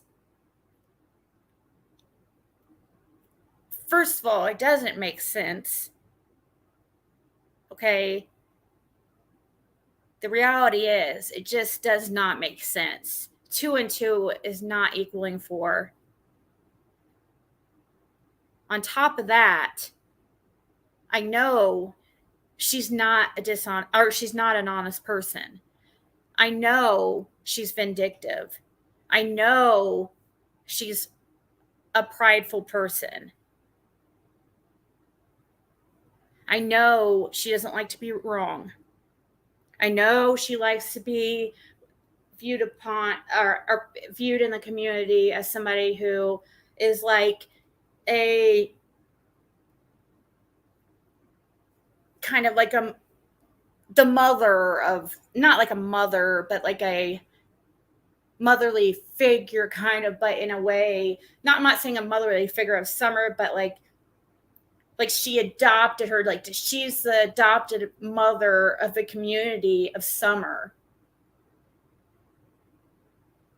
And that's how she wants, and she always tells people to know their place, know your place. And I built your channel.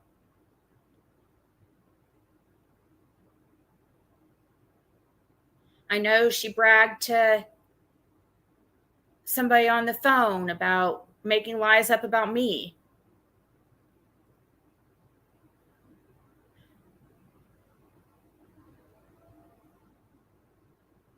It just, I would take, and you know, when it's just not adding up, when things aren't adding up, and also when history tends to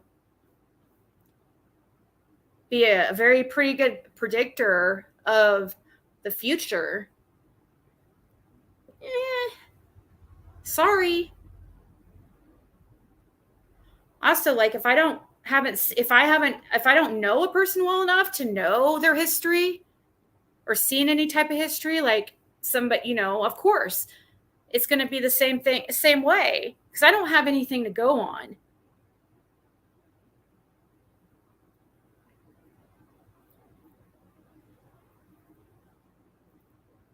But I'm sorry. I'm never going to take that from her. I'm never going to apologize to her about thinking she's lying.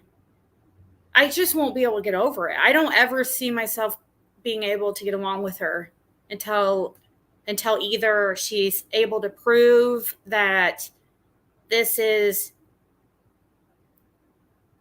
some very big misunderstanding, some big huge mistake, something. I could never, there's no way. I just can't see it. I have a very hard time being able to get along with narcissists because I don't relate. I won't even say narcissists. I understand it's an overused term, but I have a very hard time getting along with people who have a hard time admitting their faults, but see everybody else's. I can't relate to those people because that is just not how I am. So different than myself. I can't even begin. I know people like that in my life, like in my close life, like in my family. And I've spent my whole life trying to figure them out. Them, I'm talking mainly about one person, but I'm going to say them just to try to not. But that person I know to have a personality disorder. I guess I diagnosed them that. Just like I don't know. That person I would say is narcissist from all my research. And like I said, I'm not a psychiatrist. I'm not a psychologist. I have just an associate's degree. And I have some education in addictions and the psychology of it. But I am not a psychiatrist, a psychologist. I love to learn, and I've done a lot of research on it because my whole life I have been trying to figure out somebody in my life and didn't understand it. And I never was able to, and you just are never going to, and it's just, I don't know. It's one of those things you either have to accept and I'm not willing to accept. I mean, I can get along with her. I guess I would be willing to do that. Come to some kind of truth, I guess, at some point. I don't see that real soon because I'm really still upset about this situation because it really upsets me.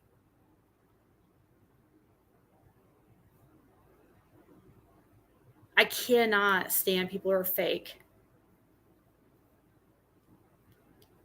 And sitting there and it's extra bad when it's like fake is one thing, but a hypocrite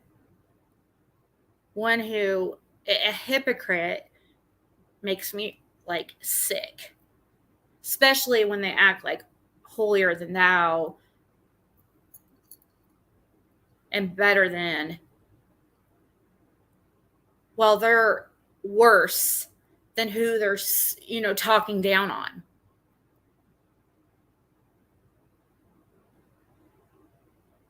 There's no rationalizing with those people. That's why it'd be probably pointless to talk to her.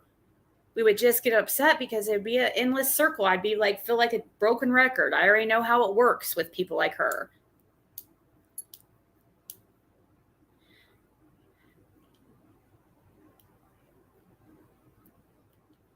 Yeah, and I told her I would drop a link, and that just proves that she was looking for content. That's another thing I asked her on that phone call.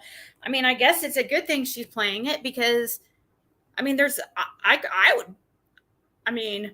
yeah, I was mad, but it's not like it's going to be embarrassing for me because I already did it here. You guys already heard it. So if I'm going to be embarrassed, I'm already embarrassed. I don't get embarrassed easily at all. And I have no problem making fun of myself. I know I can be ridiculous. I know I can, when I get mad, I can be like,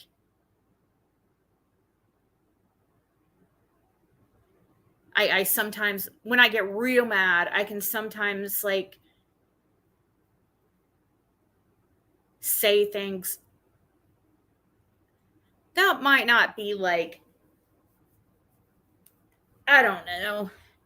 I was mad, but I wasn't real mad. If I get real mad, like,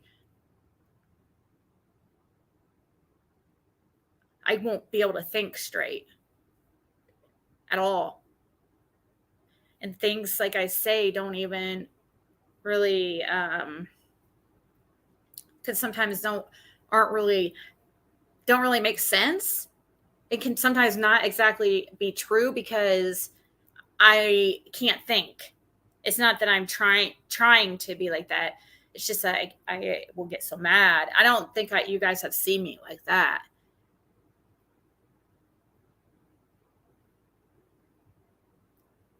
I can, but when I get mad, you have seen me impulsive. I can be impulsive. I have no problem making fun of myself and calling out my weaknesses.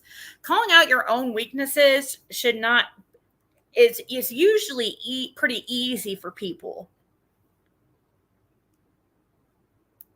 A narcissist, not so much. Their weaknesses will be something like, will actually not be weaknesses, but actually things that make them look better. Like they'll say things like,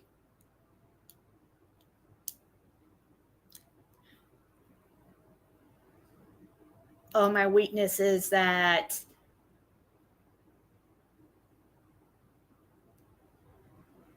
they'll say to like somebody they're dating or something, oh, my weakness is I dated her or I married her or I married him, or, you know, they'll say things. It will never be any type of actual, they won't be able to point out actual your weaknesses. But usually people should have no problem naming their weaknesses. It's usually naming your strengths that are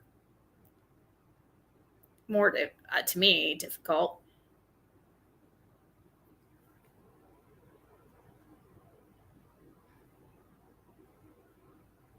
No, there's not any of that. She claimed that there was 19. I said, okay, can you show me, please? She said something like 16. She goes, did you know there are 16 or 19 donations that didn't make that list? Okay, where can I read about this? Where can I fact check this? Why aren't you showing this proof? Because if that were true, you would be all about showing that proof. Sure as hell won't show the back of that check, though, will you? Or your transactions in your bank account, or that receipt, or your taxes. There's so many things she could do, but won't. But I guarantee if she had proof that there was 19 donations that did not make that list, she would be showing it. And so when she said that, I'm like, okay, you know, it's telling me, oh, you know that there was 19 donations? She might have said 16. I can't, but I'm just saying 19. It's like, do you know there's 19 donations that didn't make that list? And you're saying that as a fact? Okay. But why should I take it as a fact? Because you're saying so? No. I'm not going to go. That's what a lot of people in this community do, is they go by what people say. I'm not going to go by just go repeat and say, oh, okay. Oh, okay, Tiffany. I'm sorry. Since you say that there was 19, you're okay. It makes sense then. That's why yours was on the list, because 19 others, that makes sense. No, does she really think that's going to make anything better? Just saying that there was 19 donations not on the list? Now, also put it into context. Are we talking total? Or are we talking before December 1st? Because all that matters to me right now with the list is from December 1st or before December 1st. Because that's when her donation was, and that's the list we have. After that, I don't know what was donated. But I find it really odd that she claims that every single time something was mentioned that would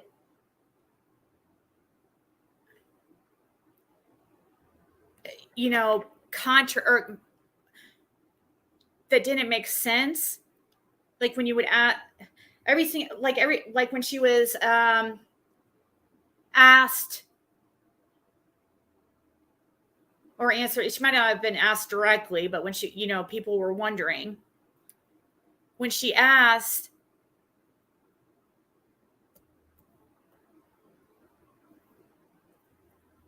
you're going to have the list tomorrow? Are you going to have an individualized list, Maria?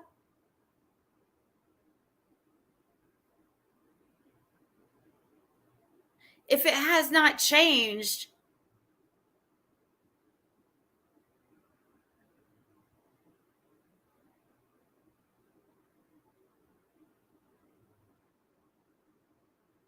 okay, that list is, so basically, then we only have a 10-day gap. The 1st through the 10th of December that's unaccounted for. Did they give you a total, Maria? Did they tell you a total? And you are so pretty, by the way. The bank will send by tomorrow. Well, because I saw somebody saying, asking Churchill, and from what Churchill Rescue Squad was saying, it didn't seem like they were going to come out with another itemized list, that they were just going to come out with the total. So I was like, dang it. We need the list.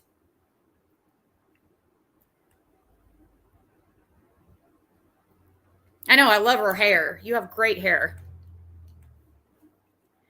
Well, that's what makes somebody, it's not just people's, I think intelligence makes somebody way more attractive. Like, it's just,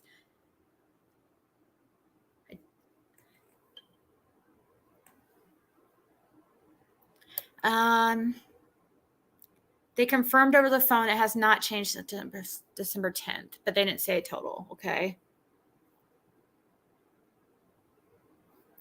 Well,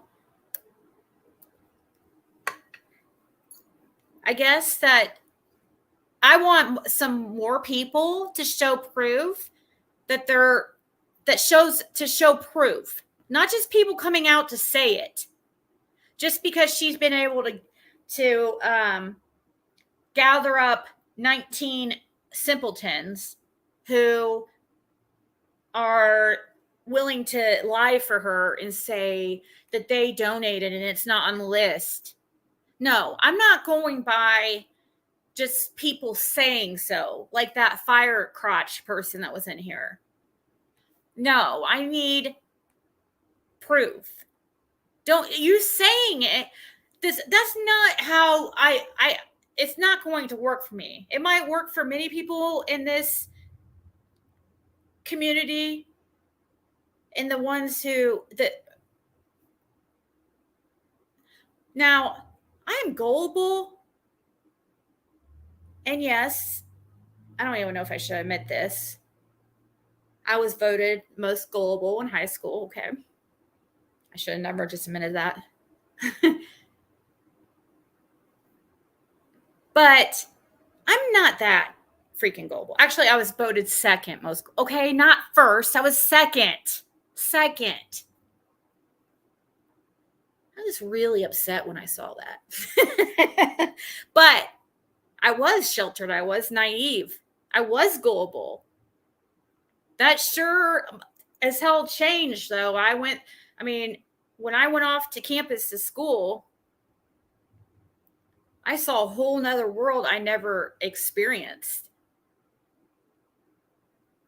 I had to grow up like real quick, like.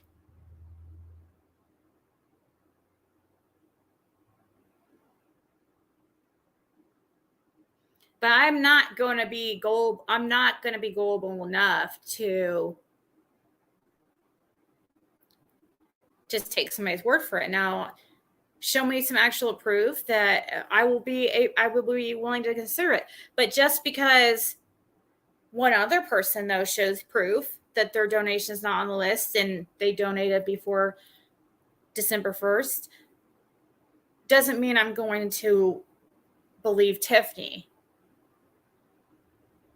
First of all, I would have to see several, not just like one person. I'd have to see several. If I don't know, I don't think would be able to believe her even if several came forward and had proof that they're not on the list, because her behavior is not somebody that is being honest. No way that she would put herself through this. I mean, she does like drama. It seems like I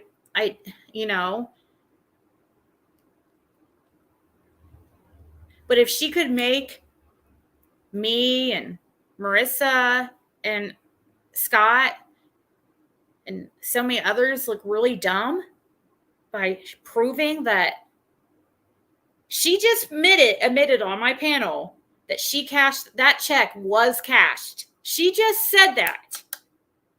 If anybody has a clip when she was on PG's saying where she was questioning whether a check was cashed, please send it my way.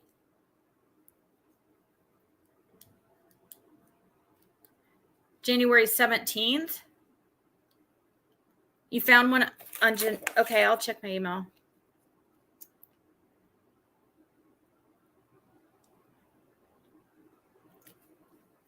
Yeah, and that's the thing, CT. I can't imagine if there was one straggler, okay, that somehow made it to the community and showed proof. And it'd have to be like, I need really real proof. Like, I don't even know if I could take somebody that I've never seen before or one of her subs. I don't know if I would take their receipt, like a photocopy's receipt, because I'd probably automatically like discredit it, because in my mind, at least, because I would feel like it was just fake. I mean, I already know. I already feel like I've already had my mind made up that Tiffany wrote a check to make it look like she donated. And birds of a feather flock together. And I've seen people over that are in her community that will absolutely have her back. No matter, I mean, it's good to have your friends back no matter what, but you're not a friend if you are enabling them and not being honest with them. Yeah, and if it did go to the wrong, $1,500 did go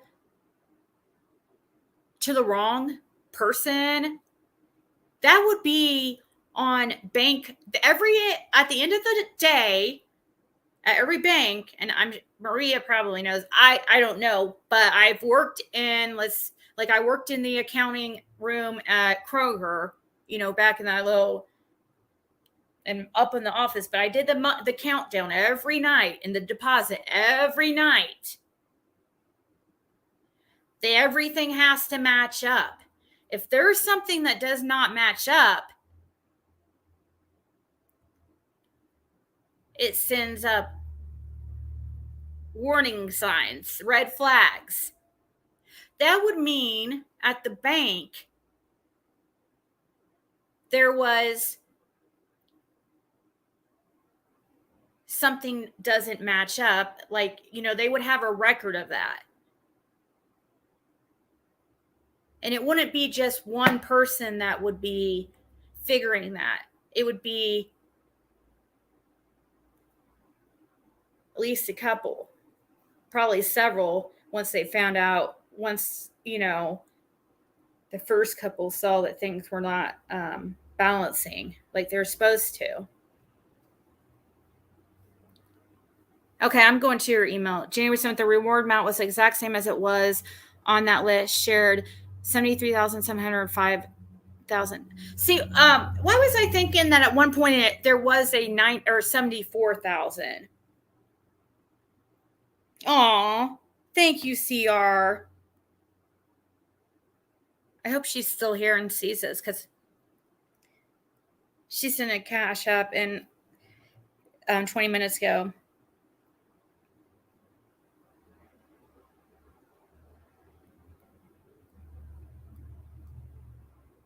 I would think at the very least that Tiffany would understand why people are questioning her.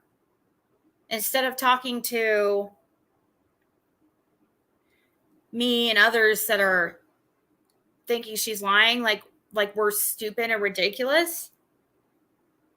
Like, if I was in her position, first of all, I would never be in that position, because I would show proof, and I would just show proof. I wouldn't be like that. If somebody's like that, they're lying. That's just, if I were ever like that, I'd be lying. I would never act like that. I would have to be I would have to be that. There's no way, because I'm just so opposite of that. Aw. Thank you. I don't know if I should say Brittany. Thank you, Brittany. You said if there was a $15,000 donation, it would put over 70. Yeah, no, exactly. That's what I was saying. It would put it at 75. If there was a $1,500 donation not added in that list yet, the total would be at 75,000 and something. And I know I've never heard the amount 75,000, but I thought I have heard that it was at 74 something. But maybe that's just like a rounded number.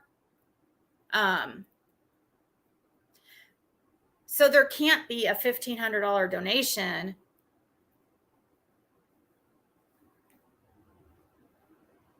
The thing is, it's going to come out, and it's going to eventually. Maria is saying she's getting an itemized list from the bank tomorrow. But I can't stand frauds who act like saints. She has no right being a fraud on Will Simmer's name. Thank you. Thank you.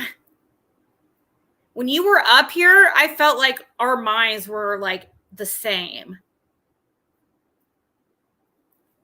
Like on the same wavelength about this. Like, I felt like we would talk for hours and hours and hours and hours. Because everything you were saying, I was like, it was exactly how I felt. And some people think, oh, no, you just want to prove, you just don't like Tiffany Marie. You just want to prove her wrong. Or, or they'll say, well, what have you donated? Or, no. Okay. No, it doesn't matter who it would be. I mean, kind of, I guess it does in a way makes matter who it is. But it wouldn't matter like who it was if it was a person that's always acted like they're a saint, like Maria says, and always called out everybody else. It could have been anybody like that. Now, like I said, if it was somebody that I would never expect, that I didn't have a history of lying and stuff, I would have a very hard time to, but I'm not this passionate about this just because it's Tiffany Marie. I promise you. I try to be a very fair person. I try to look at the good in people even when I don't like them. I'm able to still, like I said yesterday, I'm able to still see that stuff. Somebody doesn't turn automatically. It's not like an on and off switch. Just because you fall out with somebody, they're just not, all of a sudden everything about them is automatically bad. That's just not how it works. Now, in some people's mind, that's how it works, but not in my mind. And that's just not how I think. I try to look at things from other people's perspectives, but I'm not going to sit there and take as an answer that it's none of my business, or that, answering my questions with a question, or changing or deflecting and putting it on the bones or whatever. No. I want to stay on that subject, and that's what we're going to talk about. I'll answer her questions about anything about that I've done that she finds questionable or that she thinks I'm lying about. I have no problem answering questions, but I need her to answer the questions of mine too. I'm not going to sit there and let her just ask me question after question and want honest answers from me, but her just like tell me it's not my business.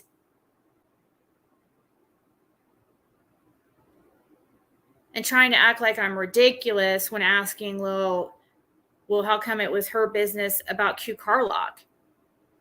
Because that's the same thing. In a way, it is. Why was, for one, it is the same thing in her case, because as far as I'm concerned, she's never donated to that reward fund that I've seen. So unless you've donated to the reward fund,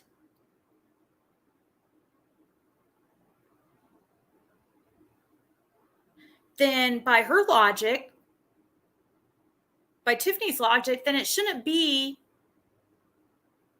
her business. Or for her, it shouldn't be her problem about, or her responsibility to get Q Carlock to show receipts.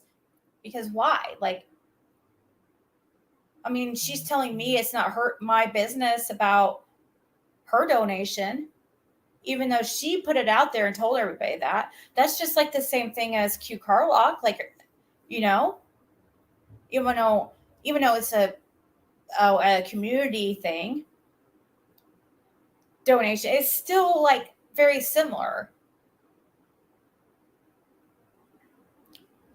You can't, she's one of those people who is unable, can so easily see other people's faults, but she just doesn't, I don't think she's just, I don't know. I wonder, maybe she really doesn't see this stuff. They say narcissists don't really see, I guess it's kind of like being a freaking psychopath and not knowing you're a psychopath. You know how they say, like, people that are crazy don't know they're crazy.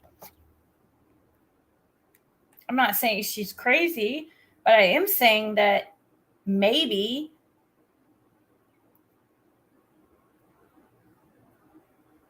she truly believes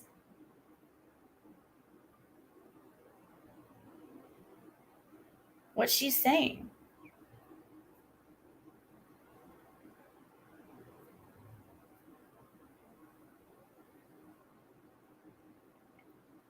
I mean, I guess I have to believe that, because how can somebody be so, I don't get it. Like, I can only be passionate in an argument and get upset like that if I feel like I'm actually right. But I've seen so many people who I later found out were completely lying, be so passionate and so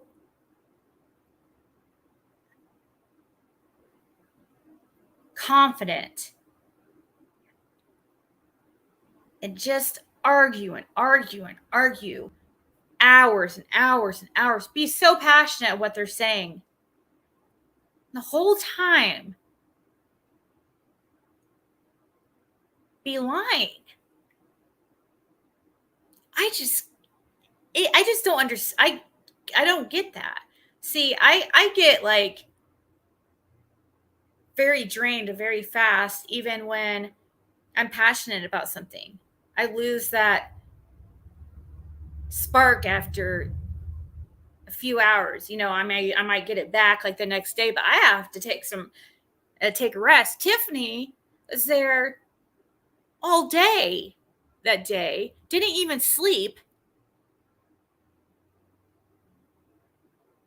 while she's acting, you know, on the phone, basically saying that she's somehow better than me because she has a better sleep schedule, I guess, is what she's trying to say, even though pretty sure that other day she didn't sleep all night. So I could say the same thing about her. Like, she was trying to insinuate like I was on drugs or something because I sleep during the day instead at night, which I wish I could get my schedule normal. I do wish that.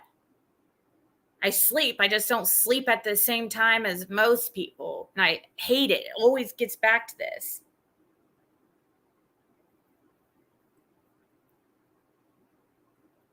I can't go without sleep like that, though. Like, she gets up and she's so passionate and wanting to defend herself and defend this. That's why I think some people are believing her, because these I just don't know. I just don't get it, how people are able to do that. Because I am so sure in my mind, whether I'm right or wrong, I feel so sure that she's lying.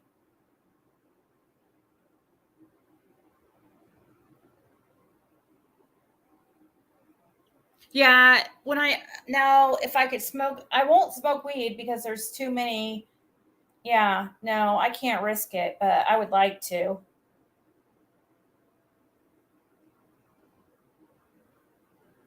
That would definitely help for sure, but I just can't risk it.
How do you guys know that she was planning this in Discord?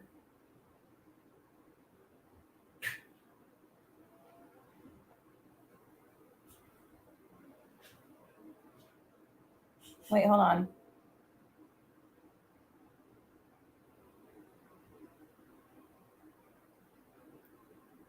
Be careful what I ask for, Bridget C. How about you come on the panel, Bridget C? Nobody's scared of you. I'm not scared of freaking Tiffany. I said I was going to drop a link, and guess what? Nope, she'd rather go on her panel. Pretty funny, huh?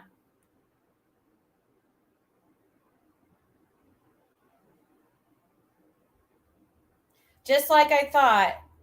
Tiffany, you say you just woke up. You're a fucking liar. Imagine that. All you do is lie. Oh, you just woke up? I was just shown screenshots of your fucking Discord. You're a liar. See, that's why I can't ever. When somebody that all they do is lie, I can't. Why would I believe?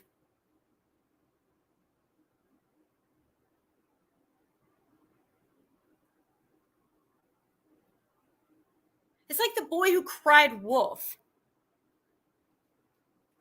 You seriously want to try to tell me that you just woke up? I had one chance, Ziggy. What was my chance? What do you mean I had one chance, Ziggy? Hold up. Watch this. Oh, and obviously, Auburn, homeschooling? It's not homeschooling, you fucking idiot. It is online schooling.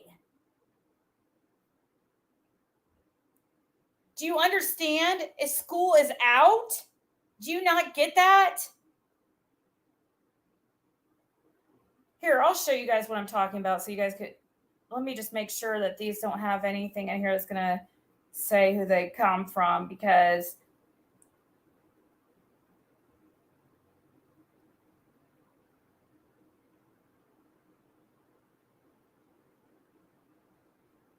I wish I did see this while she was up here. And I am sorry, Ren, for taking your comment wrong. I am. And that's definitely one of my, but it is, I mean, it is true. I have seen you say negative things about me in other people's chats after you say you would never do that. But I still am sorry that I went off on you about something that was not like what you said. I really am.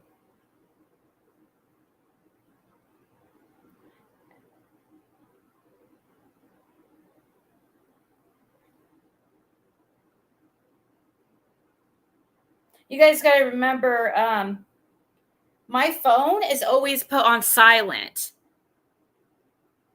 So don't think I'm ignoring you if you text and I don't, like, my phone's always on silent.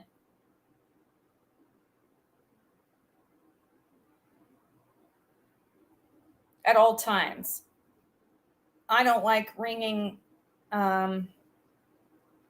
dinging, and let me show you guys this, because otherwise you're not going to know what the hell I'm talking about.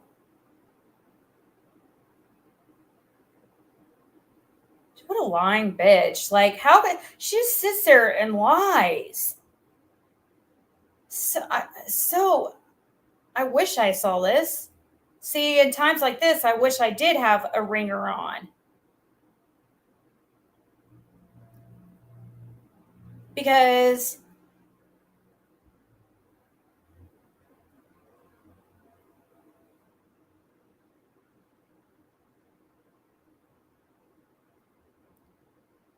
I would have called her ass out there then.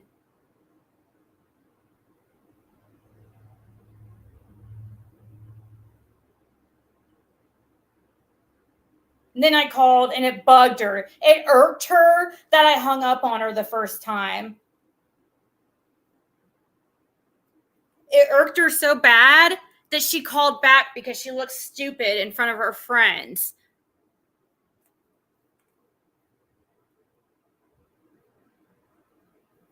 Yeah, what are they saying about homeschool? I've never said my daughter's homeschool, you freaking idiot.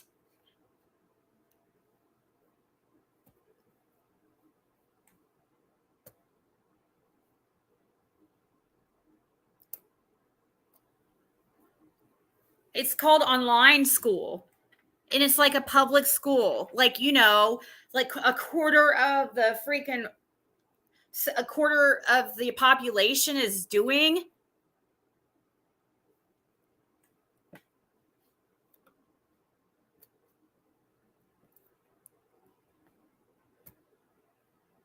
My daughter's a teenager. She's not like a 5-year-old that needs me there nonstop.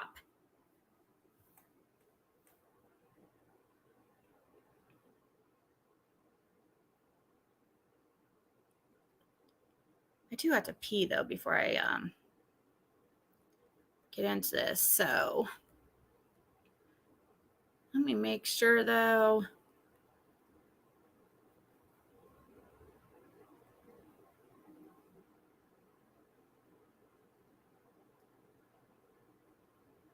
See, what is she saying? She's blocked. She's not blocked. She's a liar.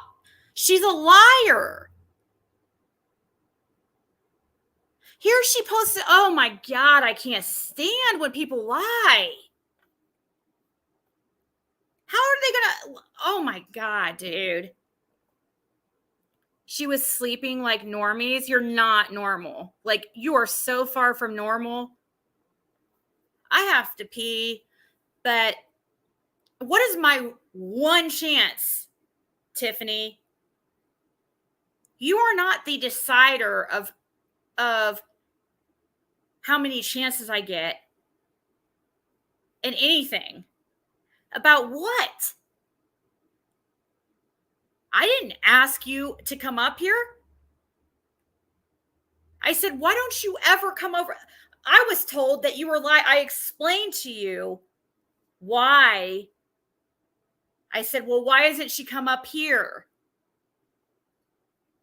Because I was told you were live on your channel, but the person said they were talking about somebody completely different. I'm like, which it didn't make sense because we were talking about, the subject was you and scamming. So obviously when they said that you went live, I thought they meant you. Or they said she went live. I don't even know why I'm explaining myself.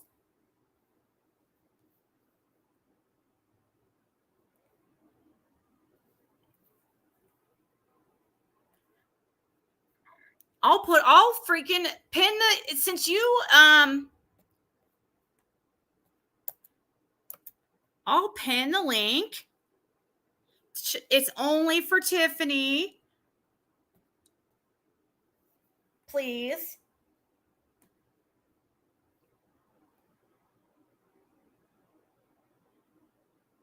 But I just saw in the screenshot she posted her. Did you guys see her commenting in the chat?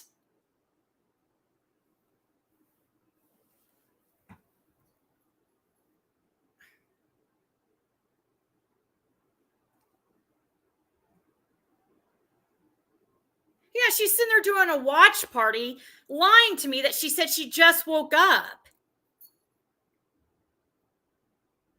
She goes, well, I didn't know. I was sleeping like normal people. I'm like, excuse me?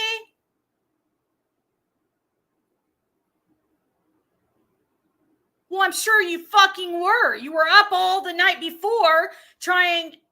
You got up the second you heard I was calling your ass out. You didn't sleep at all. You stayed up from that point on all day on freaking panels. So I'm sure that you were coming off your fucking crack. The body can only handle so much. And according to you, you're not in the greatest health. I mean, you bend over and freaking break your pelvis. So I think your body needs its rest. So that crack smoking, I'm sure, can only keep you up for so freaking long.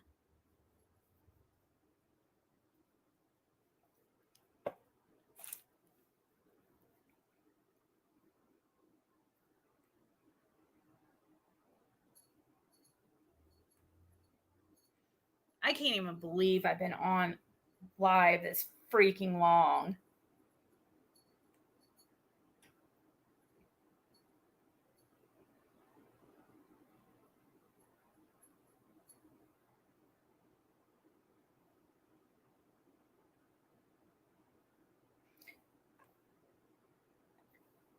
Did I say I don't know who Dawn's father is?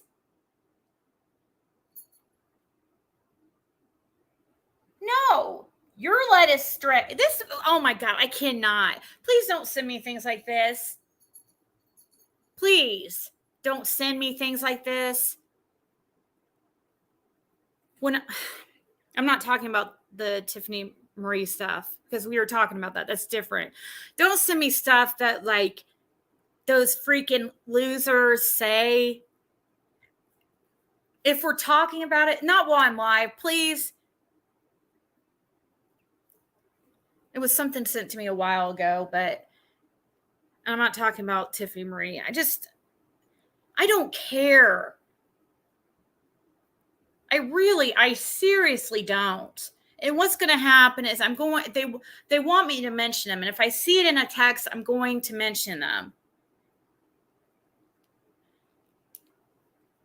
Somebody sent me a screenshot of a community post of somebody saying that my chat is led astray again. I don't even know who doesn't even know who Dawn's father is. Excuse me? That's not what was said. At all. I know who Dawn's father is.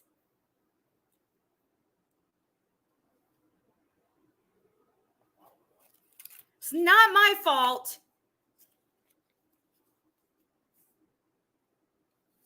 That you don't know simple comprehension. You have to be smarter than a freaking 2-year-old to get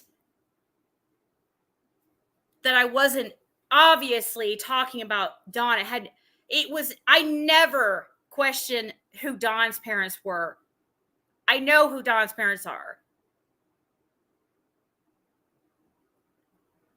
I questioned all the sisters. Since you know everything, do you know? I'm sure you don't know all these sisters and brothers they had either. Because I didn't even know a couple of them. I've been covering this since the beginning.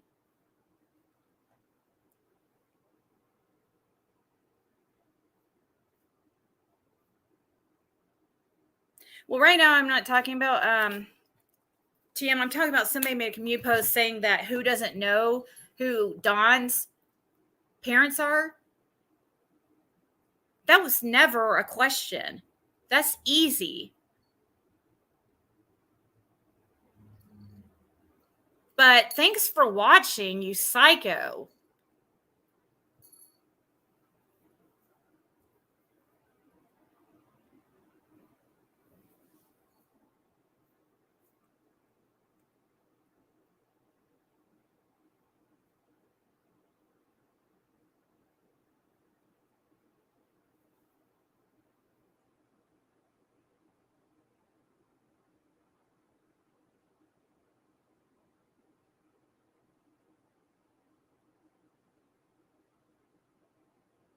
I mean, I get it if I'm we're talking about something, and then, you know, if we're on the subject and you're sending me, that's fine. Just, I don't, though there's like, you know, I don't even want to say their names, but I don't,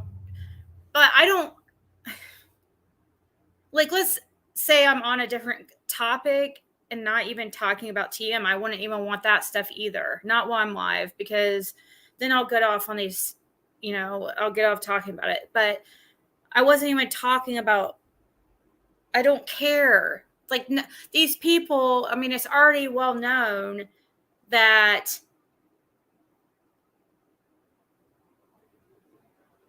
these people always come up with like whatever they can think of to talk shit. It doesn't surprise me that they're making a community post like lying and putting out misinformation. And it doesn't do me any good to see it either, really. I mean, what good does it do? I don't want to fucking talk to that person. And when I see it, I'm going to comment because it's so freaking ridiculous.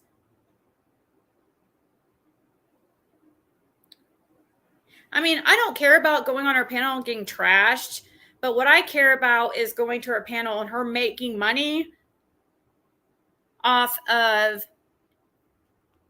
this bullshit. I'll go over there if I guess I would go over there if she turned off her monetization, but I don't understand why, because she asked to drop the link, you know, thinking she could demand a link, acting like I summoned her. No, I didn't fucking summon you, you dumb bitch.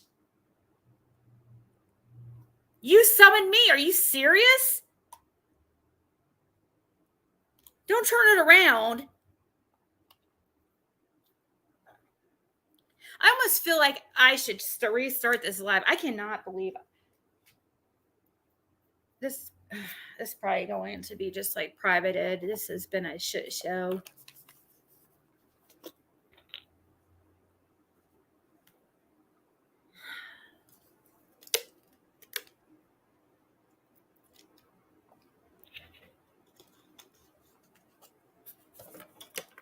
I have to pee.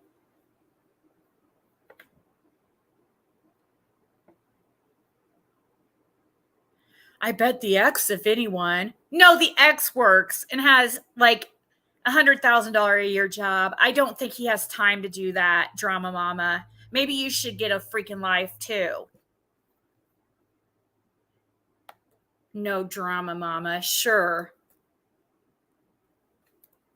He doesn't have fucking time to homeschool.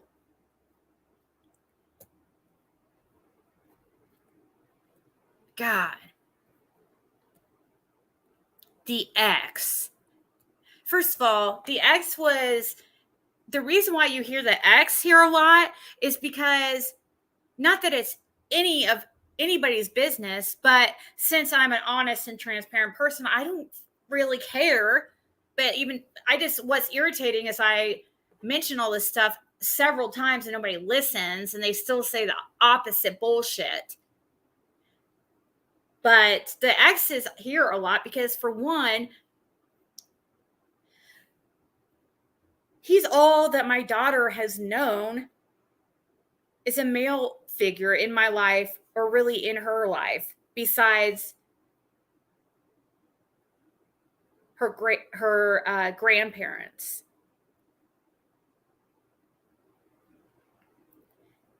Me and him were together for 9 years. See, I'm not like a psycho ex-girlfriend like you, TM, that I just have all these like problems with exes, because there's really no exes that I don't really get along with, honestly. And I don't count Caitlin's dad, because that wasn't even really like a relationship. I'm talking about, you know, when I'm talking about being with somebody, I mean, I've always been in very long relationships. well, I can't say very long because, like, when I say a year or more is not very long. When I say very long, I mean not a year, but at least like 3 years and more, really. I've had a few of those. And this last one was 9 years. And my daughter just turned 14. So she's all she remembers is him. But no, he doesn't homeschool her. And he's not, no. No. That's he went in there. No, that's like actually comical. Trying to sit. He's mechanically minded. He's not. No, not that he's stupid or anything, but I'm not saying that. It's just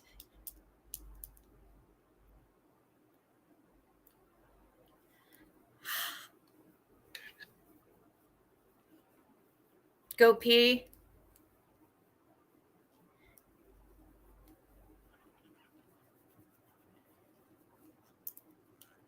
I know, Georgia. It kind of we got off on a, and I saw that you sent that Cashapp or whatever for that. I didn't. I think you asked if it. I don't know. I guess I didn't tell your total. I do need to get if Tickles is in here. I do need to. And Lana, if you're still wanting the Sunday Riley set, let me know.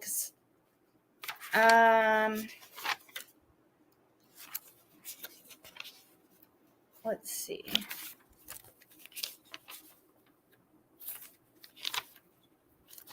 If I remember right, Georgia, I think you only got like one item, didn't?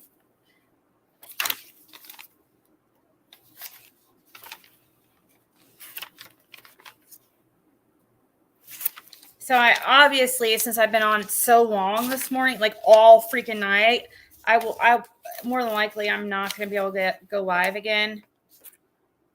Oh, you actually gave me more. You only had the essential oil set, and I think you sent 15. So here, let me see. So the essential oil set, the $7 plus $4.50 would be $11.50. So let me send. I'm gonna send that. That's $3. I think you sent 15. I'll send that. I'm gonna refund the. Hold on. Pretty sure that you sent 15. If I saw it right. Was it? Oh, was it Venmo?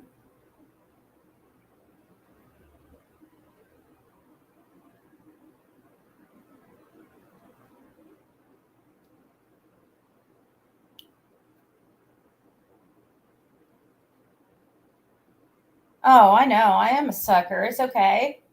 Oh, Georgia just texted me and said, keep it. Oh, thank you. I thank you so much. I don't want to ever assume something like that, you know? I try to be, I appreciate that. Thank you. Did she do it, Caitlin? Excuse me? Her nose.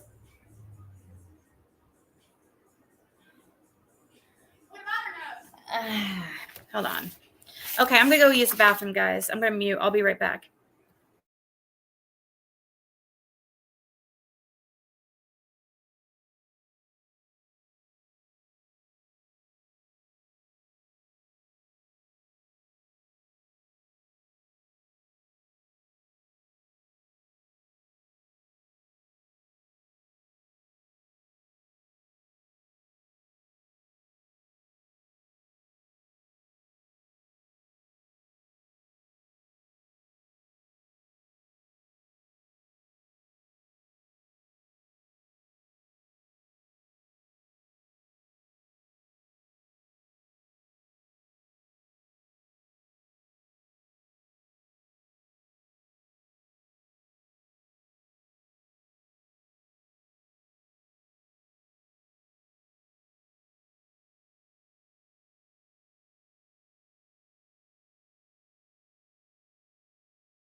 All right, kids.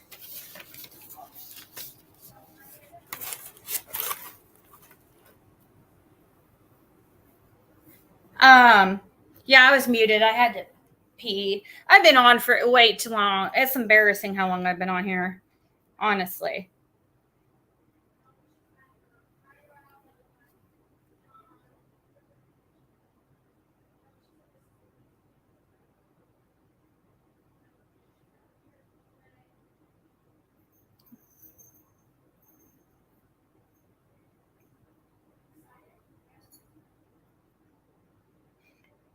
I was gonna I needed to make a call, but I really can do. I don't need to make a call. I was gonna make a call, but I can also do a chat on the website. So if I'm quiet a second, that's why. Because I don't know. I'm a weirdo. I don't like I get anxiety about talking on the phone. I can't even believe I answered that call. I never answered private calls, but I thought I don't know. I didn't think for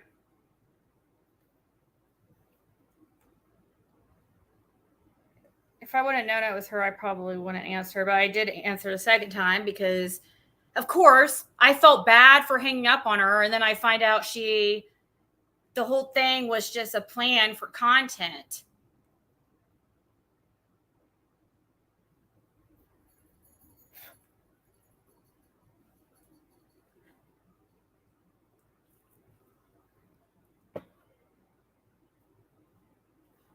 Hold on, I'm in this chat, and then I was gonna. Is she still? I'm sure she's still live, right? I posted the link. She claimed that she wanted a link, and right when I said okay, she hangs up and decides to go live.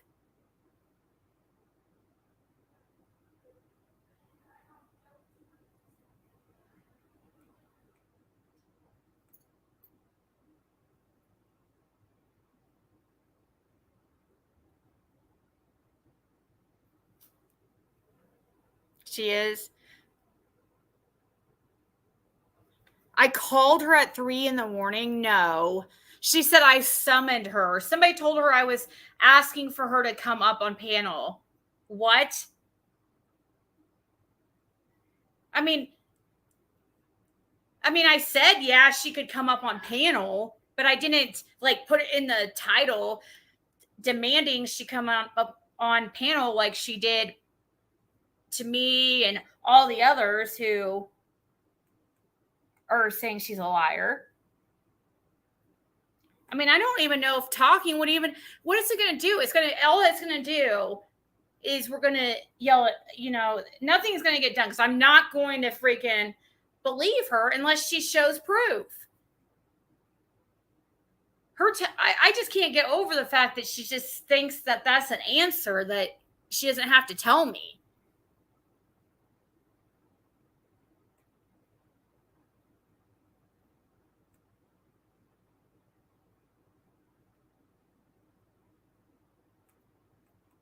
Hold on, guys. The person's in the chat, online chat thing.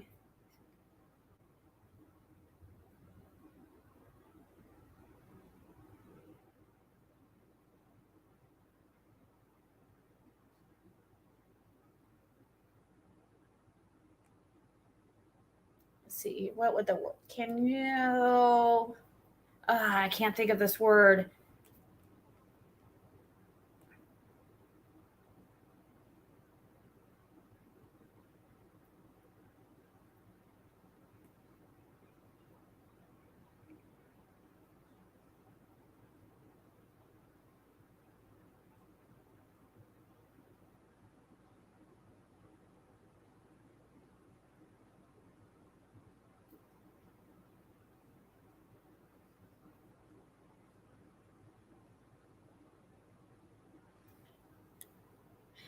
Just put syndrome on the end of any word. Here's what we have proof of. TM, she hates trans.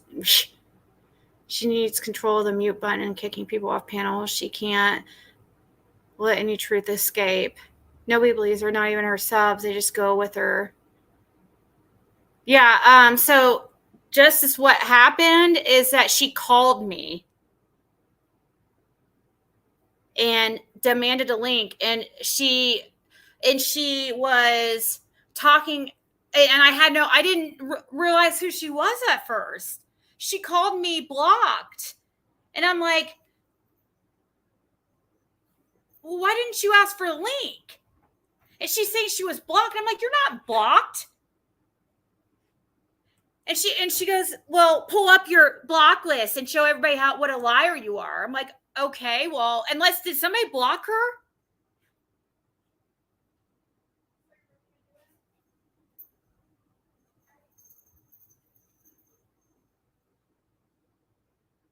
I mean, it's okay if you did. I checked the block list, and she even posted a screenshot in what I'm about to show in her Discord showing that, well, I mean, she might be able to see it, but nobody else, I guess. I don't know. Did somebody block her? Let's see.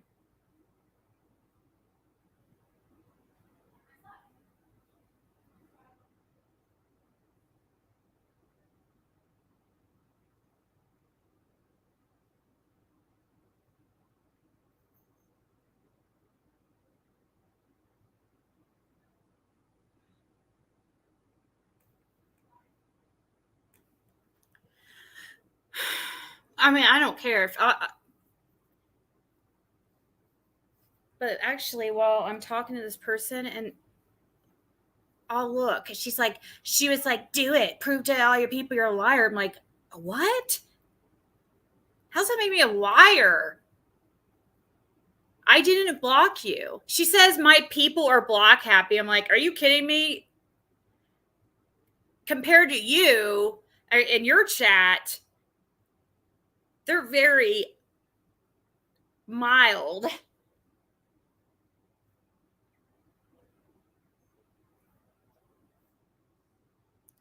Then she said she's never called me a scammer. I'm like, are you sure? You called me a grifter. What the hell does that mean? She said, when? Give me a timestamp.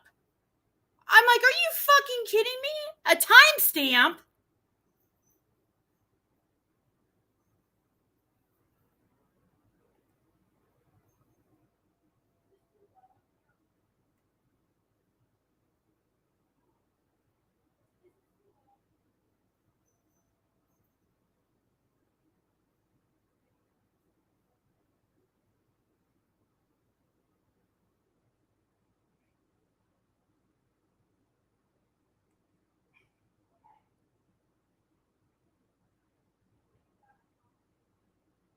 Sorry, I'm still talking to this.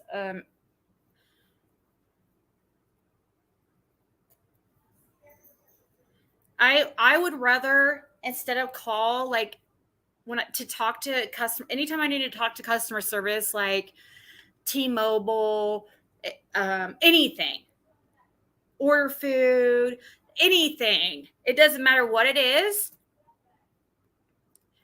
I will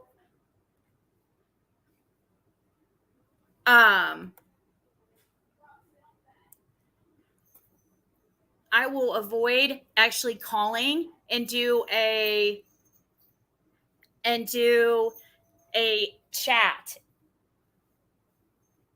Hold on.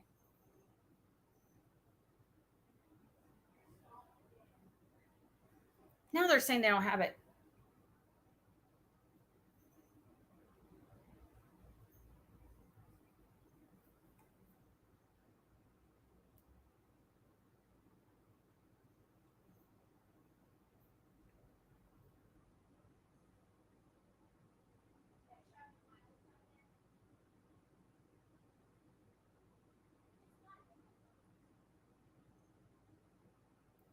Laptop and get you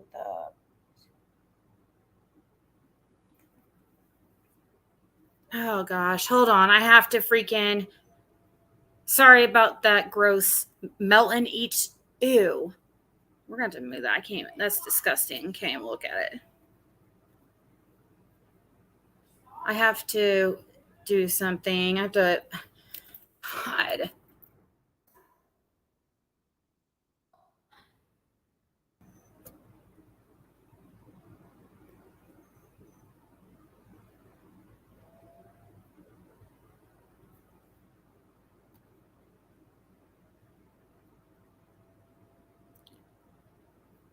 What the hell? This was just there, and it's not.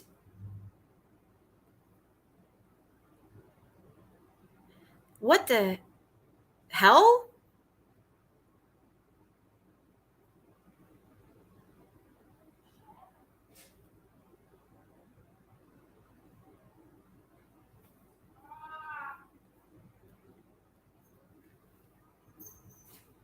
Oh, wait.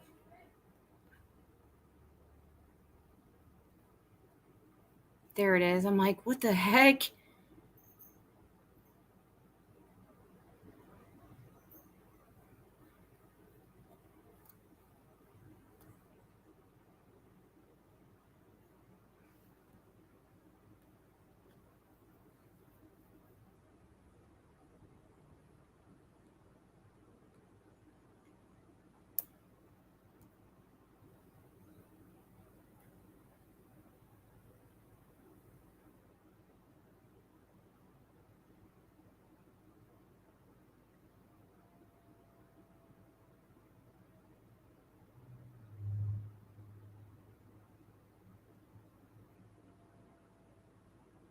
Now they're going to make me call anyways. I have to call. Dang it.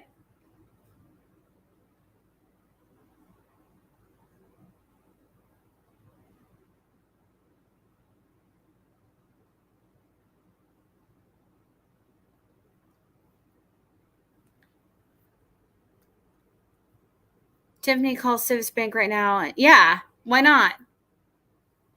Damon says Ziggy was teaching her daughter how to be a grifter. Oh, really? My daughter has no interest in my channel at all.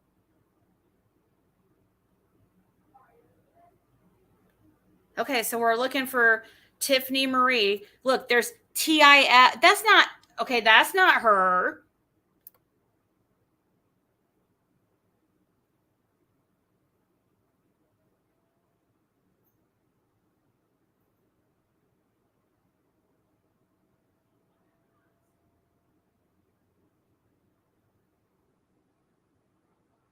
Oh, there's Kirsten. I guess she was blocked. I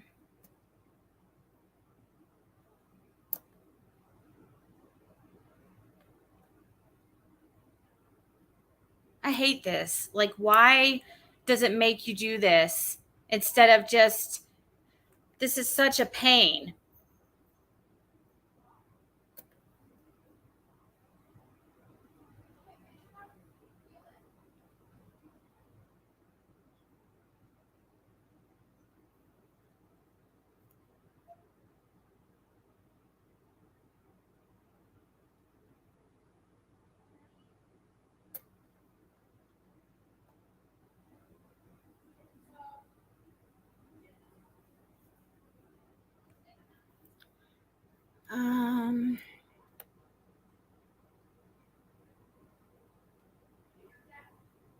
If you guys see anybody that isn't supposed to be blocked, let me know.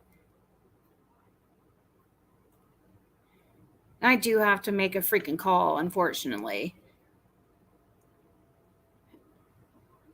And it's something I can't put off. I have to do.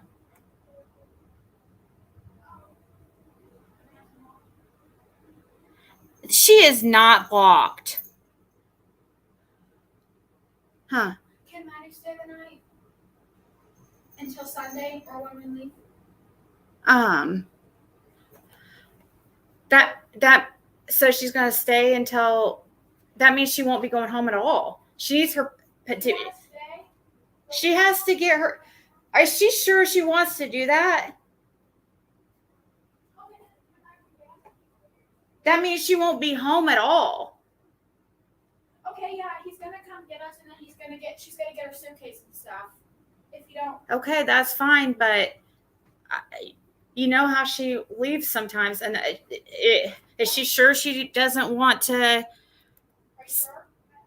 Because she's gonna be with us for a week. Anymore, so. Are you sure, Maddie? Okay. I just won't, I'll be going.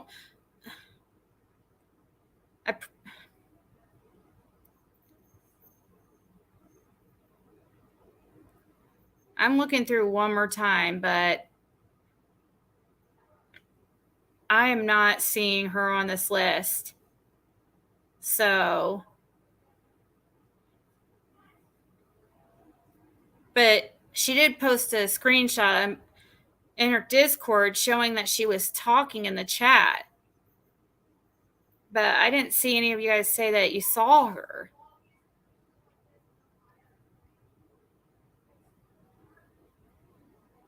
And she tried to act like I was lying about her being not being blocked. Stop. Shh.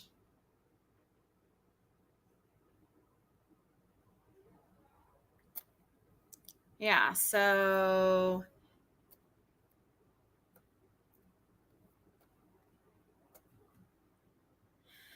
I don't.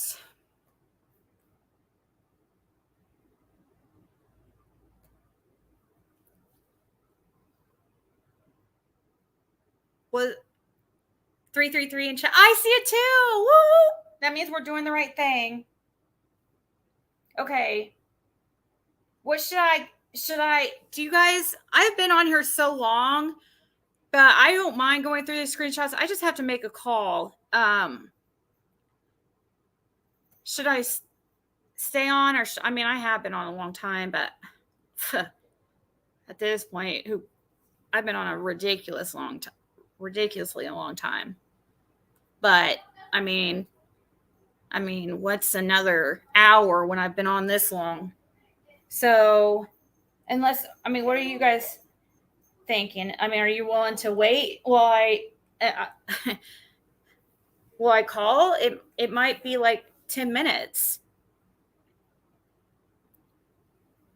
You and TM are idiots. Well, at least you're fair, waitress. And don't block waitress, because at least she's fair and not biased.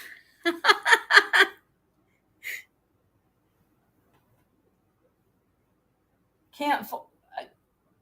Oh, that's all I ask for is people to be.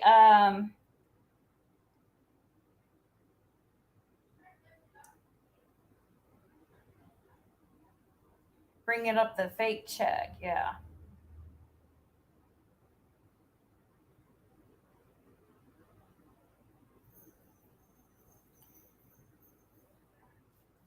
Who's Ziggy talking about? Or wait.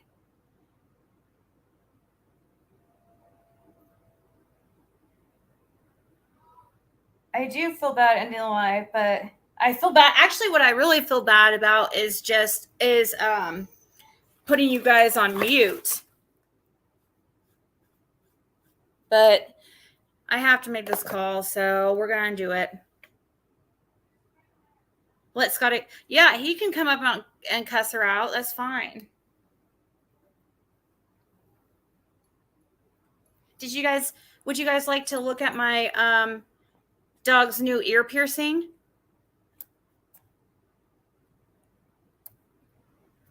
While I'm on the phone?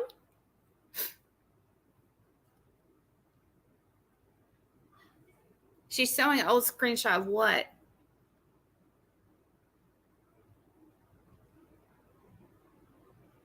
Oh, you're going to come up, lip lock? Okay. Grab the link. Here, while we're waiting, I'll show this real quick.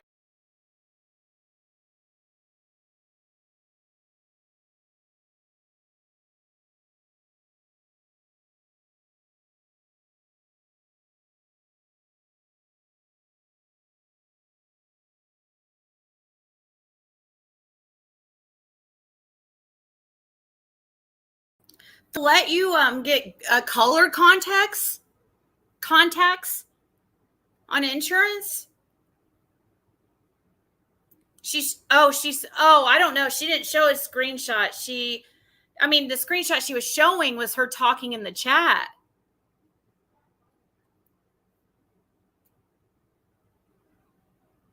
I can't believe she's awake.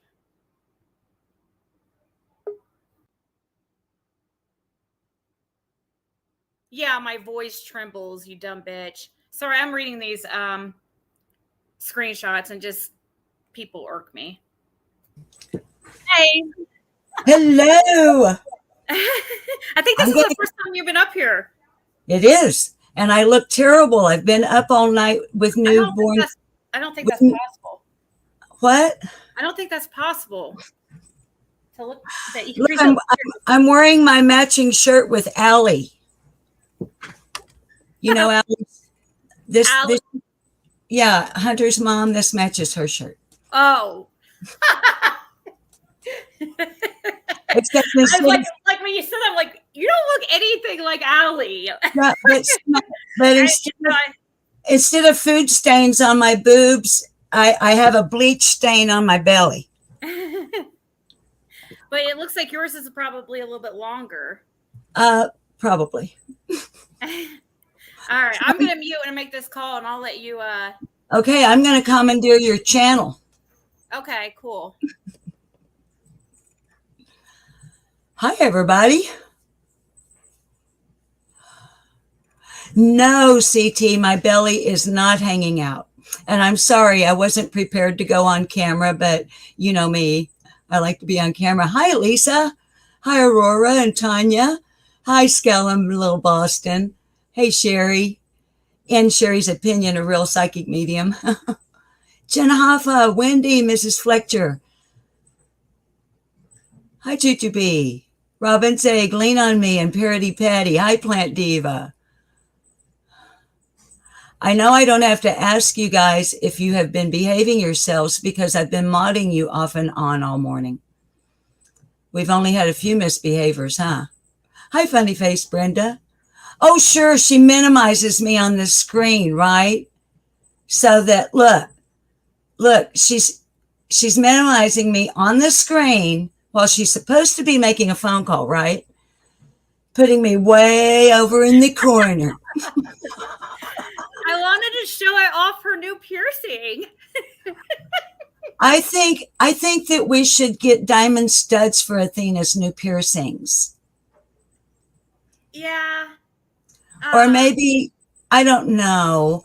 I don't know if it will match. I don't know if it will match her new tattoo, but her tattoo's kind of badass. So I was thinking maybe something like, I don't know, crossbones. And yeah, Ziggs, you're going to have to get her a Brazilian wax as well if she's going to go swimming.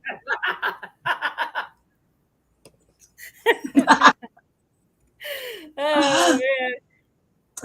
What do you want me to do? How do you not know of Lip Lock?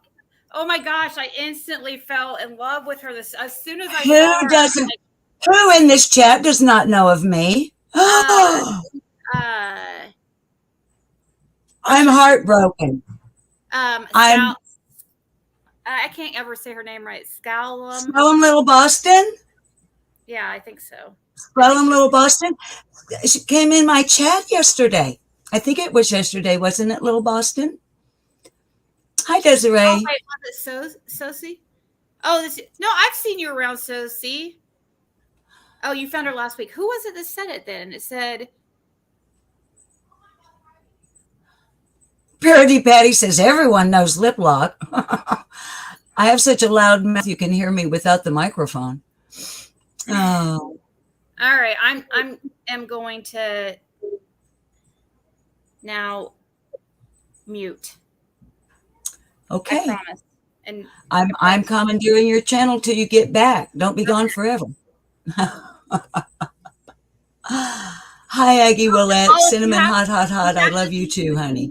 If you have Hi, to leave, both you of you. have to leave. It's okay. I mean, I guess, you know what No, I mean? well, I would only go away if there was like some kind of cat emergency because I have Oh, these no, 4 newborns. I accidentally timed out Jen Hoffa. How the heck did I do that? How did you time out Jen Hoffa? She's a mod. Maybe. I accidentally hit the screen. I wasn't paying attention. Hey, listen, one time I was modding for Sharon on Down Under Crime Talks. And of course, she's in Australia. And the chat was moving quickly and I blocked myself. I didn't know you could do that. And I had to email Sharon while she was live to get her to unblock me so I could continue modding. How freaky is I that? didn't know that was possible. Well, I didn't either, but somehow or another it happened. So, Yeah, hi, Lean On Me. I love your channel, Lean On Me. I am so sorry, Jen Hoffa. I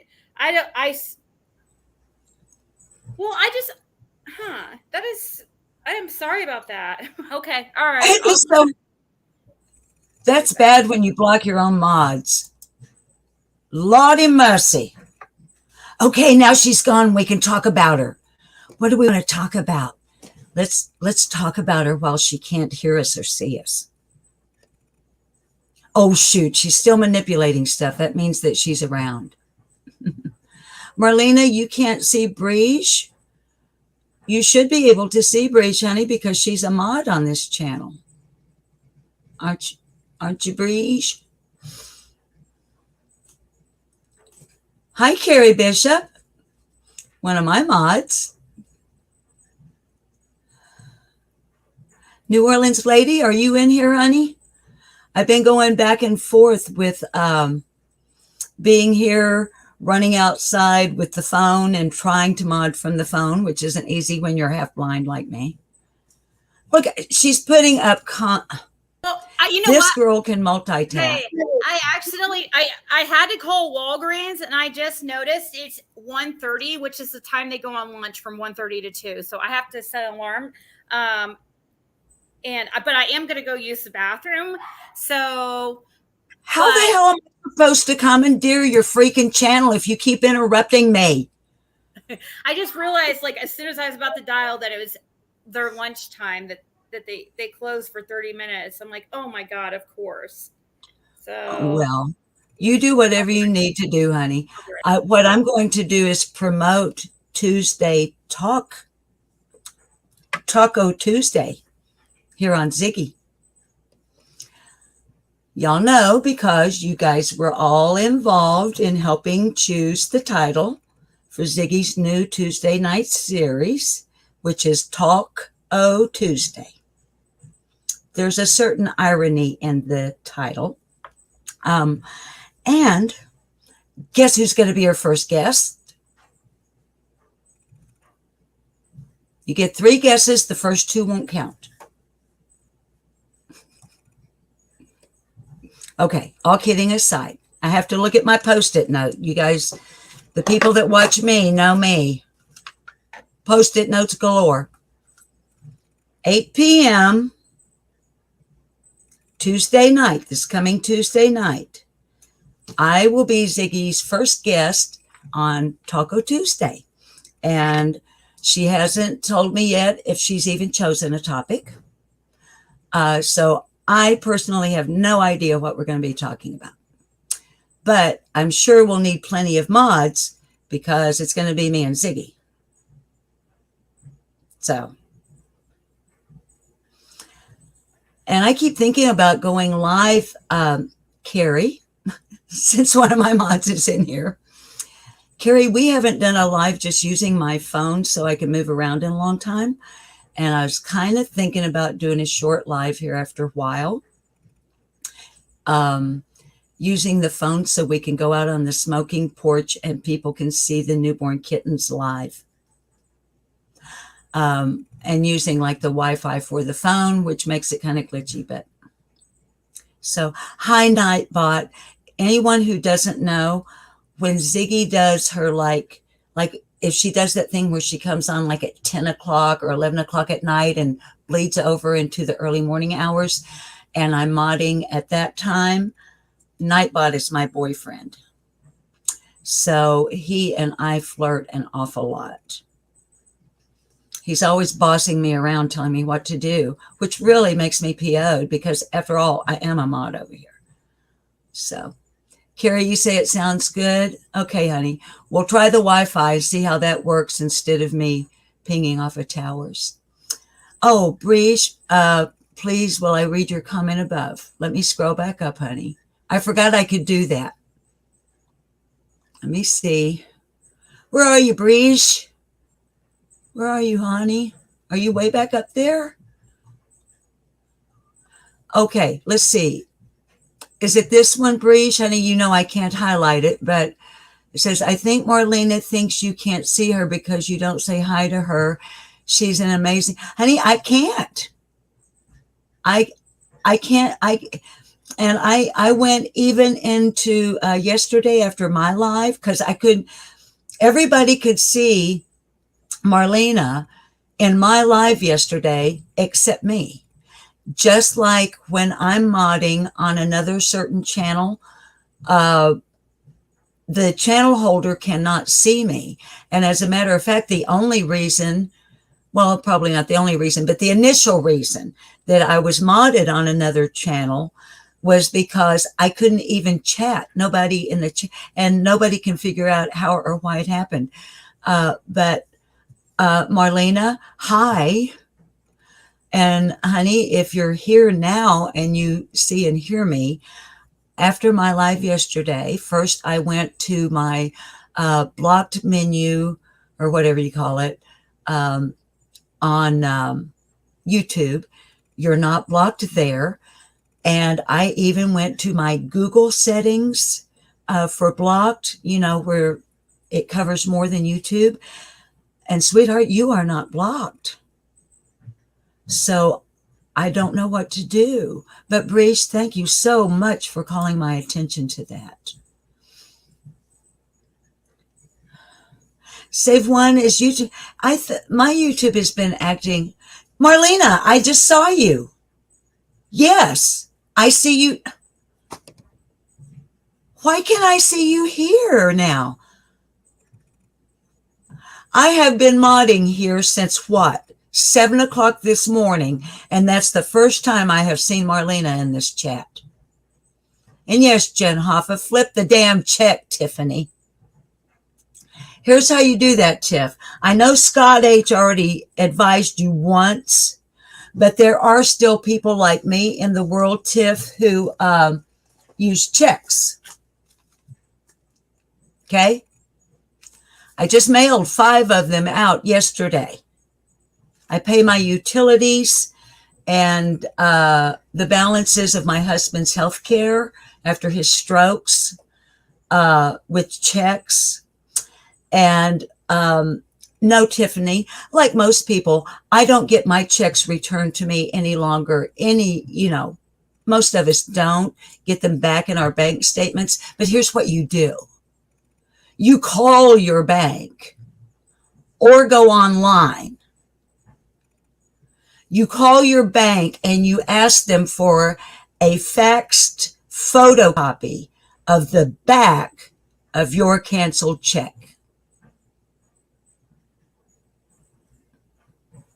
They'll mail it to you. They'll fax it to you. They'll email it to you. Or you can get off your lazy ass and get in your freaking car and drive to the bank and actually walk in and speak with a teller.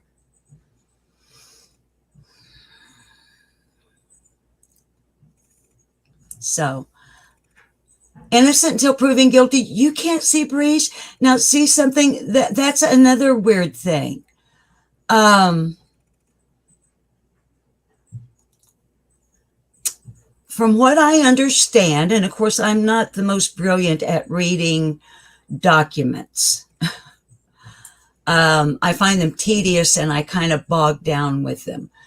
But when I read terms of service for moderators, like when you guys know when you get your wrench, how that little window comes up and it's frequently asked questions and stuff for moderators, and you can click on it and go there and it'll tell you stuff about being a moderator. And one of the things that I'm pretty sure I remember reading is that a moderator cannot block a moderator, and that chatters most definitely cannot block a moderator. So, and that's weird. Yeah, 3 doves flying. If she can't get out of the house, she can go online and do it. You know, all I would have to do right now, if I wanted a copy of any canceled check from my bank, is call them up, properly identify myself with a social, right? Or just go online and print out a copy of the back of the canceled cashed check. Okay. Are you back, baby girl? Yeah. Well, Thank you. you're welcome. If you couldn't hear it, I promoted Taco Tuesday. Awesome. Okay. I know. I We heard have a you topic.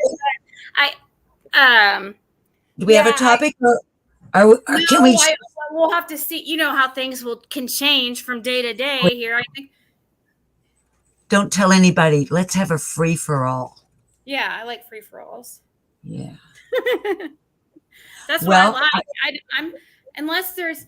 I mean, I'm not like a good interviewer. I'm more of a good listener, and I don't know. Just Well, think- well, honey, I've been watching you since the very first day you came on YouTube, and as you know, I've been modding for Have you you? for Since very and first. since the very first day you came up. Were you And under as lip lock? No, Oh, okay. Are you I gonna was say what Susan. you were under? I was using my real name, Susan Brewer. Oh, okay. Okay, and then some folks like Scott H. and some other folks told me in chats and whatnot, you know, you really shouldn't be using your real name, especially since you're a channel holder. But I don't give a flying flip. Who knows who I really used to am? have my real name too, and that's what got me. I don't care.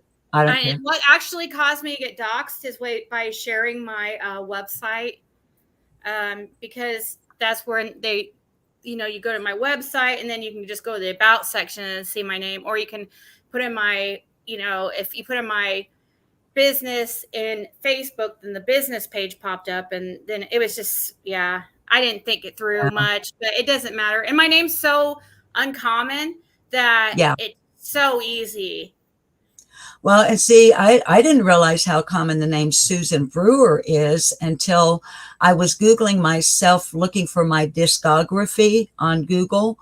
And there are hordes of, there's a Susan Brewer that has a YouTube channel, another Susan Brewer. What's a discography? And I'm the type, I actually, like, on a live one day, I just turned my camera towards my mailbox and said, look, this is who I am. This is where I live. Bring it on. I don't give a fuck.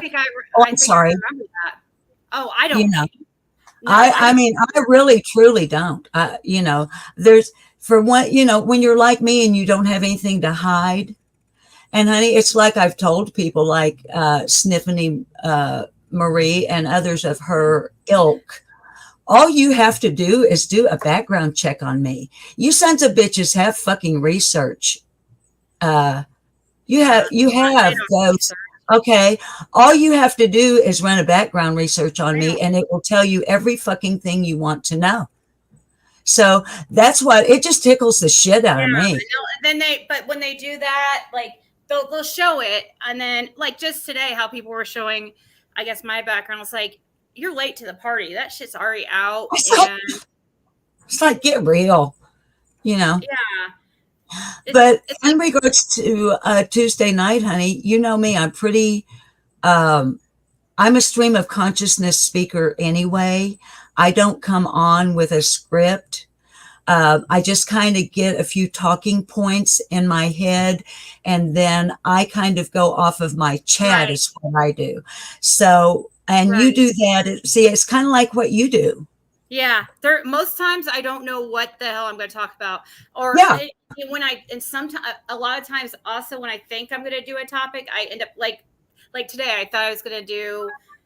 Yeah, I talked about the genealogy, which it didn't go very well. See, I had because I It still was going great until somebody derailed it. well, We were I don't know, all, it's been over your hours whole anyway.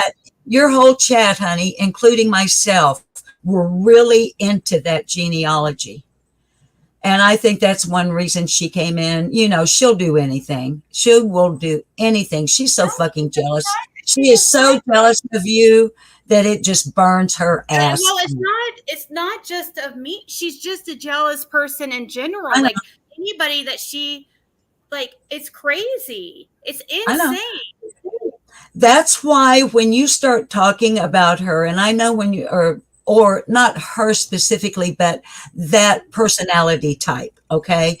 That's why if you ever are looking at your live chat and you see what I'm dropping, if you're talking about gaslighting, I'm dropping facts that I have copied and pasted off of Psychology Today in your chat. That's not me speaking off the top of my head. Those are direct quotes and other things of that nature from official sites that deal with those things. So what I'm doing is while you're talking about gaslighting or word salad or virtue signaling or confirmation bias or anything of that nature, what I'm dropping is I'm going to that site, I will copy, and then I come over and paste in your chat what the experts say about what you are saying. Yeah. And it always lines up every time. Yeah, it's because I've done so much. I try not to talk on things like I don't know about really. And if I'm talking on something that I don't have any education or haven't looked into at all, I'll let people know. But when it comes to that, when it comes to narcissism, I really am. I really know my stuff. It was funny because when going over it, my last live, like the other day, when I started going over narcissism and had that website up, it was funny because I had never been on that website before, but everything was like what I was saying. It's just I know it so well. Because of it took me. I was trying to figure out like a couple people in my life, like for the longest time, and I just you'll never figure out a narcissist. You'll never understand something that you like. We can I'm sorry. I'm not used to panels and I overtalk people all the time. I'm so sorry. We can research it and study on it, and we can grasp it on an intellectual level. Yeah. But to actually wrap our brains around what's going on in that person's head, of course, this is just my personal experience. We can't relate to it because we don't think like that. We're bowled over by it because we're like, how could anybody be this cruel, this insensitive, this self-absorbed, all of those things that go with that. And the reason we can't, and we can't grasp it on more than an intellectual level because we don't live that. We aren't that. So, and who the hell wants to be? And they say like, it's fascinating to me at the same time though, like looking into the like personality disorders and stuff, and especially a narcissism, because like I just can't, it's such the opposite. And And the complete opposite's not good either. You know, there is a healthy amount of narcissism to have, but it's when it's to the extreme. It's like there is a scale of narcissism, but once you get over a certain point, you are, you know, considered an action to have NPD. Yeah. But Well, and honey, what I would, oh, I'm sorry, you have a but. Go ahead. Go. no, I was just going to say is I could just never understand somebody that they truly believe at all they're saying. They truly believe they're always right. Yeah. I don't understand that thinking. I don't can't either. even grasp it. I cannot wrap my brain around that one. You know, no, I can't. And what was I gonna? I was gonna say something, but no. I interrupted you, and I'm literally bleary-eyed because I'm like a new mom. You remember that feeling when you have the baby and every 2 or 3 or 4 hours? So I would just stare at her. Yeah. So, so I lost my train of thought. I know how that is. No, I just remembered. And it's in reference to what you were saying. There's a major difference in being self-confident and being a narcissist. Okay. Yeah. And for me, that's where that line you're talking about, when you were referring to a healthy level of narcissism, the first thing that popped into my head was self-confidence. Right. That's good. But when you cross that line, because narcissism, from what little I know, and no, I, like you, I have no degrees, no expert. Well, you do have some expertise in this area, but narcissism is a personality disorder. Self-confidence is a healthy brain order. Yeah. And you have loads of self-confidence, or you wouldn't come on solo doing these lives and taking all the harassment that you get. That takes a lot of self-confidence. Well, you sometimes like it definitely is something. I think it's more, I don't know if it's self-confidence or just like being in yourself. Trust me, I'm a granny ma, Ziggy. I know you're going to be wiser than I am. I'm 70 years old. I'm telling you, I watch you. You don't watch you. We see you differently than you see you. And you are loaded with self-confidence. Without it, you wouldn't have made it through everything you've made it through as a channel holder and creator on YouTube. You would not have been able to withstand the slings and arrows that have come at you. You know. Yeah. And your viewers love you. They love you, honey. I know the ones that, you know, really do. Sometimes I want to come through the moderator thingy and pinch your nose when you're being gullible. Yeah.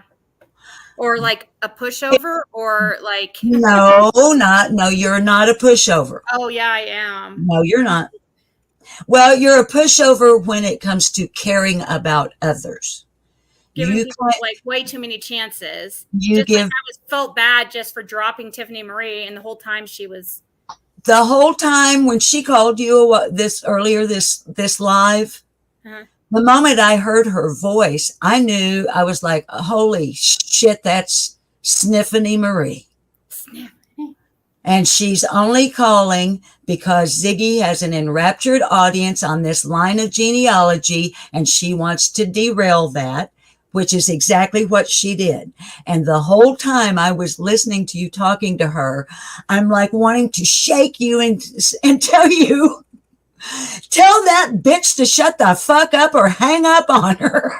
Yeah. And then when I hung up the first time, I did it because I was so like, I really didn't know. Because I didn't expect it to be her, like at all. Honey, here's the flip side of that coin though. that is also the reason your viewers love you so much, because you are so forgiving and so you give people chance after chance after chance. Yeah, I know it's And frustrating to see sometimes. so there's a good side to that coin too. Okay. I don't have a forgiving spirit like you do. So I tend to admire that in you, although I still want to shake you sometimes. You know what's funny is that I hated I've my whole life, one of the biggest things, like, now it can be like how you just said, like a positive, be looked at as a positive and a negative. It best matters the situation, but like how sensitive I am, I hate. I've learned, like, as I've gotten older, I'm not as bad, but I used to cry like at the drop of a hat. Like, I mean, I would get my feelings hurt so easily, and it was I hated it. I can see that in you, Ziggy. I can see where that used to live in you. Yeah. But I'm It's not like also, that anymore. Like, it doesn't bother me. Like, I don't. it's because you're growing, honey. Yeah. You're You know, I growing. purposely, though, You're, it's sad though. I purposely went out of my way to make sure my daughter was not like that, because well, my people might look at it as like it can be a positive, being really like sensitive and stuff. It can be. It was my biggest setback too. I mean, really, um, you know, I just I couldn't control it. Like, it wasn't like what if I had a choice to be sad or not. It just happened. I mean, there was no hiding the fact, like, that, yeah, the tears would just automatically come. well, it kind of like what when of course, colloquialisms and things change over time, but when I was young, it was called wearing your heart on your sleeve. Yeah. And it's not a shortcoming. It's a gift to have a heart that big. You're an easy target for people like Tiffany Marie, because she sees that, like, you know it yourself. You've told us in your lives. She sees that in you and she goes for it because you're so open and honest about who you are and how you feel and how you think and approach things and process things. And she is such a master manipulator, and in the dark triad of psychology, which I've described before, that triad, and it's easy. All you got to do is put in your Google bar dark triad and it'll come right up. Okay. It's a combination of psychopathy, Machiavellianism, and narcissism. And Tiffany Marie is a perfect cookie cutter for that triad. Okay. You said it's called dark triad. I could pull it. Dark triad. It is a term used by psychologists and psychiatrists. Yeah. And it incorporates all three of those elements: psychopathy, Machiavellianism, and narcissism. Which I don't know what Machiavellianism really is. I don't know anything about that. Of course. Well, we can go into, maybe we can talk about that on Tuesday night as part of what we talk about. Yeah. Because I have some links I can share with you or you can look them up yourself. Yeah. There you go. Okay. There you go. That's one of the pages that I look at. But right there's Machiavellianism for you right there. Yeah. It's the word comes from the renowned 16th. Oh, it's your channel. I'm sorry. No, you're good. The 16th century Italian politician and diplomat Nicola Machiavelli. He earned notoriety when his 1513 book, The Prince, was interpreted as an endorsement of the dark arts of cunning and deceit and diplomacy. I can't. How do you say that word? Diplomacy. Diplomacy. Yeah. Traits associated with Machiavellianism include duplicity, manipulation, self-interest, and a lack of both emotion and morality. See, that sounds like narcissism. But Well, what's duplicity? Like okay, two-faced? okay, narcissism is defined right above it. They're all very similar, sweetie. They all kind of tingle along with each other, but there are subtle differences. Yeah. Well, I guess I never heard the duplicity is one I don't. Is that two-faced? What's duplicity? Yes, that's exactly what that is. That is the real word for two-faced. Yep. Double dealing, deceitfulness. Yep. Yep. A traitor. Yep. Doubleness. Okay. She'll add duplicity, but also include, she will tell one person she cashed the check. She'll tell another person the check never cleared. She'll tell somebody that it did clear. Then she'll tell somebody else maybe that she never mailed. You see what I'm getting at? Yeah. But duplicity is actually more like that. I'm going to sit here and say all of these nice things that I feel about you. Yeah. And then the moment your back is turned, I'm going to go, oh, that fucking little bitch, Ziggy. Did you see that motherfucking and everything? That's duplicity. Yeah. Or telling one person one thing, it's probably kind of like how she tries to put on this. Well, that's actually narcissism too. It could be a little bit of the Machiavellian. I can't say that. Well, that's why, in my opinion, when you read the whole thing and some other articles related and get a broader grasp of what it is, I do believe that you and the majority of your viewers will agree with me that Tiffany Marie, if you were to look under the definition of the dark triad, her name and picture would be there. Yeah. I truly believe that. And rather than it making me angry, it makes me feel pity for her. I pity Tiffany Marie. I'm not angry with her. Wow. She doesn't hurt. I'm too tough-skinned for her to hurt my feelings. Right. I'm too self-confident for her to knock me down a notch. And I'm too intelligent for her to outwit me. And so therefore, I merely pity her. Well, yeah, I get it. I do. Is it weird to say? And of course, me being the type I am, I feel, well, I mean, not in a way that I'm like, I feel bad for, I mean, not in a, yeah, I feel bad for her that, like, what a waste. Yeah. What a freaking waste. With all those viewers, can you imagine how much good she could do? Yeah. Not just in perhaps with a topic that truly interests her, that she could really deep dive into, and it could capture her soul and her spirit, the interest of it, and the desire to convey what she's learning to others. Think with that big audience that she could have. Well, narcissists make great leaders. Yeah. They have that fake confidence, and they're able to sit there and lie and be confident at the same time. But if they were able to use their narcissism for good, and that those qualities that are like people look at as, the confidence and the charisma and stuff like that and the usually good public speaking, that's attractive traits that narcissists usually have. Some are more charismatic than others and whatever, but it's just people like want to, those are things a lot of people want to be more of. They want to be, it comes off as a fake confidence. That's exactly what it is. It's a fake confidence, because really she's highly, highly insecure, because I know this is so elementary to say, but it's so true. Like, if somebody has to automatically, say things like about somebody's looks or just superficial stuff that has nothing to do with what the topic is.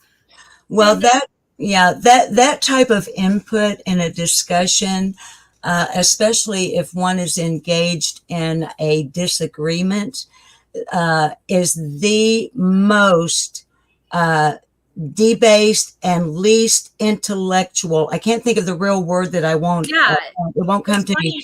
But it's like when you go to name calling or body shaming or unconfident. You're not confident. anything like that. Yeah, it's and it is the lowest form of being able to present an argument because the person is coming from an emotional place rather than from an intellectual place. And she's not, and this is so funny that you say intellectual, because I was on the phone with, I guess I won't say who it was because I don't want to bring them into it. And I don't know if they're listening right now, but it was so funny because I was just on the phone talking to them the other night, the night all this stuff went down, and I said that Tiffany Marie is not an intellectual. She's not an intellectual at all. Now, I'm not saying it's a bad thing, okay? No, you're not saying she's stupid. That's not what you're saying. I'm not. I mean, no. That's not what I'm saying either. No, like you're an intellectual. Yes, I would say I'm more intellectual. Yes, probably. I mean, I can be emotional. I used to be very. My emotions would override my, at times. But if I can, we all do. But I'm. Hey, can you keep it down, please? Sorry. Athena, hush. I was talking to my daughter, but you're not going to get a new tattoo, Athena, if you don't settle down. Right. And little Ziggy will not get any more body piercings without settling down. So what I mean by an intellectual is like somebody who's intellectual. They want to look into research. They look into the facts. I don't know, somebody who's not intellectual, like she's more, I don't know, and I can be like that too, a dreamer, and she's, I don't know. I don't know. I'm not trying to be. She a lot of her stuff that she says is like conspiracy theory type stuff. Yeah. She's one of those flat earther type people like Scott talks about. And I guess that does sound mean, but there's some people that everybody has their talents. Like I said, there is positive traits that come with narcissism that she has that people are attracted to. She doesn't have it as much as some people in the community that I feel like, and I don't want to call anybody out because I try, but there's a lot of narcissists in the community, a lot of them that I feel. Well, of course. And to some of us, it's obvious who they are. Yeah. But some of them I read a study last month or the month, it's been within the last couple of months, that substantiates what you were saying earlier about narcissists and leadership. The study that I read substantiated that 85% of all major corporate CEOs are narcissists. That's so crazy. You know what's so here's another one. That is so believable. That is so believable. Let me throw this one at you. 92% of all CEOs are psychopaths. Oh my God. Psychopaths? Yeah, because see, most people, they hear the word psychopath because they've heard it so much in pop culture, like since. Yeah. Okay. People, they hear the word psychopath and they think serial killer. Yeah. A psychopath is not. Like, no. What is it? What's the one? What's the other one? Not a psychopath, but the a psychopath has no empathy or sympathy. But they don't. That's like they don't feel. So what a psychopath will do is sociopath are worse than psychopath. Yes. Yes, because a sociopath, most serial killers are sociopaths. Yeah, okay. Yeah. But a psychopath, literally, that they will watch you because they have no feeling. They literally don't relate to things the way we do. And so what they do is they watch other people and then they pick and choose what they want to mirror that they see other people in the crowd or the crew are responding to favorably or not favorably. And then they will pick and choose those because they don't have their own. And I'm not talking off the top of my head. I'm speaking from studies I've read. Oh no, I know that. I know I've Yeah. done a lot of research into, I know you have. especially narcissism. I have not looked into Machiavellianism or whatever. It's not one that I've ran into a lot, but yeah, that's surprising though about the psychopath, because you do think of, when you think a when you call somebody a psycho. Well, you think of Alfred Hitchcock's movie. If you're me, you think of this woman in the shower getting, because the movie was called Psycho. But, and I know that you know me well enough to know that I'm really picky and choosy with words, as journalism is part of my career past. So I understand, not that I'm like the best with it, but I understand the importance of grasping the actual meaning of a word if you're going to use it. And so that's why you will see me a lot on my lives or in a chat room where I will, as gently as possible, without sounding like a smart ass, try to guide people in the right direction to, that word you're using does not mean what you're trying in the context of what you're saying. That's what you're gifted at. I mean, that's your, career path. That's your gift. It's mainly has to do with journalism. Well, like you were saying a while ago, we all have, now I say it differently than you. I say we all have our strengths and we all have our weaknesses. Yeah. And that is why, in my opinion, we need one another. Where I'm weak, you're strong. Like the name, okay, and I don't mind saying this on your live, but the name that I emailed you that you're going to research for me. Yeah. Okay. I have it right.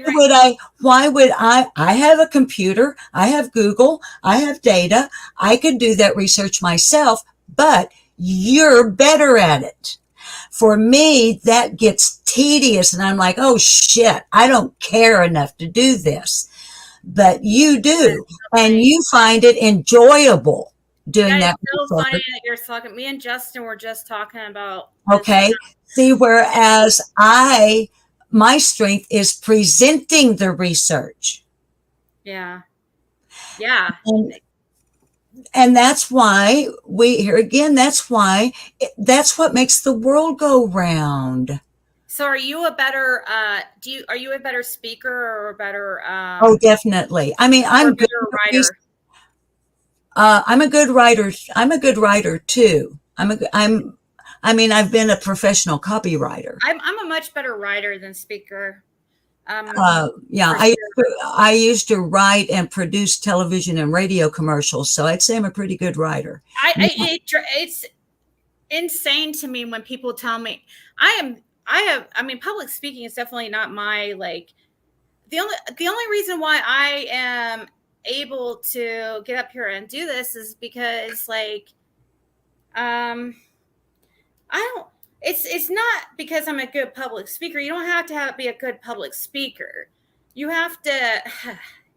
Your gift is your ability to interact with your chat. Yeah, that's true. That is true. You're very personable and likable. You have adorable traits, and your chat loves your interaction with them. Like right now, we're sitting here talking and ignoring them. Well, that's what happens when they're people on the panel. And that's the nice thing too. I've noticed when I'm modding that your chat, if you have someone else on the panel, they will tend to go into chat mode and be bouncing off of what you and the panel are saying, but they're saying it to each other instead of you. Yeah. Yeah. And I feel bad and stuff. And it used to really drive me crazy because I would feel so bad. I learned how to interact with my chat by watching you, Ziggy. Aww. I'm not being patronizing here, or whatever the word would be, me and my words.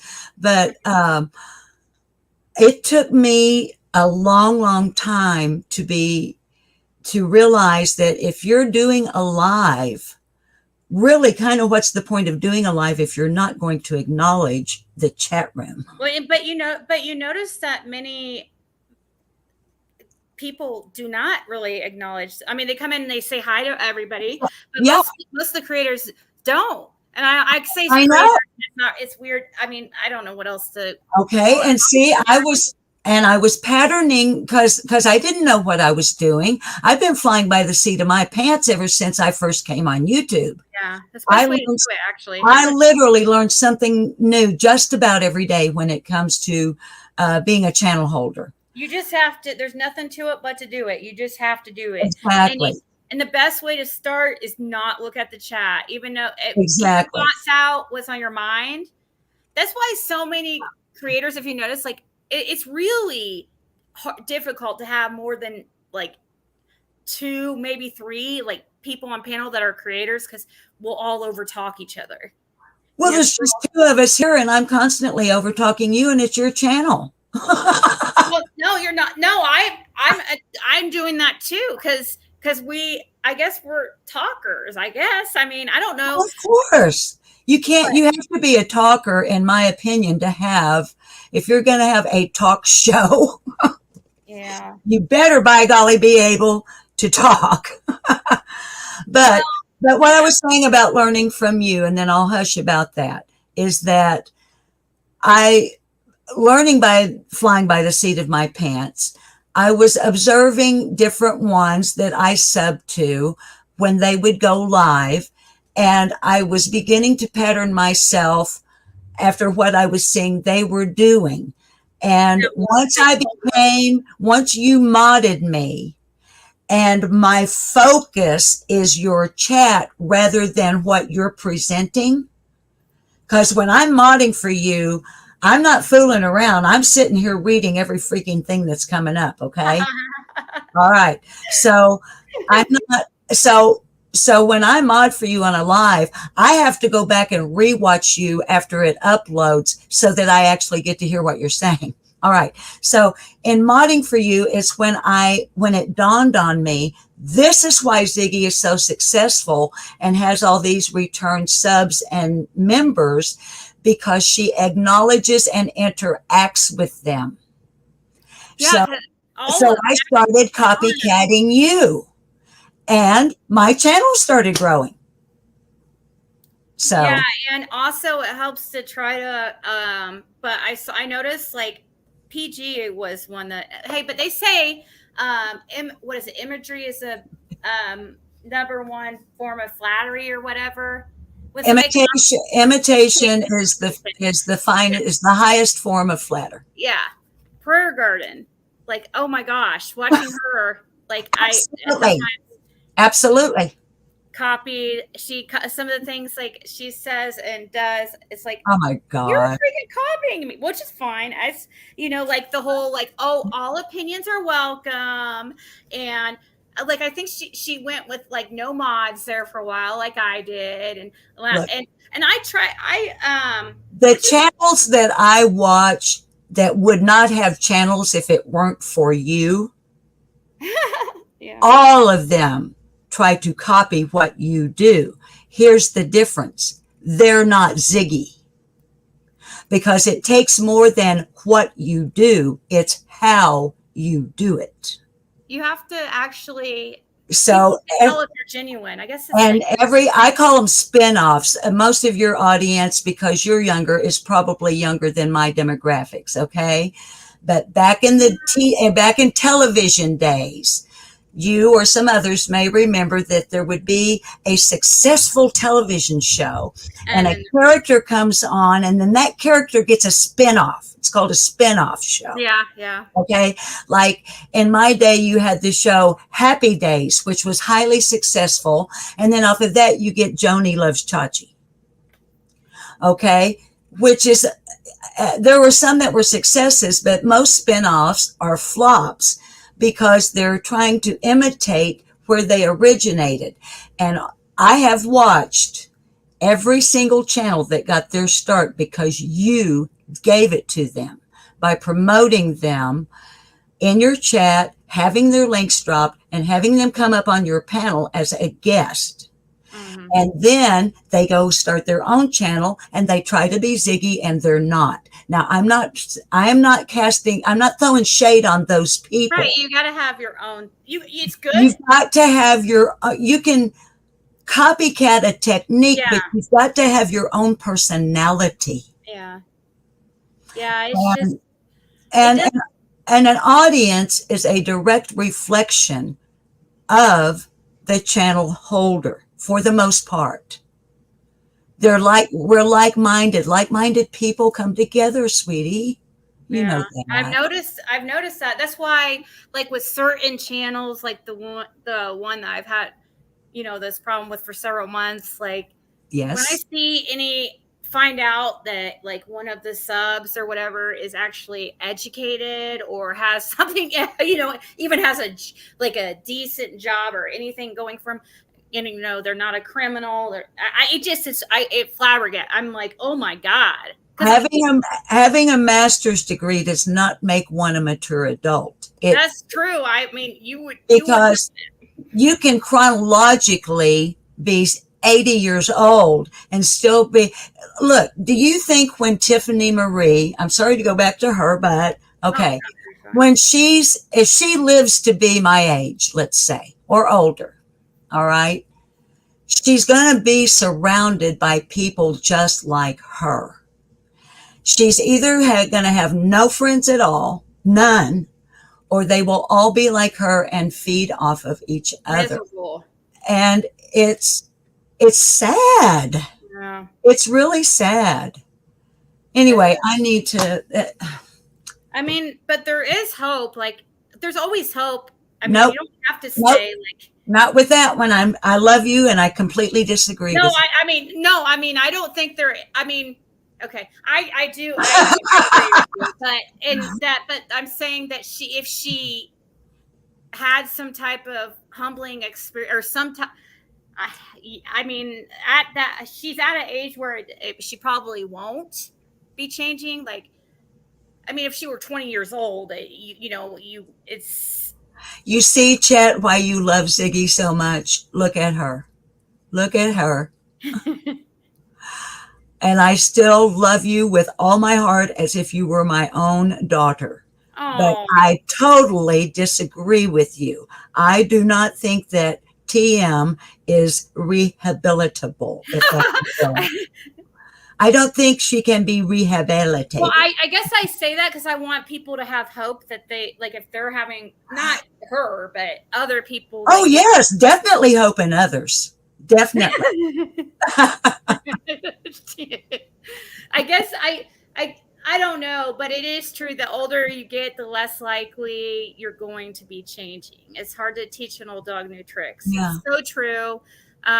If you like, when my ex was like a lot older than me, and I learned that the hard way. I mean, when you're dating somebody, they're not. It's going to be a much, much, much more difficult.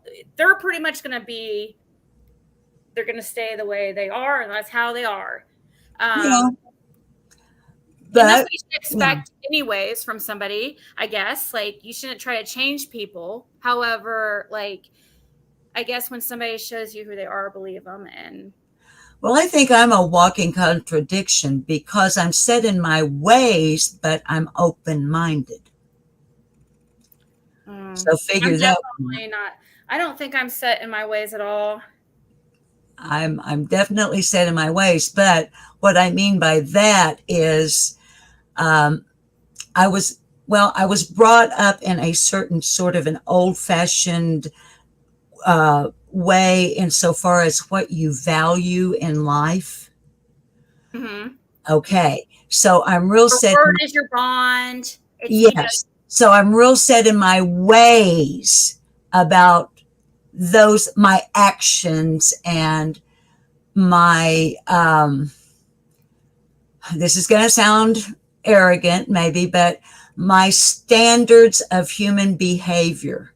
I'm the type that there's a bar you have to fucking meet if you're going to associate with me, because I do not tolerate fools, idiots, or jerks. I don't think that's arrogant at all. I think that's how everybody should be, because So you got to come up to a certain level. And I don't mean your social level. I don't mean your economic level. I don't even mean your intellectual level. I mean your fucking moral compass. mm-hmm. You know, Yeah.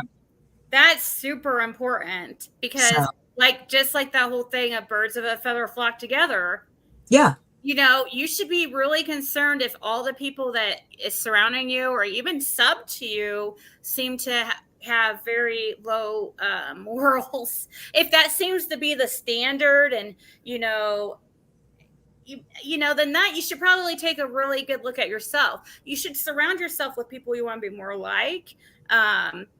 You know, people that you feel are better than yourself. I'm not saying you guys, like, as far as like the creator. Yeah, you don't mean better like snooty better. No, you mean someone who has qualities that you would aspire to have yourself. Yeah. Right. Because all of us are like, I'm not saying anybody's like greater than the next, but no, we're all well, it seems like that at times, but I mean, it seems like there's people. It's a difficult issue to discuss, especially when we're both really tired, which we both are right now. Because it's a deep subject that when we try to get into the intricacies of it, we can almost get convoluted because we're both a little bit bleary-eyed. And I'm pretty sure you more than I, because you were so focused on that genealogy. And then, then the bit. That stuff, I get burnt out. I mean, I've been like looking into that, and I was so afraid to even go there, because I don't want to offend. Like, the only person I don't want to offend Mary, of course, and stuff. Yeah. But it's not a reflection of who Mary is. What her father's, what I don't even think he's her real. I think he's that's where we take characterizing out of it. If you're are you talking about the genealogy? Is like where I was trying to think that I think that there's polygamy in the. Okay. Genealogy is fact. Yeah. Genealogy is fact. So when you're constructing those, whatever you would call them, graphs, or the thing you were doing with family tree, Okay. When you're doing that, you're sharing facts of the lineage of people. That's all you're doing. When you begin characterizing those people is when you may cross a line. Like, for instance, in my family's history, we discovered, as many who are brought up in hills and hollers do, that there are times that a baby is born out of wedlock. Mm-hmm. The mother was kept in hiding in secret. She was, or maybe sent to Aunt Faye that lives in the town 20 miles away. And then arrangements are made to where it looks like it's somebody else's baby. Yeah. Okay. That's what I think was happening. This has happened in my own family. There is no shame in being an illegitimate child. You're not throwing shade on them because they were born out of wedlock. You're just sharing the fact that they were.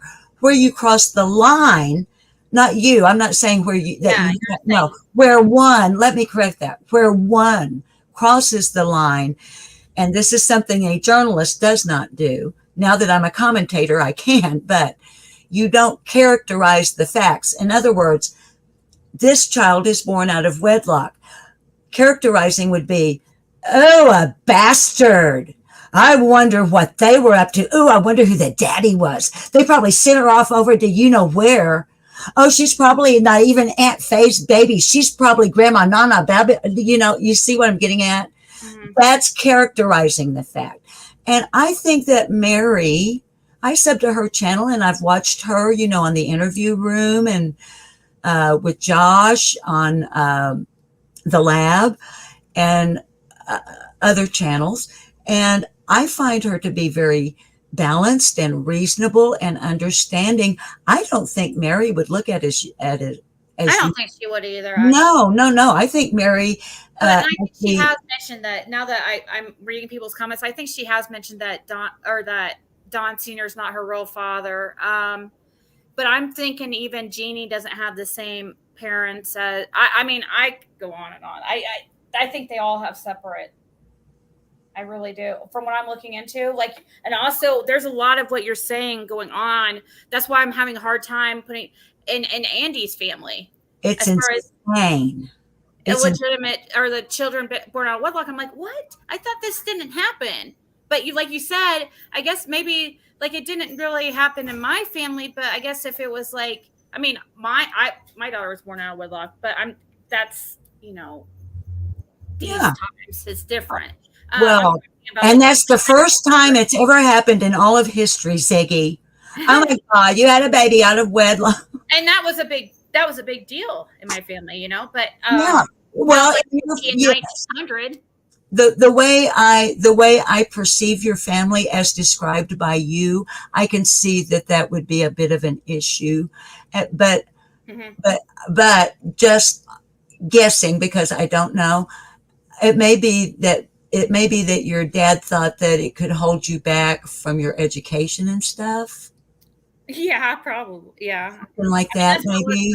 So I'm just guessing. I don't know. Well, yeah, because but I need to have my life together still, And jumping back to, I keep meaning to get off of here so you can get off, but I don't know if you noticed in your chat when you were talking about the genealogy and you brought up that you wondered if Crawford and Light was related.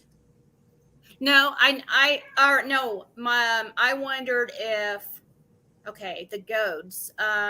Well, at one point you wondered it because I got an answer and I put it in your chat, but you guys my viewers already know. You're talking about Frank Light. Okay, I think because I was wanting to know if Andy's related to Frank Light, and I think he is because he has a lot. I mean, just because he has lights and Morlocks and in his family tree, it doesn't mean that he's related to Frank Light necessarily, but I think he is. I think Have you ever found yourself in a position that you literally have what is called a confidential source? Yes. Okay. Yeah. Well, I think you and a lot of your viewers are my viewers, and so they hear me talk about. And there are some people that I go like, oh yeah. Well, fuck you, motherfucker. No, I have. And fuck all you motherfuckers. It actually makes me mad thinking about it. I lost them because I literally, and I'm going to say, I'm only going to say what I've said already publicly. Okay. Because number one, you always protect your confidential source or you will not have one. Exactly. And that's why I lost mine. So nobody will ever know who the person is who calls, texts, and sends me instant messages on Facebook. They'll never, ever know. I will die. I'm not being over the top here.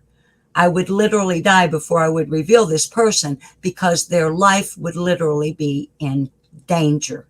They were born and raised in Light Holler, not secondary Light Holler, the Light Holler. They know every single person down there.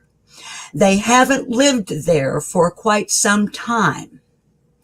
They have to do certain things to protect themselves from the people who would harm them, Frank Light being one of them.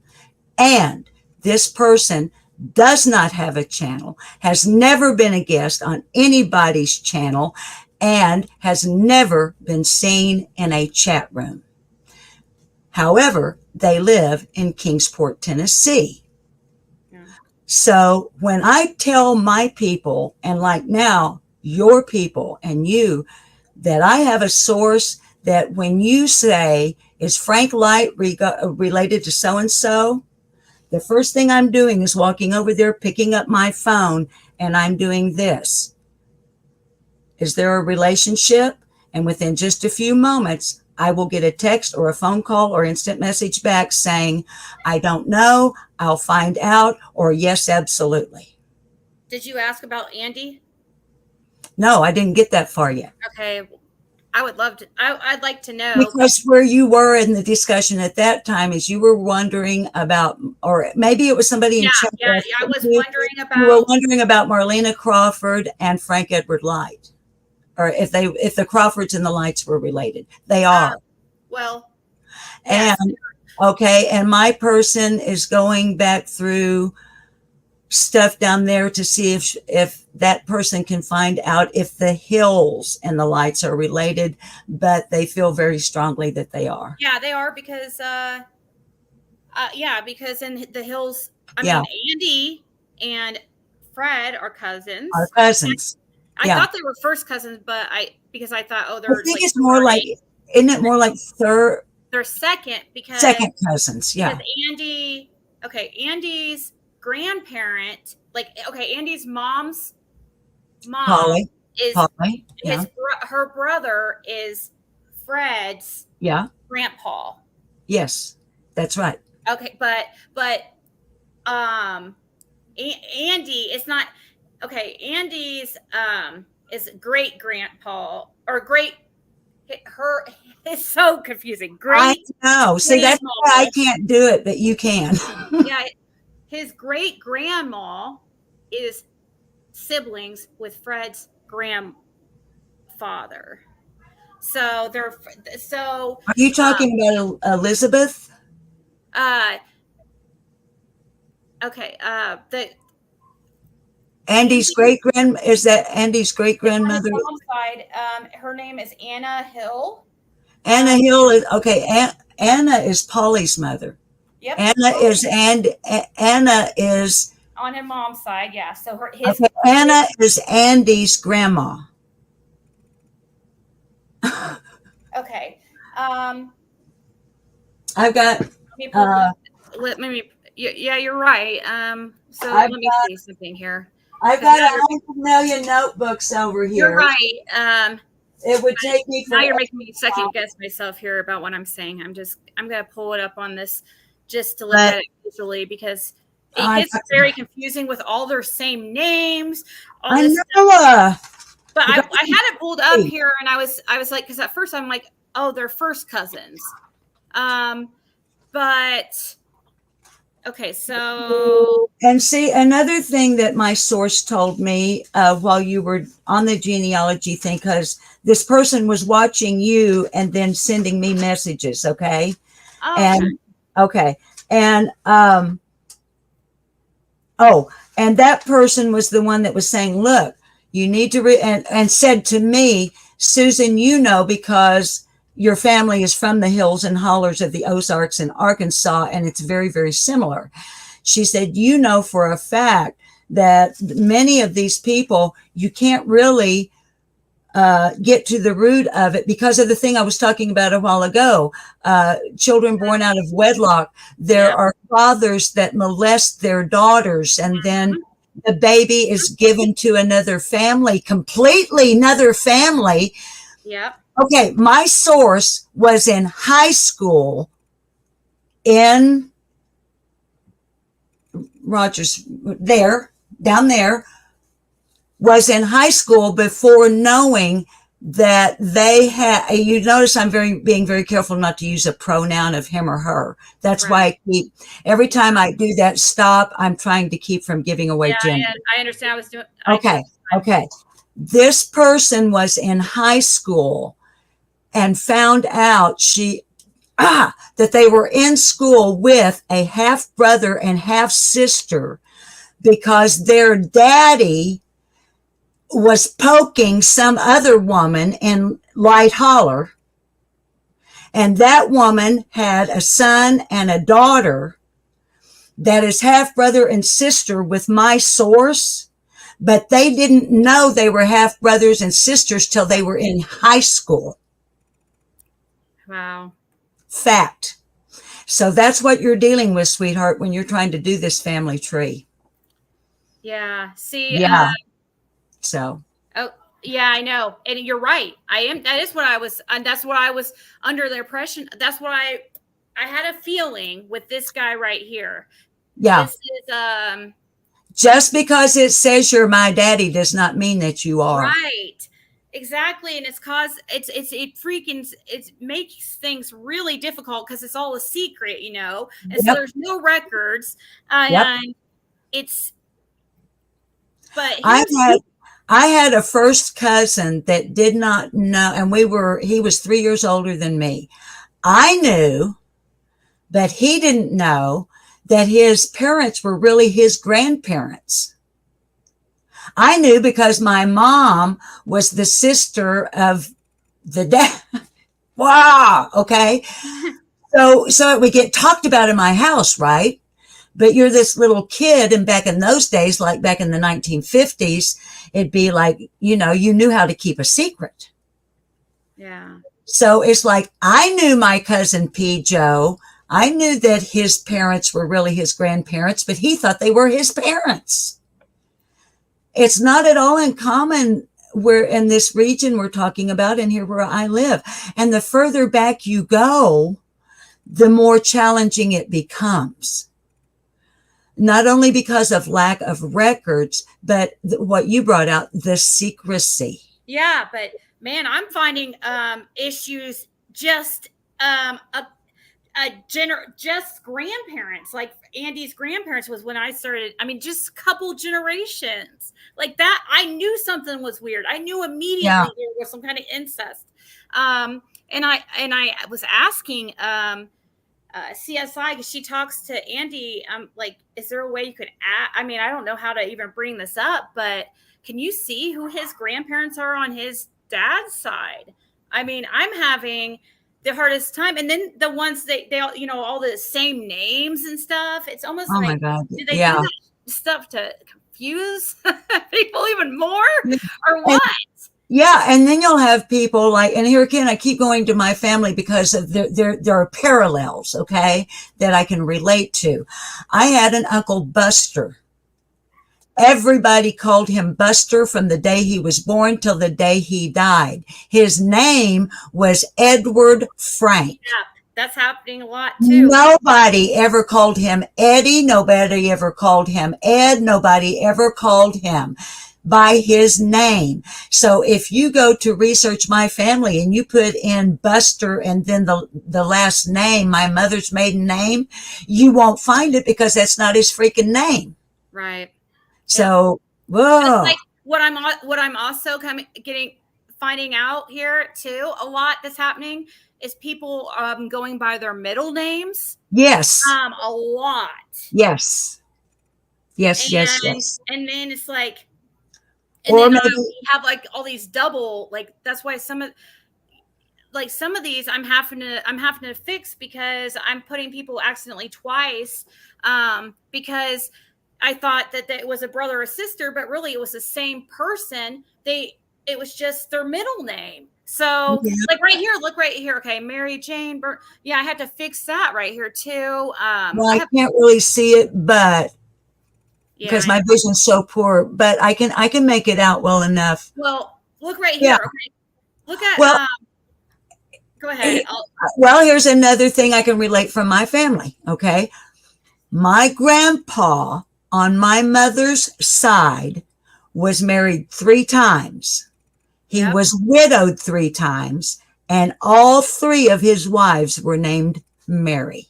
Oh my God. That's crazy. Yeah. Thank God my brother did our genealogy. I'd have thrown all that paper out, made it into confetti and said, screw it.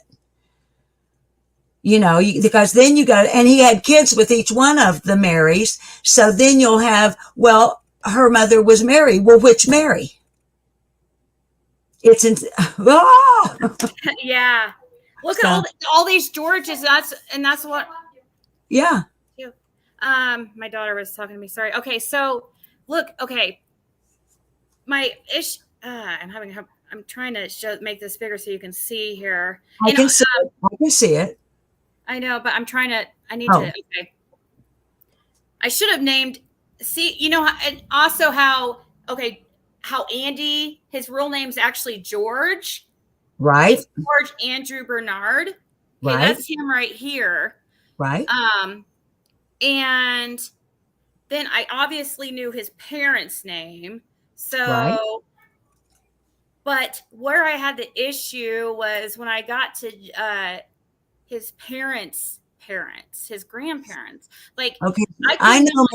I know more about Polly's side than I do George's because Polly is the landowner. So I know more about the females.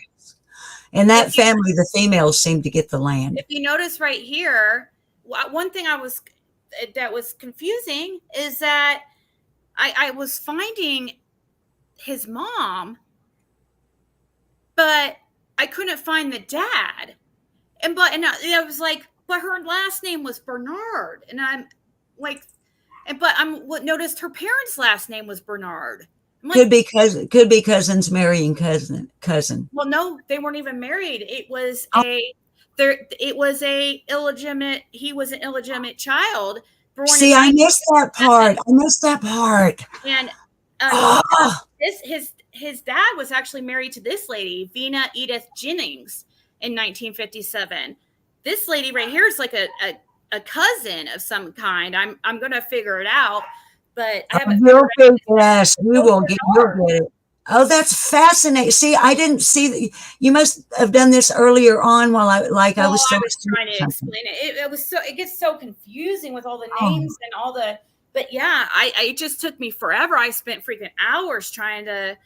You're going to run into all kinds of dead ends like that, baby girl, because of the things we've been talking about. Yeah. And I have like, and it's dead end. And making my family tree so simple, like it's just together, like, but no, like I was one of those I'm the baby in my family, so I'm one of those little kids that I kind of didn't look like anybody else.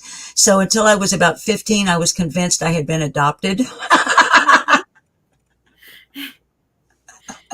Did you really believe that, or? I know. Well, it was like when I was in grade school, and people would say, "Well, you don't," because my brothers and sister had brown hair and brown eyes like my daddy, but I looked just like my mother, who was blonde and blue-eyed. So I look different, and I'm the baby. So there was always these jokes running around that, that I was adopted. Yeah. And I kind of started to believe it for a while. Yeah. I got over it. Well, the first time I looked in the mirror and then I looked at my mother, I went, "No, I ain't adopted." Yeah. Honey, I need to drop off of here. I've got to go check on the kitten. Okay. This has been very enjoyable. Thank you so much. I didn't mean to take over. You're good. We had like it's like a pre-show to our. Yeah, it's like a rehearsal, a practice run for Taco Tuesday. Yep. 8 p.m. Eastern time. Be there or be square. Yeah, and now we know with confidence that you and I can carry off a conversation. Oh yeah. Okay. So we'll just bounce off of each other in your chat unless you tell me you've got another plan. Okay. But I'll see you in your chat between now and Tuesday. Yep, for sure. Okay. Right. I love you. Bye-bye. Love you too. Bye-bye. Bye. She's so sweet. Oh yeah, I could definitely talk to her forever. There's just some people I can talk to forever. There's I don't know. Maybe me. I might be just too much of a talker. Oh, thank you, Marlena. I saw your text.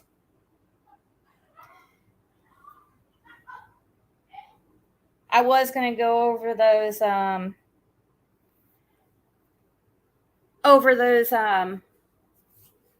messages, but now it's like, man, should I? I've all calmed down after there's my alarm to call I do need to make a call, so, which is crazy that I even am not ready to get off, which is so, this is insane. I don't think I've ever been on here. Now, I've been on here like a long time, but this is probably the longest I've ever been on. If you add the stream before this one, that's crazy. That definitely means, though, I won't be on tonight. There's no way I can, because I have to get these packages ready. I think we're leaving Saturday. And I'm going to have to go to sleep here in bed, but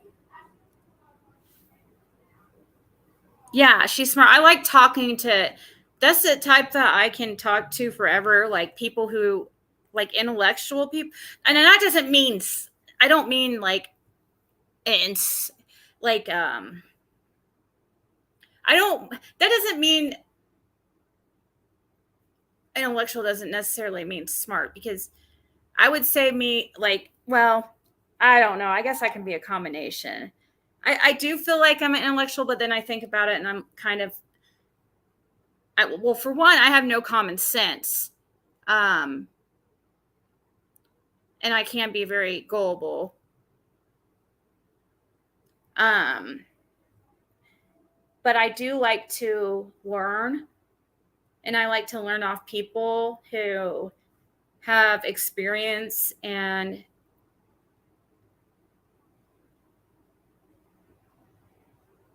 I don't know. I just like, I love talking to people that are intelligent. So I guess it does mean intellectual. When I mean intellectual, I mean, I guess I don't even know if it's intelligent. Like, oh, thank you, Connie. I'm trying to, I don't want to like offend somebody. I'm trying to think of what I mean. Sometimes my words don't come out correctly. Because like I said, I'm so much better writing. I'm not like it's easier because my brain, I guess, I don't know. I just, when you write, you know, you can take your time. You can delete. You can't really do that with public speaking. You can correct yourself, but it's not going to look as put together, or it's not going to sound as put together as writing when you're able to delete it like it never happened.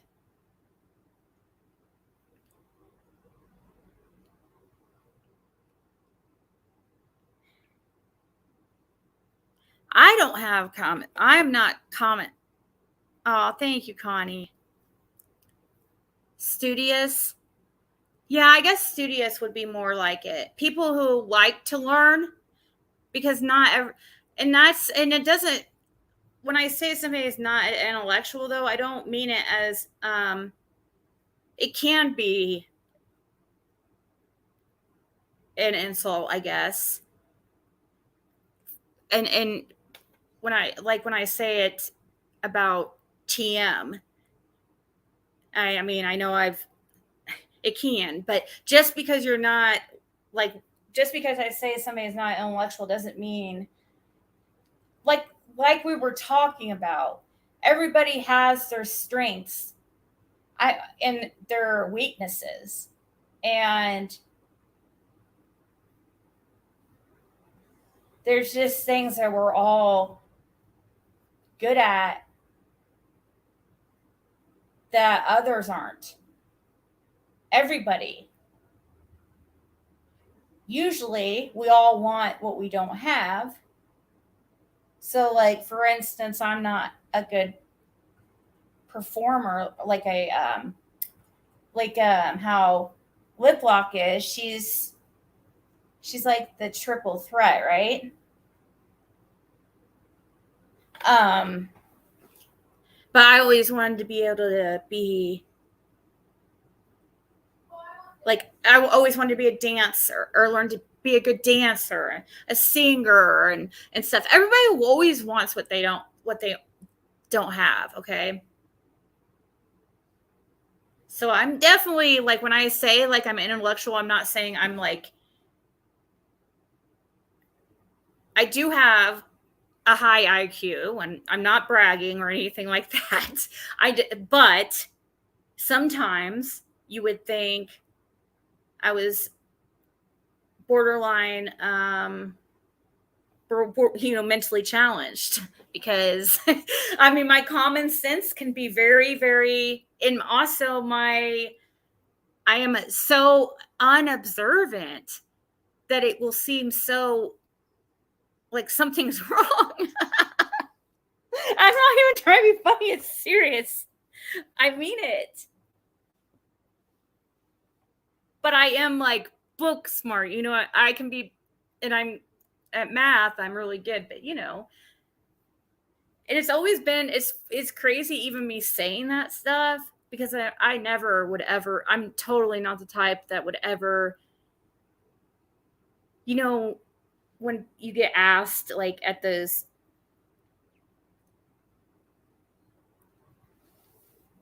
I don't know, I'm trying to think the last time I've been asked.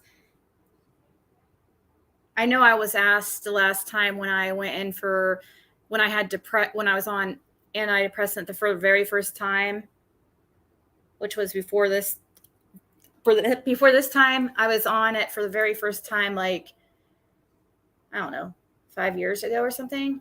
And when I went in for that appointment, they asked me like, what are my strengths? And I'm like, I couldn't really think of any. I don't know. I find it kind of sounds arrogant to talk about yourself, but the thing is, when you realize that it's really not, because when you put it into perspective and know, like, it's just it's being self-aware, knowing it's just a fact of life that some people are gifted singers. Some people are, gifted like mechanically. That's what makes the world go round. If we all had the same gifts and,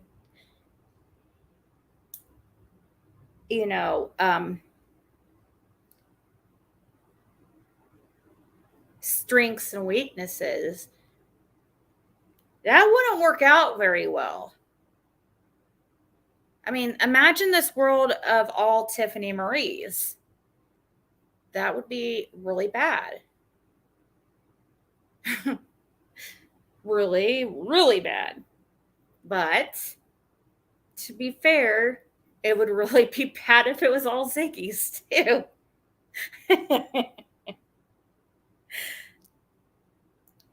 Yeah, it's variety is the spice of life.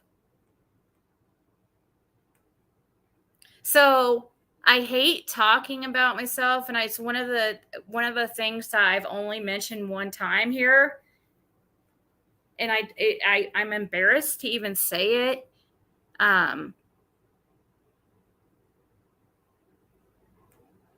It's not embarrassing. It's just weird to talk about myself, and like I hate. One of the things which I never went and did, because I was too scared to be,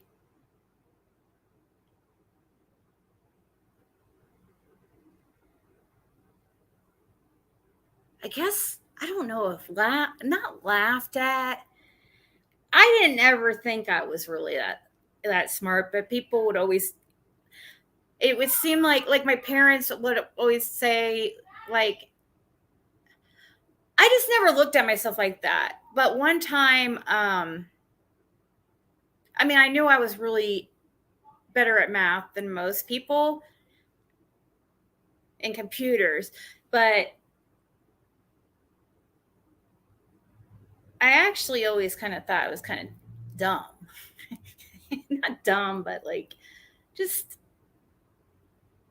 but that's not what it was. It's like, I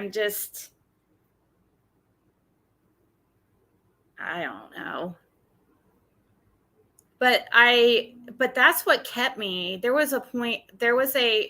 At one point I took if you know what Mensa is, I did take that. There's a pre test type thing for Mensa that you could take. And what it is, it's like the test to see if you should take the test. So it's the test before the test. And it was actually recommended that I take the Mensa. I was recommended to take it. And this was probably about, it was definitely within the last 10 years. But I was too scared to. I don't know, or not. I don't know if it was scared. I thought I was like, no. Because when I think of somebody like the geniuses or people that are highly intelligent that I've known in my life, they're like way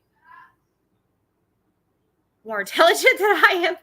You know what I mean? So I'm like, I felt embarrassed to even attempt something like that. I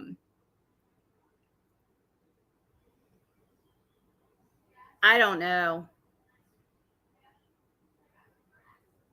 It would be a cool thing to be able to say, like, oh, I'm a part of Mensa. But I probably wouldn't. I don't even know if I would ever. I'm definitely not one that brags, I don't like to talk about myself usually. I love algebra.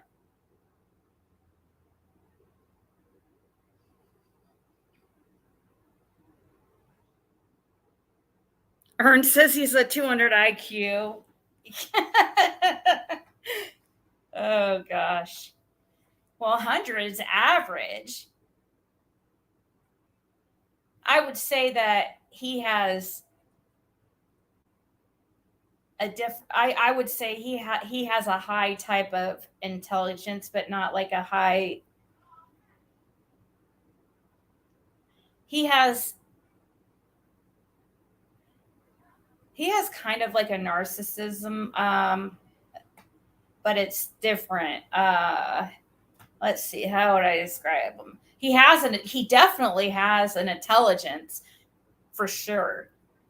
I don't know about a genius level intelligence, but he definitely has a level of, I don't,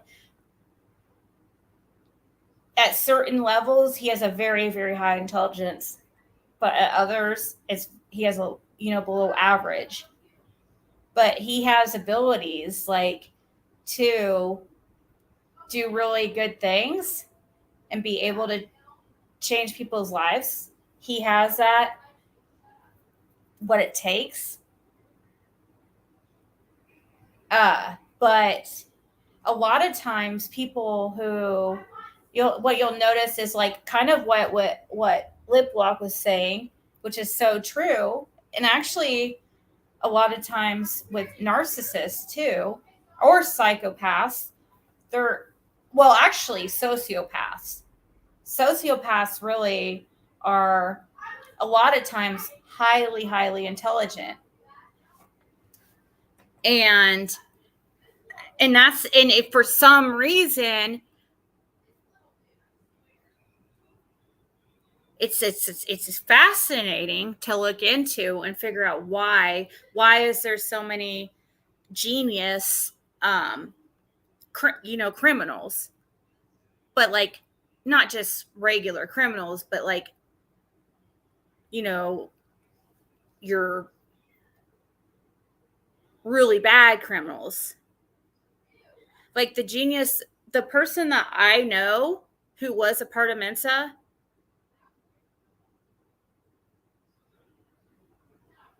he was absolutely oh my God. he definitely was kind of, yeah, he was very highly intelligent, but he was a sociopath for sure. It's crazy because there's a lot of those, like, what wasn't it, Ted Bundy, or who are some highly intelligent serial killers? No, you're not 70. More likely, you're at least 100. Usually, when people are good at math, they're not so good at, like, English.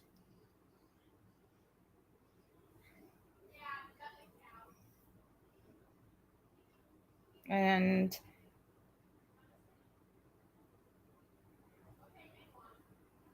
like, my strong suit is definitely math, or at least it was. I don't know, does IQ go down? Like, you would think, supposedly your IQ is supposed to be always the same, right? It's not something that you can make go higher by studying for a test. But I wonder if it's kind of, I haven't looked too much into it, but, like, you know how they say if you don't use it, you lose it. It's kind of like your brain. That's why I get worried about my dad. As soon as I never ever saw my dad. Like, my dad's definitely one of the sharpest people I've ever seen in my life, intellectually. But probably he's probably the smartest person I've ever. And Mo, I know a lot of people say that about their parents, but really, he's highly intelligent. I don't know what his IQ is, but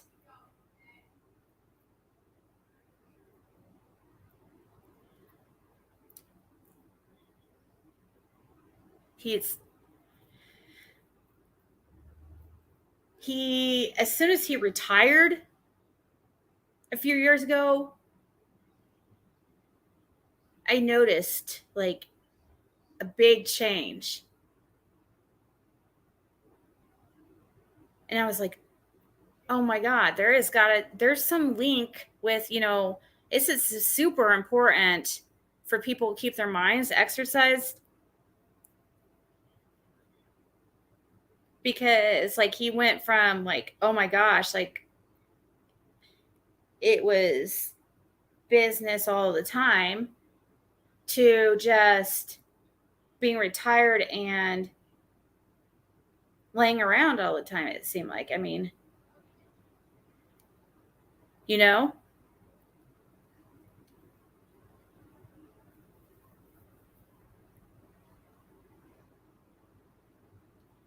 Oh, but that doesn't really matter if you about your there's a lot of highly intelligent people who have GEDs or don't even have their diplomas or GEDs.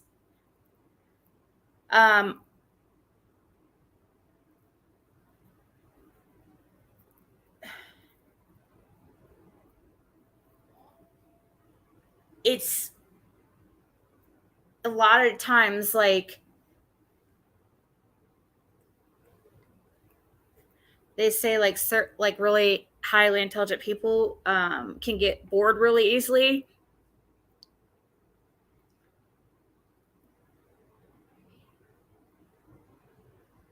Just because you're highly intelligent, though, there's other setbacks, things that can hold you back from being able to utilize that intelligence.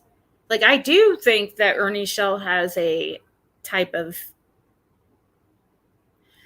I can't think, though, I wouldn't say genius. I do think Benny has, like, a genius type. I'm not saying intellect. There's some, like, he has, like, if used for the right purposes, Benny could really, even more so than Ernie, like, really do some great things. But I don't even know what kind of intelligence I would. It's almost like a narcissism, but narcissists are great leaders. I wouldn't call him. I don't know if I would call him a narcissist, though. I don't think so.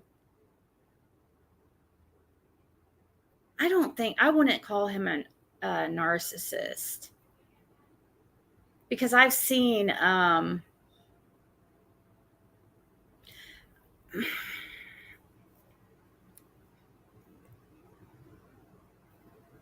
don't think so.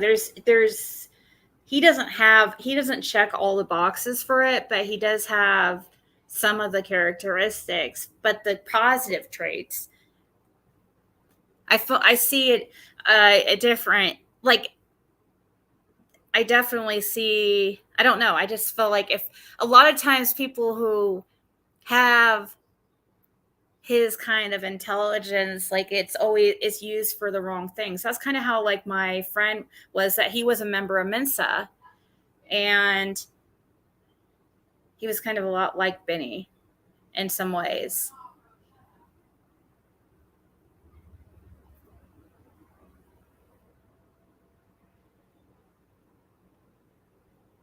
And yeah, and Ernie has a high level of, I don't know, what would you guys call it? Like, he's like, okay, the way he was with Candace, I guess it's manipulation almost.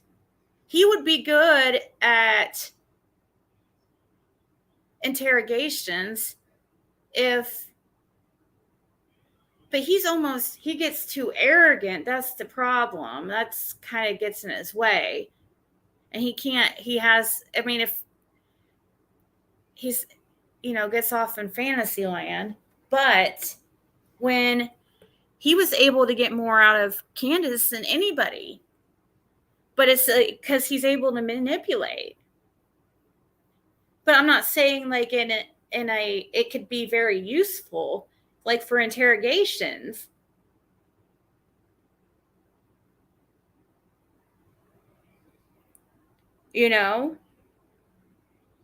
It's manipulating. He's able to, and it is a skill, and it is useful.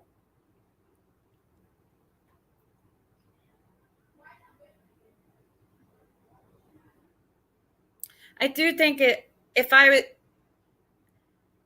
was going to, yeah, I could see probably, definitely, I don't know, as Ernie and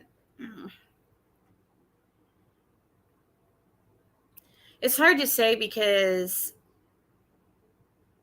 I mean, people say he's not using, but you can't really, it's hard to judge somebody's personality type and stuff if they're, using. I mean, people said, though, that he took a recent test, and so I don't know. Maybe he's not. Maybe it is all, gosh, I don't know. That's a complicated, definitely a few things going on. Yes, exactly, as Dirk. Ernie has gifts they can't fully use. Exactly. He has gifts that are, like, really sets him apart. But he has some setbacks that are really, they're obstacles for him. And if he was able to, if it just took some kind of medication, yeah, he could totally, he could have totally been those things that he, tries to pretend to be and stuff. Mental illness,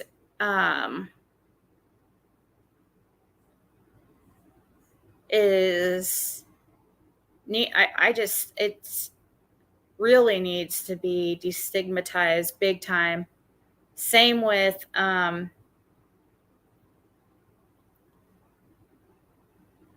well, more so mental illness is the main number one.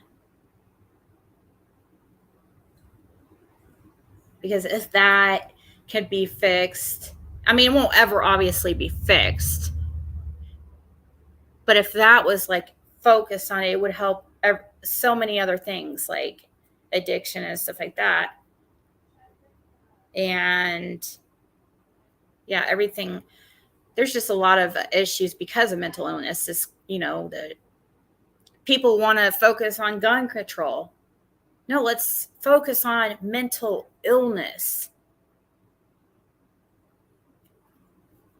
It's like not the guns that kill people. People kill people. If the person is not pulling the trigger because a voice is in their head telling them to, then gun's not going to,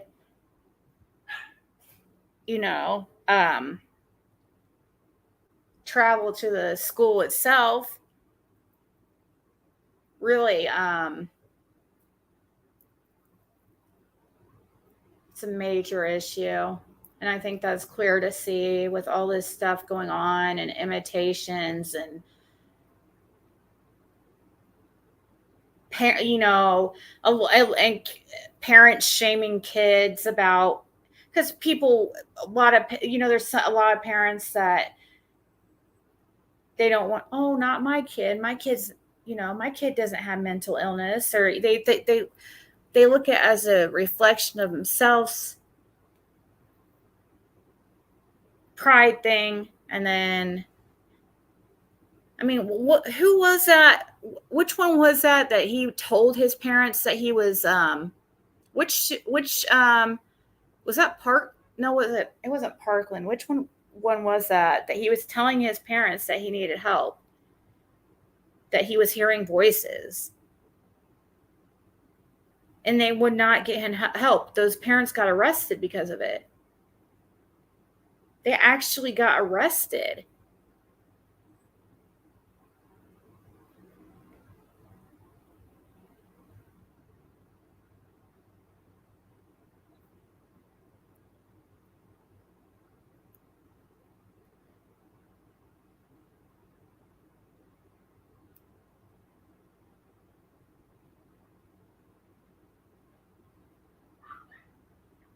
Control, understanding, access, secure.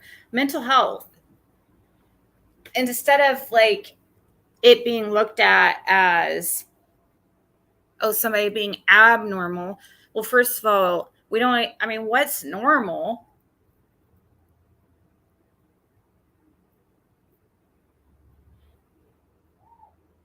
A 40-page manifesto explained that he was not crazy and exactly why he was doing it. He was not mentally ill. Wow. I have a lot going on. I have crippling anxiety and really bad ADD, and I'm not ashamed. I refuse to take Adderall anymore, so I have to deal with it. How does the Adderall make you feel? Does it make you tired, or? Because I've noticed, like, back in my using days, when my partying days, I noticed that what I also notice with people with ADD. When I say I have ADD, I don't know. I'm starting to believe it because I've been told so much lately. I'm starting to be like, oh my God, maybe I really am. It's crazy to me to think so, because I'm not, like, when I think of ADD, I think of like hyper. And I can get like hyper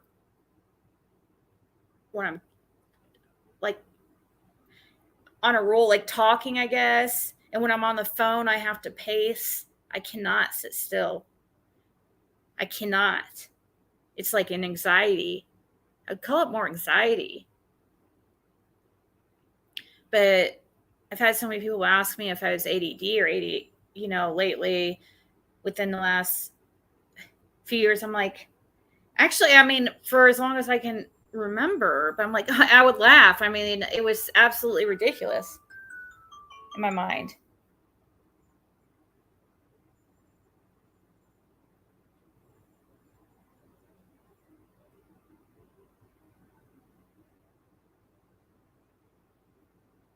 But right, drank coffee, but my daughter had ADHD. Now, to me, I don't, supposedly she had it. I don't know.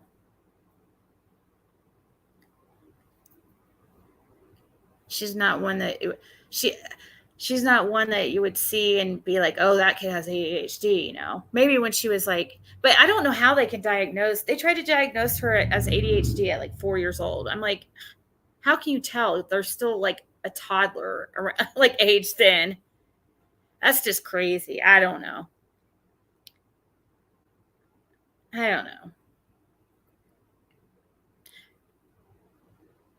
Yeah. So did it calm you down? Because I was going to say how did I noticed with my friends, which by the way, most people that I know that have ADD or ADHD are really intelligent. Also, those with Asperger's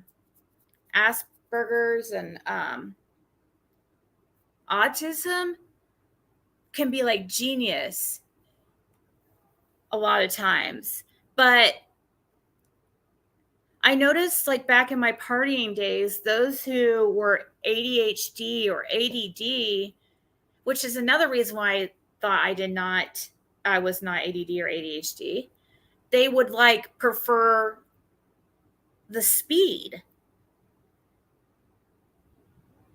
because it would calm them down. Like when they would do speed, it would calm them down.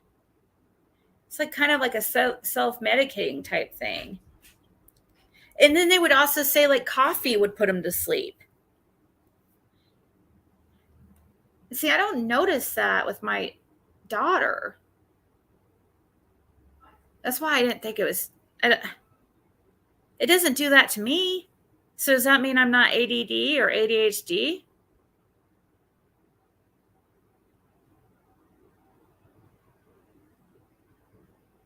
Helps you focus.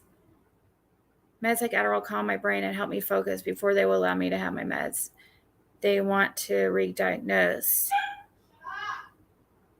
The medication helps me focus. Without it, my mind is like 2 + 2 = squirrel. I have ADHD and Athena type, very common in adults. That's probably, maybe that's what I have. Is that when you get like, do you get distracted easily? Like,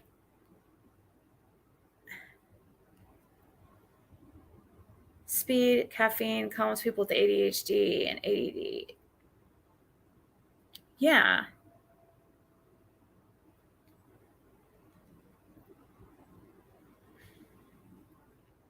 Keeps you awake. Wow. When I took it, I had lots of energy and focus, but I kept talking more and more for the energy and weight loss. Oh, taking it turned into addiction. Okay, so did you take it for the energy? Were you prescribed it, Sticky, or were you just taking it to try to lose weight? The thing is with that though is, yeah, Adderall and that kind of stuff, it will help me lose weight. But it only works for like the first, month or so. And then it doesn't work anymore because, tolerance and stuff. And so it's really pointless because you'll lose the weight, but you really pretty much gain it back. The best like diet plan for me is when it's crazy because when I'm depressed or sick, well, depressed or obviously sick, but definitely when I'm depressed, yeah, I cannot eat, which is crazy because most people that I know when they're depressed, they eat. I'm like the exact opposite. Like I have no desire to eat when I'm depressed.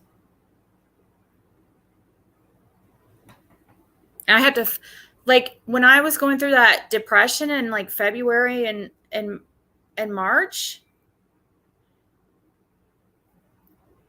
like, I mean, of course, I was glad to be losing weight at that time, but I could go days without eating.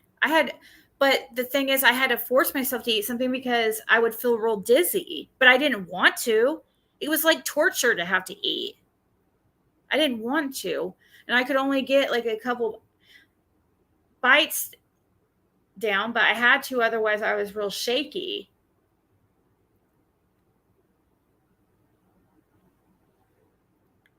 See, that's what everybody keeps telling me, is to get my thyroid checked. And they tried to say it was okay because I've always wondered that. Because, like, for one, I did, but my daughter's doctor made me think of something that might explain it. Is that when I was younger, and like, I don't know, 16 to like 25-ish or so, I was like, I went through a period where I was anorexic. I would not eat. And I don't know why I didn't think of this, but I don't know. I feel like I've always been like that, even before, where I can't eat very much. Like, I have a very low metabolism. But I was talking to my daughter's doctor kind of about some things. My daughter has lost, can you guys believe? I'm not even joking. My daughter has lost 40 pounds. I cannot believe it. She looks really, it's crazy. She is so, I mean, and she was pretty before, but man, I just can't. I guess because she was always real thin, but then, like, right before she hit puberty, or she was only like chubby for like a year. And then but she had like this there for like a year. She did eat a lot. Like, it worried me. I'd never seen somebody eat like that. Like, I mean, she would fight over food. Like, I'm not even joking. It sounds funny, but she would literally like fight over it almost. And I would laugh, but I'm like, you can't be serious. Like, it was like a drug or something. It was so strange.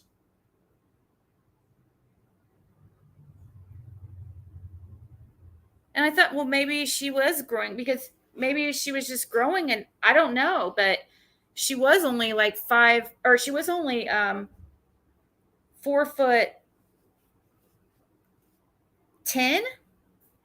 I didn't think she was going to get above 5 foot. But now she grew like in that year, like to 5'2". She lost all that weight. She's down 40 pounds as of yesterday.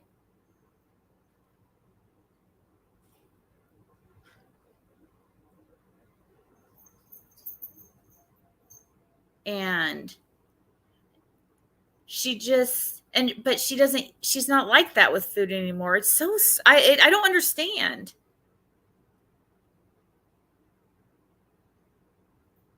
Well, see, when the doctor was telling me that I probably screwed up my, like, people who deal with anorexia or anorexic and stuff when they were younger, a lot of times, like, it screws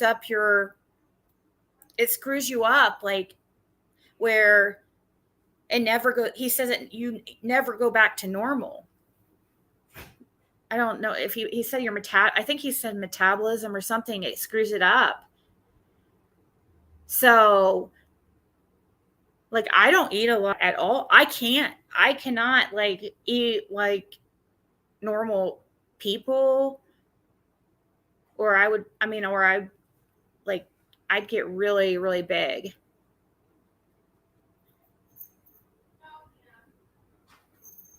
They would fight over food.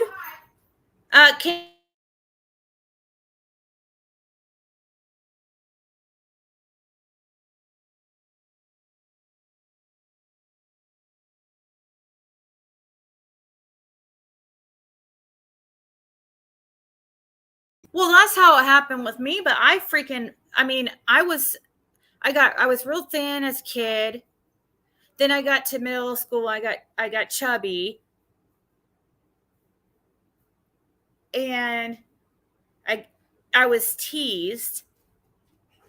Obviously, 6th grade, the worst ever for most kids. And Athena, stop. And then, that's when I dealt with the anorexia and stuff, starting about freshman, right after freshman year. And I lost a lot of weight and stuff. I'm going to get off here in a second because Athena's my daughter just went to her friends and Athena's freaking out. So, but I lost a lot of weight and I got like so along with what I was saying earlier, what I was voted in high school, I also got most changed. But yeah, I guess it screwed me up permanently. I don't know. I always thought it was a thyroid thing. But I had it checked. I was convinced it was a thyroid thing. I'm like, why is it that I can't eat like anything? The globe's sake. She had a major glow. Caitlin had a major glow up. I mean, she was always pretty, but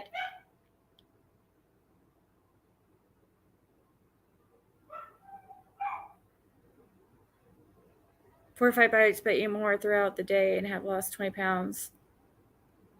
Just like 4 or 5 bites. Yeah. Probably doesn't help my schedule how I need to be on a regular schedule.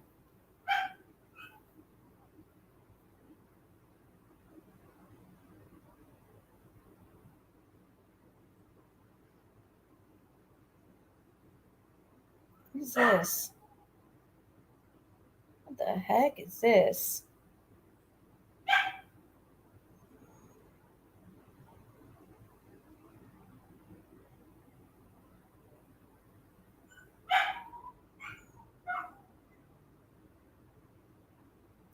Whose channel is that?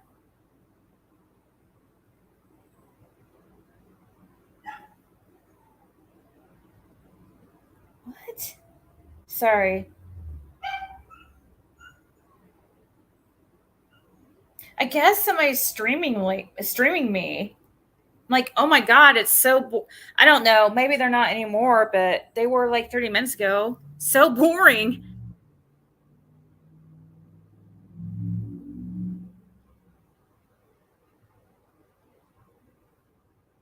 Oh, imagine that. Y'all talking shit. I don't think she can talk, but she fits right in over there. You too, Connie. I'm going to get off here too because I've been on here way too long. I have to get these packages ready. I have to get them out before I leave. And I also have one person's package I have to.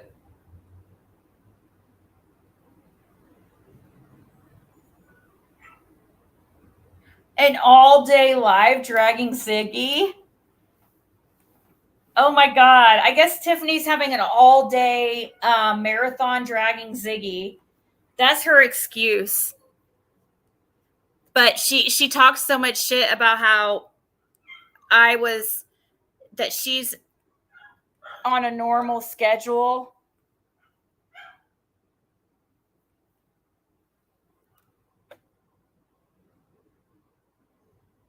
You got most improved 8th grade. I was being up boys.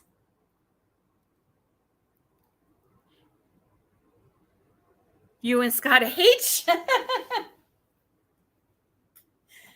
Watch. I bet anything their whole thing that they're saying is making fun of, like, just making fun of us, instead of, they don't have any real things to even say besides just superficial insults.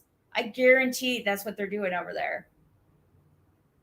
Because otherwise, TM would just come over here on panel, but she won't. If she felt really strongly, her being over there and acting like and dragging me doesn't take away from the fact that she's lying. You're still a liar, Tiffany. It doesn't change that. You're still a scammer.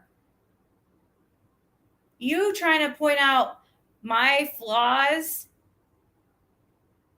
or what you think are my weaknesses or what I've done wrong does not change your wrongs. 2 wrongs don't make a right.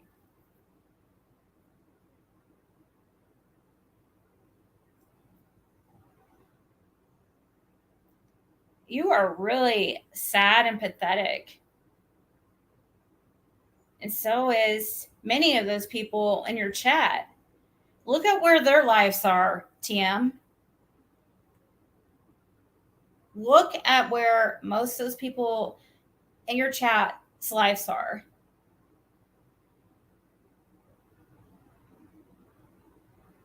You do understand, like, there's a reason why you are. Have you accomplished anything in your life? Like, really? Like, do you have any education or any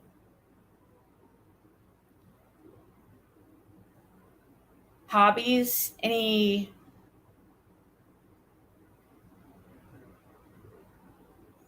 thing besides drama? Seriously.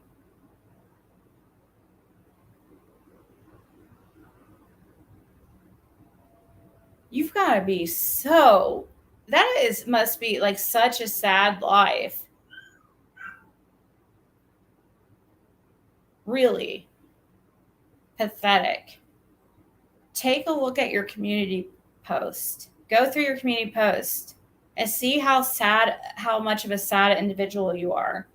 It's not normal for an almost 40-year-old individual to spend every waking moment like that. There's so many people over there hate bashing or hate watching because they love to see the train wreck. That's way more exciting than talking about mental health. How the F is Summer's godmother anyway? Huh? She's Summer's godmother? I don't know about that, but she would fit in on Ben Hill Road. For sure.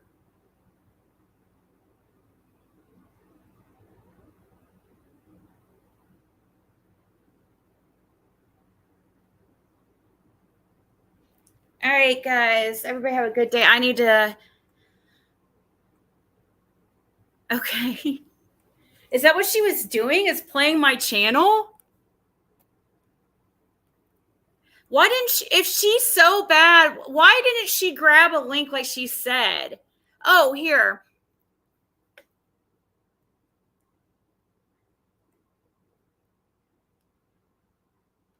let's just see real quick before I leave, because I do have to go. I really do.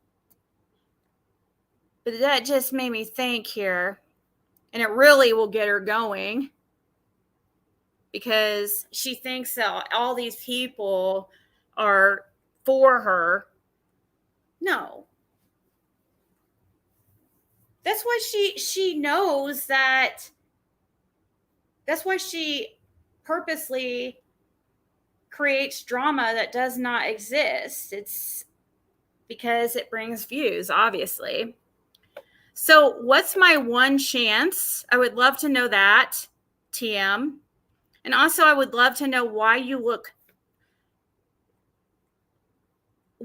look like a different person in every one of your pictures? Seriously.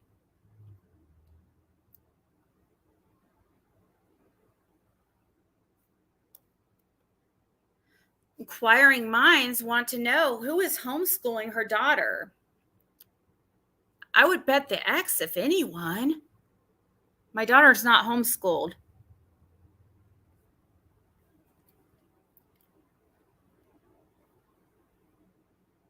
She had my number blocked, so I had to call private. Oh, why did I have your number blocked, you psycho? You are like the biggest psychopath. Like, legit. If I have your number blocked, I thought I had you unblocked, but let me check. I did have you blocked at one time because you would randomly text me like just horrible things, like you were in middle school. Like, it's stuff that I remember kids doing in middle school, like the kind of like names and stuff you were saying. It's absolutely disgusting and embarrassing.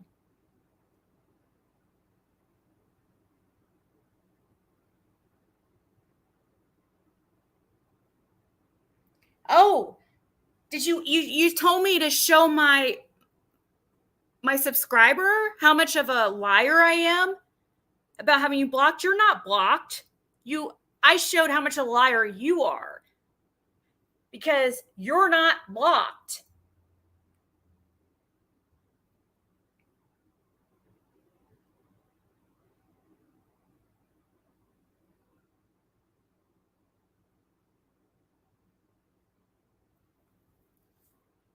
You are extremely bored. I can't believe she's awake. You called in? Can't believe she's awake. Tiffany is on the phone again. Good morning, Nene. I'm dying. Like, by the way, 10 a.m. For fuck's sakes, I miss everything. What's happening? She's the liar for sure. Oh, yeah? What about Pandora? For sure.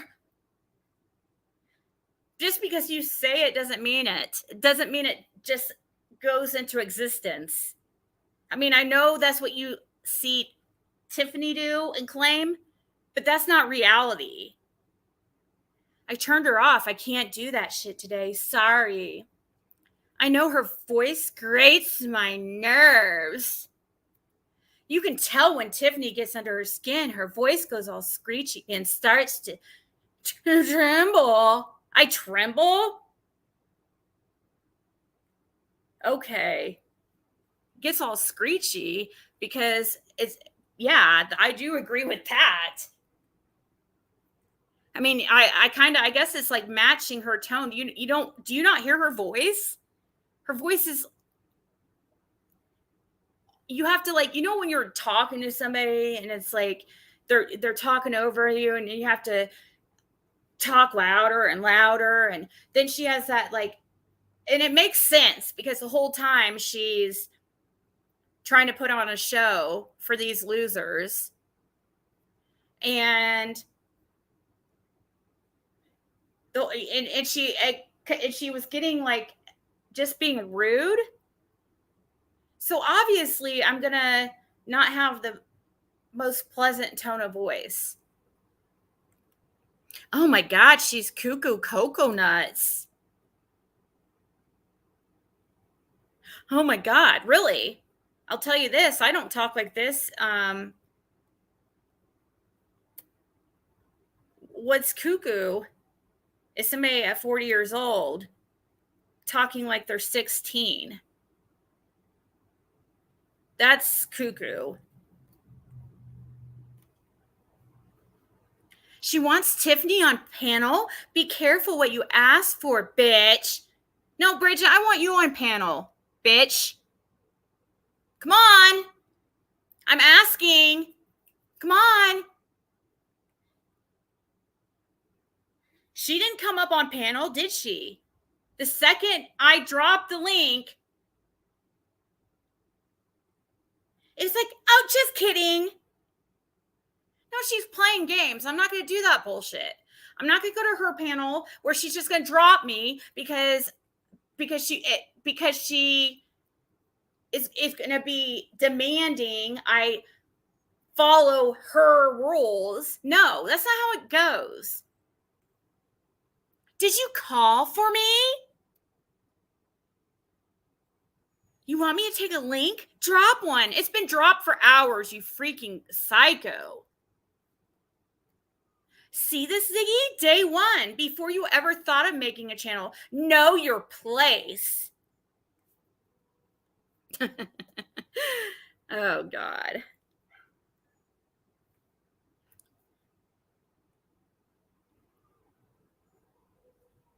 Oh, she could only wish. She has never had any type. I would love to hear any accomplishment that this bitch has ever had. Ever.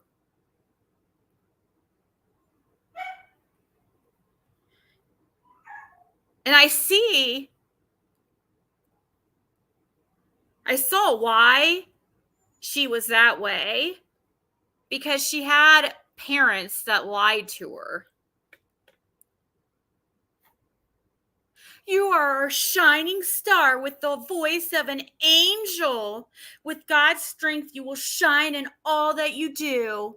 Yeah, it's going to take God and a whole lot of miracles. We love you. God bless.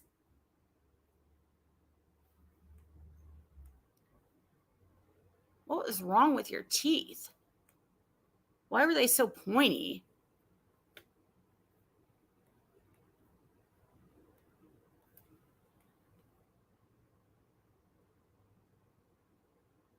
Vagina tape.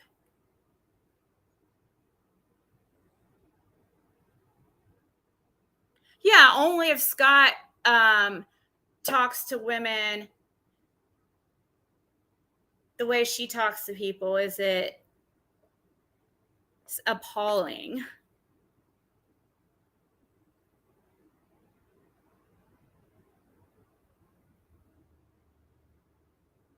All right, guys, I'm gonna go. But you guys all have a great day, and yeah, more than likely I won't be on tonight. I have to get this stuff done. I've been on way too long today. This is crazy. So I will talk to you guys later, and throwing a TD cup.